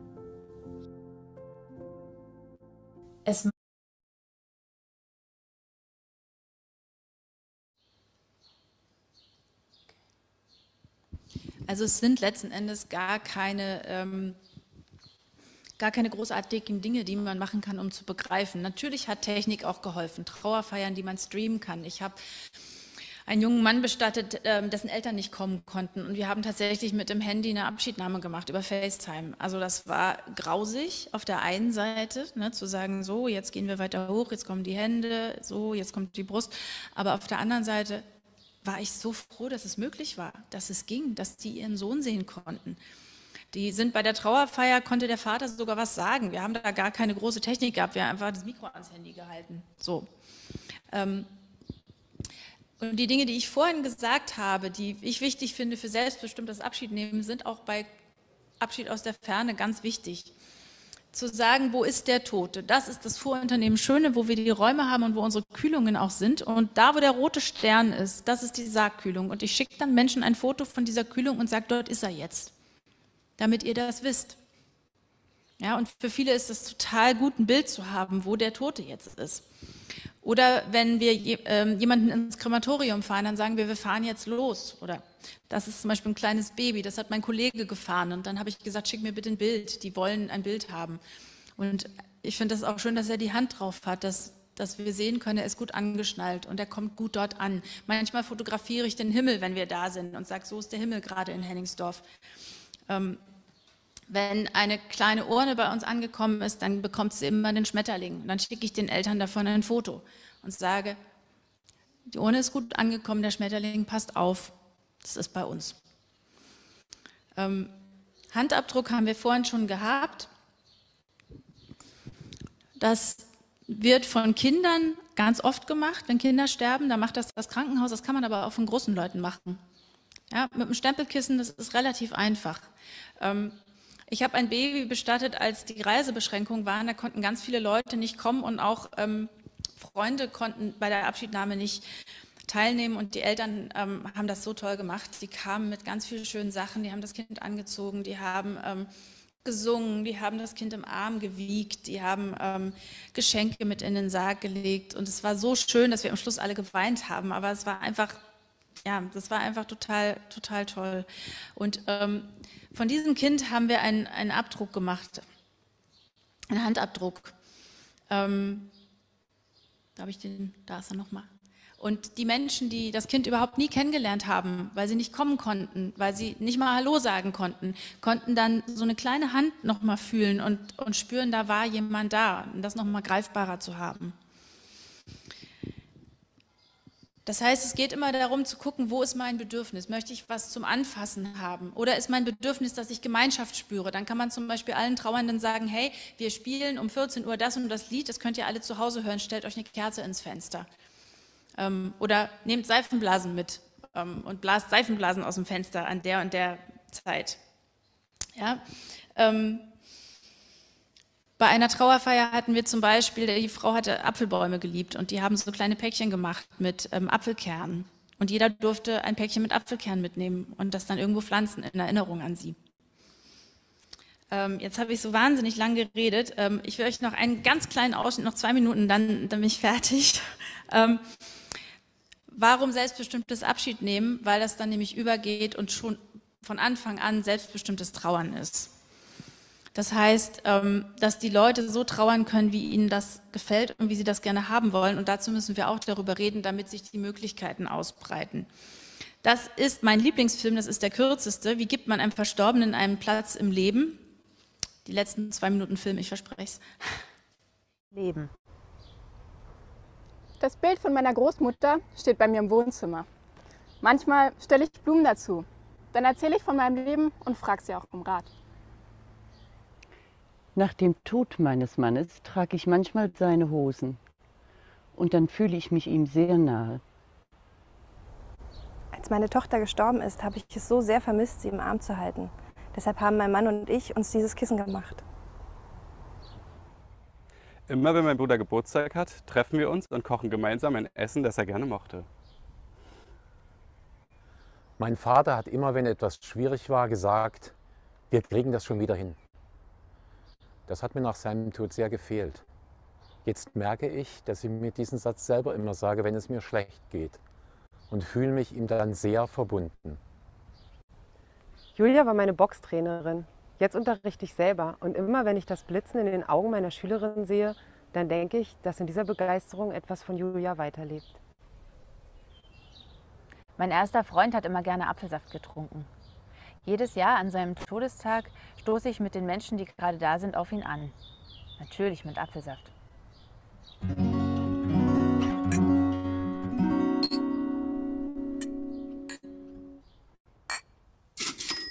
Wusstet ihr schon? Wie man sich erinnert und wie man sich verbunden fühlt, verändert sich mit der Zeit. Euer Erinnern darf sich ändern. Das heißt, wenn es euch einengt, macht es kleiner. Wenn ihr das Bedürfnis nach mehr habt, macht es größer.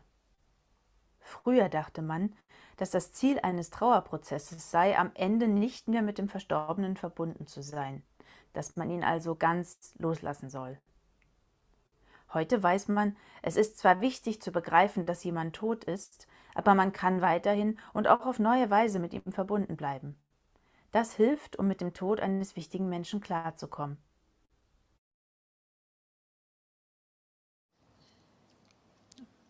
Ja, das sind eigentlich fast schon die letzten Worte. Wir müssen nicht mehr loslassen, wir dürfen in Verbindung bleiben, wir dürfen die Beziehung weiterführen. Das mit dem Apfelsaft, das mache ich übrigens jetzt schon seit 21 Jahren. Und es ist großartig, weil jedes Jahr ist jemand anders dabei. Manchmal sind es Fremde, manchmal sind es Nachbarn, manchmal sind es Menschen, die ich kenne. Und das ist schön. Ich danke für eure Aufmerksamkeit und falls ihr jetzt noch Fragen habt, bitte gerne.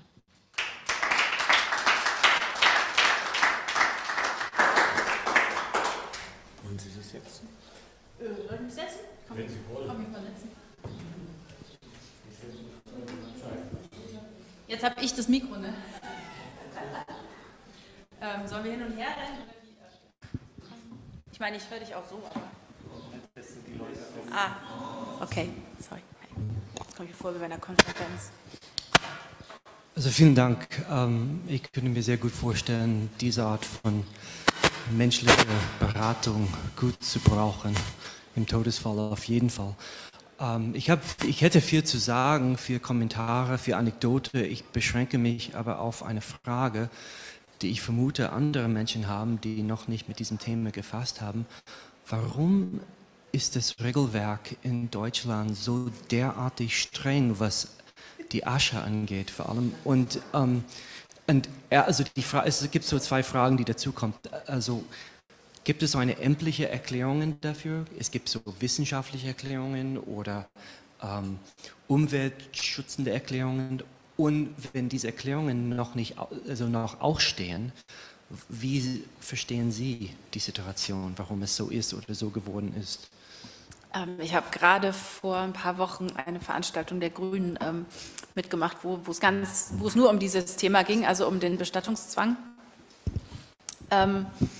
Hygienische Gründe spielen keine Rolle, es geht um Asche.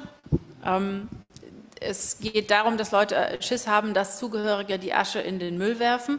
Und ich denke, wenn wir uns davor fürchten, dass wir unsere Omis oder unsere, keine Ahnung, unsere Eltern in den Müll werfen, dann müssen wir vielleicht ein bisschen in unsere Beziehungen investieren, anstatt in unsere Bestattungsgesetze.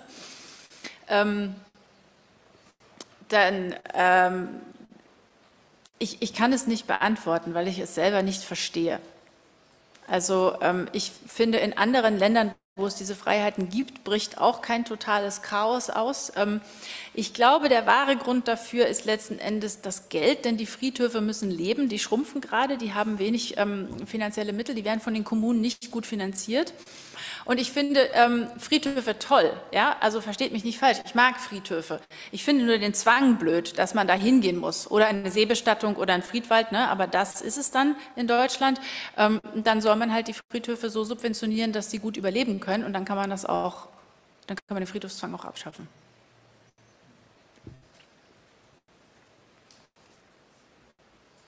Gibt es noch weitere?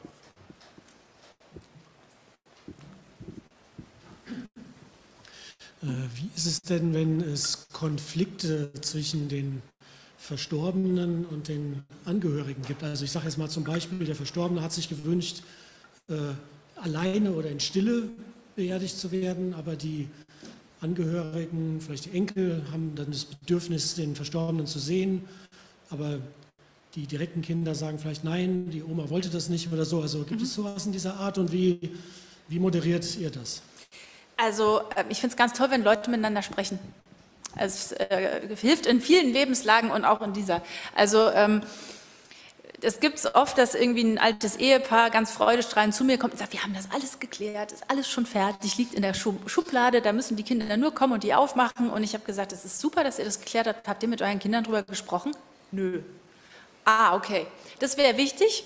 Dann könnt ihr nämlich vorher ins Gespräch darüber gehen, was für die Kinder wichtig ist. Ja, und dann sagen die vielleicht, oh, anonymes Grab, Mutter, ich weiß, du willst keine Arbeit machen, aber wir würden uns freuen, einen Ort zu haben. Und dann klärt sich das meistens. Also man muss ja auch immer überlegen, für wen ist der Abschied. Und ich würde jetzt nicht explizit gegen einen Willen von meinem Zugehörigen gehen. Aber letzten Endes müssen ja auch die Überlebenden damit weiterleben, wie dieser Abschied gelaufen ist. Was ich auf gar keinen Fall mache, ist, wenn das Menschen sind, die ich begleite und dann sagt mir jemand, der und der darf nicht kommen, du musst dafür sorgen, dass der nicht kommt, dann sage ich, das ist nicht meine Aufgabe, das müsst ihr klären. Ich bin keine Ausführungsbeamtin von irgendwelchen Menschenfernhalteprotokollen. Sorry, Astrid, das ist mir so rausgerutscht. Ja. Ja, aber das war auch etwas, was zumindest am Anfang des Vortrags in meinem Hinterkopf war. Wer ist es selbst in selbstbestimmt? Das ist ja letztlich der Kern dieser... Das kann man ja festlegen. Also zum Beispiel, wenn es um die Asche geht, ne, also wenn wir Lockerungen erleben, wir wollen mal schauen, dann müssen das die Verstorbenen vorher festgelegt haben. Und das ist ja in Ordnung. Dann sollen die das festlegen und dann können das die Zugehörigen später machen. Also eine Trauerfeier oder ein Abschied muss zu dem Menschen passen, der gestorben ist, aber auch zu denen, die sich verabschieden. Also das heißt letztlich aus der Erfahrung einer Bestatterin zu sprechen, das heißt schon vor dem Tod viele Angelegenheiten. Oh, absolut. Ja, natürlich. Also nicht nur den Organspender, nee. Sondern, und das muss jetzt nicht das Gespräch, ja, muss jetzt nicht das Riesengespräch sein, komm, setz dich mal hin, wir müssen mal was sagen, ja, so, sondern das können ja viele kleine Gespräche sein. Also mein Vater ist passionierter Bergsteiger und ich habe irgendwann mal gesagt, hey, was hältst du davon, wenn wir dir in den Sarg innen so Fotos von Felsen kleben, fändest du das schön? Oh, hat er gesagt, das würde mir gefallen. Na, also so kleine Sachen oder das Kleid, das mag ich, das kannst du mir mal im Sarg anziehen oder sowas. Und dann entwickelt sich da was draus, weil vor allen Dingen sind das ja nicht nur Gespräche über Tod, sondern auch Gespräche über Liebe, weil das zeigt ganz viel Liebe zwischen den Zugehörigen oder Beziehung, sagen wir es mal so, Beziehung. Ich würde noch gerne eine weitere Frage stellen, die vielleicht etwas persönlich ist und wenn Sie die nicht beantworten wollen, dann tun Sie es einfach bitte nicht. Jetzt bin ich aber gespannt. Die Antwort haben wir schon in dem Filmchen zu einem Teil gehört, und da beziehe ich mich auf den Apfelsaft. Das ist eine Frage nach Ihrer Berufswahl. Wie sind Sie zur Bestatterin geworden? Ich meine jetzt nicht Wie viel Zeit haben wir? Die frühe Erfahrung mit dem Tod, auf die auch in der Ankündigung schon hingewiesen worden ist, sondern ich meine ganz konkret, wie macht man sowas? Also es gibt in Deutschland Bestrebungen, dass Bestatter ein Ausbildungsberuf wird. ich habe diese Ausbildung nicht, weil das ist eine Ausbildung, die also sehr viel klassische Dinge lehrt, die ich gerne anders machen möchte. Ich sage es mal ganz vorsichtig. Ich habe tatsächlich Praktika gemacht. Ich habe bei meinem Kollegen, mit dem ich jetzt zusammenarbeite, angefangen zu assistieren. Und irgendwann hat er gesagt, du, ich glaube, wenn du Lust hast, kannst du selber Begleitungen übernehmen. Und ich habe gemerkt, das ist total toll. Ich mache das super gerne. Also ich bin da so reingewachsen. Das heißt, es ist ein Ausbildungsberuf, aber es ist gleichzeitig keine geschützte Bezeichnung? Genau. Okay. Genau. Also man kann eine Ausbildung machen, man muss aber keine Ausbildung machen. Genau. Gibt es... Ja, und viele Menschen, die, ich sage es jetzt mal so alternativ bestatten, also die da ähnliche Ansätze haben wie wir, haben diese Ausbildung nicht. Gibt es noch weitere Fragen aus dem Publikum oder auch aus dem Zoom-Bereich?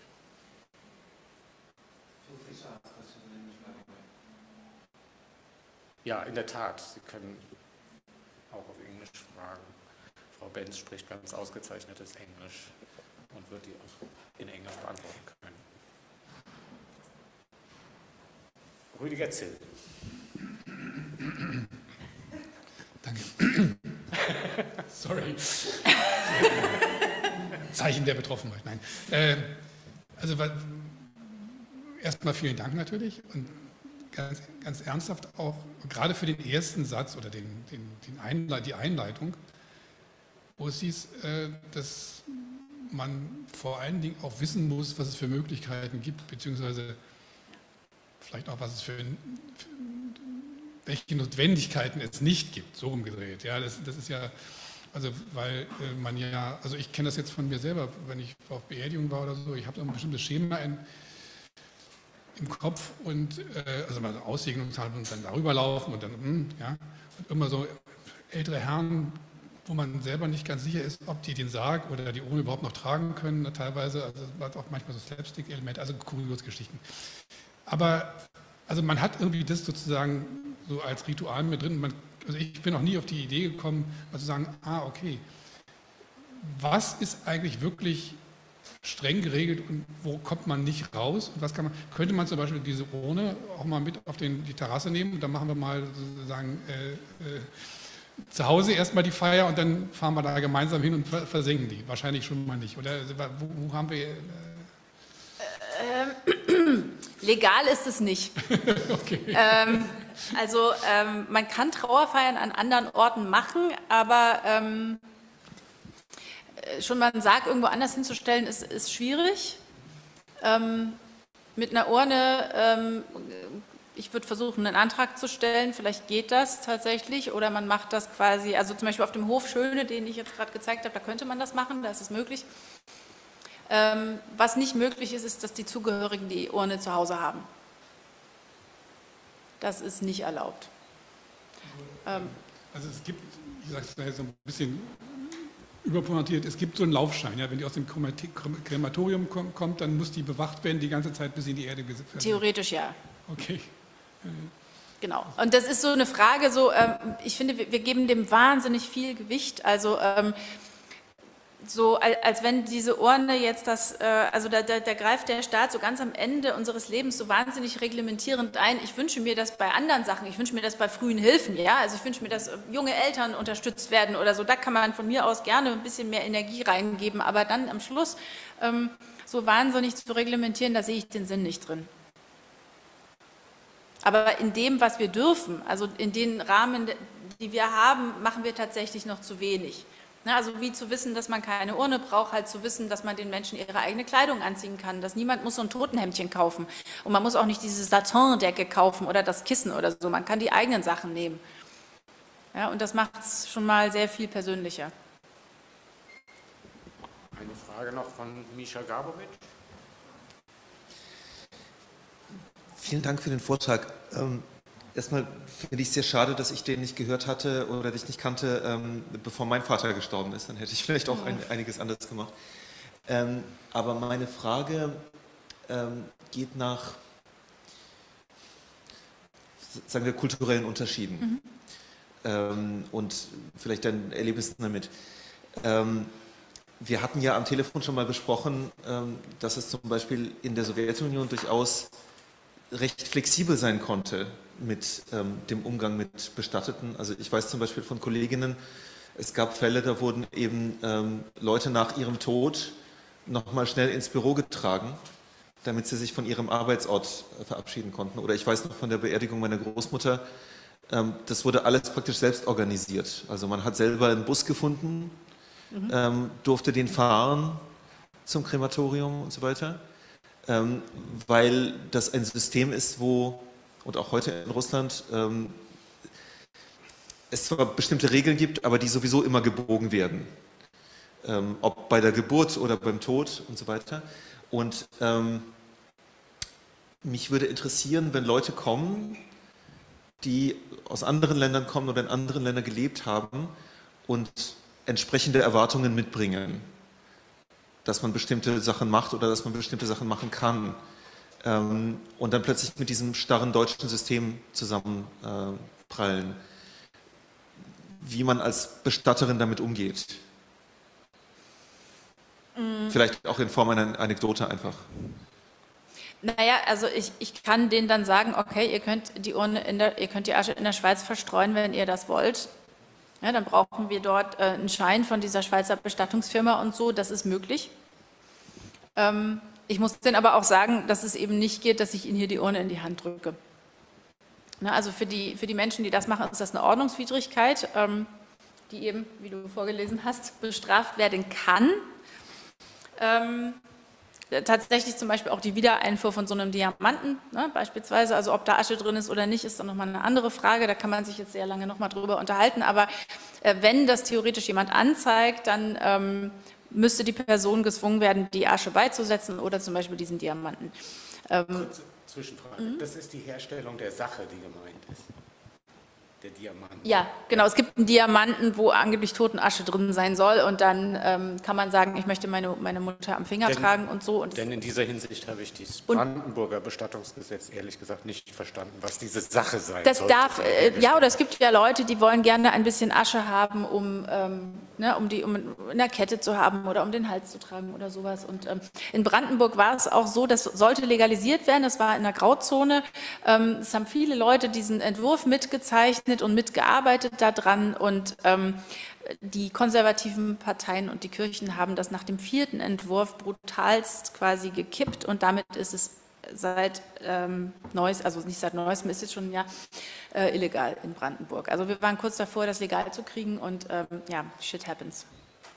Aber das kriegt man auch irgendwie wieder andersrum. Das ist, was man machen kann, wenn du jetzt aus einem Land kommst, wo das legal ist, die Asche zu bestatten und du sagst, ich möchte meinen Vater aber dort begraben, dann kannst du die Urne ausführen, das geht.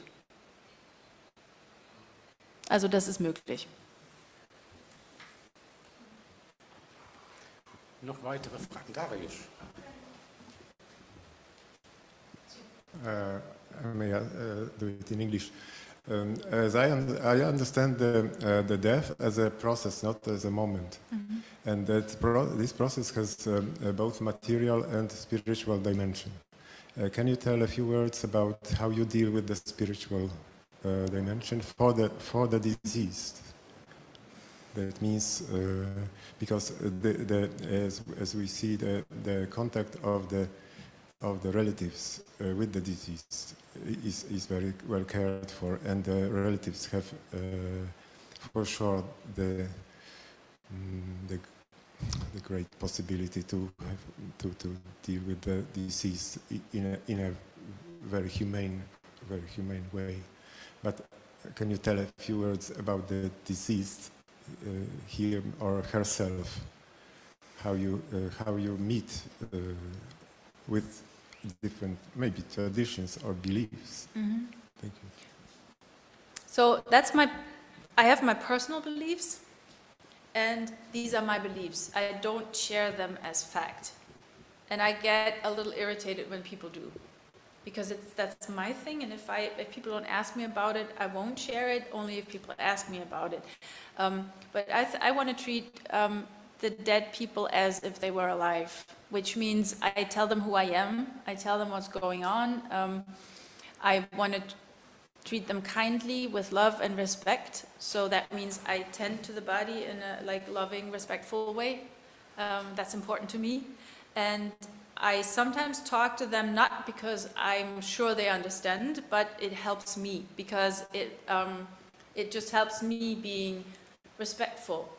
So I do it for myself. So I would never take somebody without saying hi first. I mean, sometimes, so when I go to the hospital and I pick up, so I had a long string of babies last year, and the guy in pathology came and he gave me this bundle and wanted to put it in a coffin and said, yeah, so here she is. And I said, no, you have to put her down. I want to, and I opened it and there was this beautiful little girl and I said, hi. And it was the girl with the little hand. And I said, hi, I'm Sarah, I'm taking you and your parents are going to see you. And sometimes I feel like I need to rock them a little bit and then I put them in the coffin and then I can go. So, and if that does something to the dead, I don't know. That's not my place to say, but it does something to me. Does that kind of answer your question? Okay. I believe we have a question on the Internet. Ja, wir haben eine Frage auf Zoom von Winfried Bergmann. Hallo Winfried. Haben Sie es schon erlebt, dass Sie eine Nachfrage nach einer Bestattung abgelehnt haben? Wenn ja, was für Gründe könnten dazu führen? Habe ich noch nicht erlebt. Was für Gründe könnten dazu führen? Also wir sind, unsere Schwerpunkte sind Babybestattungen, Bestattungen von Menschen, die sich suizidiert haben und queere Bestattungen, also von Menschen, die queer sind. Und ich glaube, also Menschen, die sozusagen unsere Art zu leben ablehnen oder das ablehnen, was wir repräsentieren, das würde mir sicherlich schwerfallen.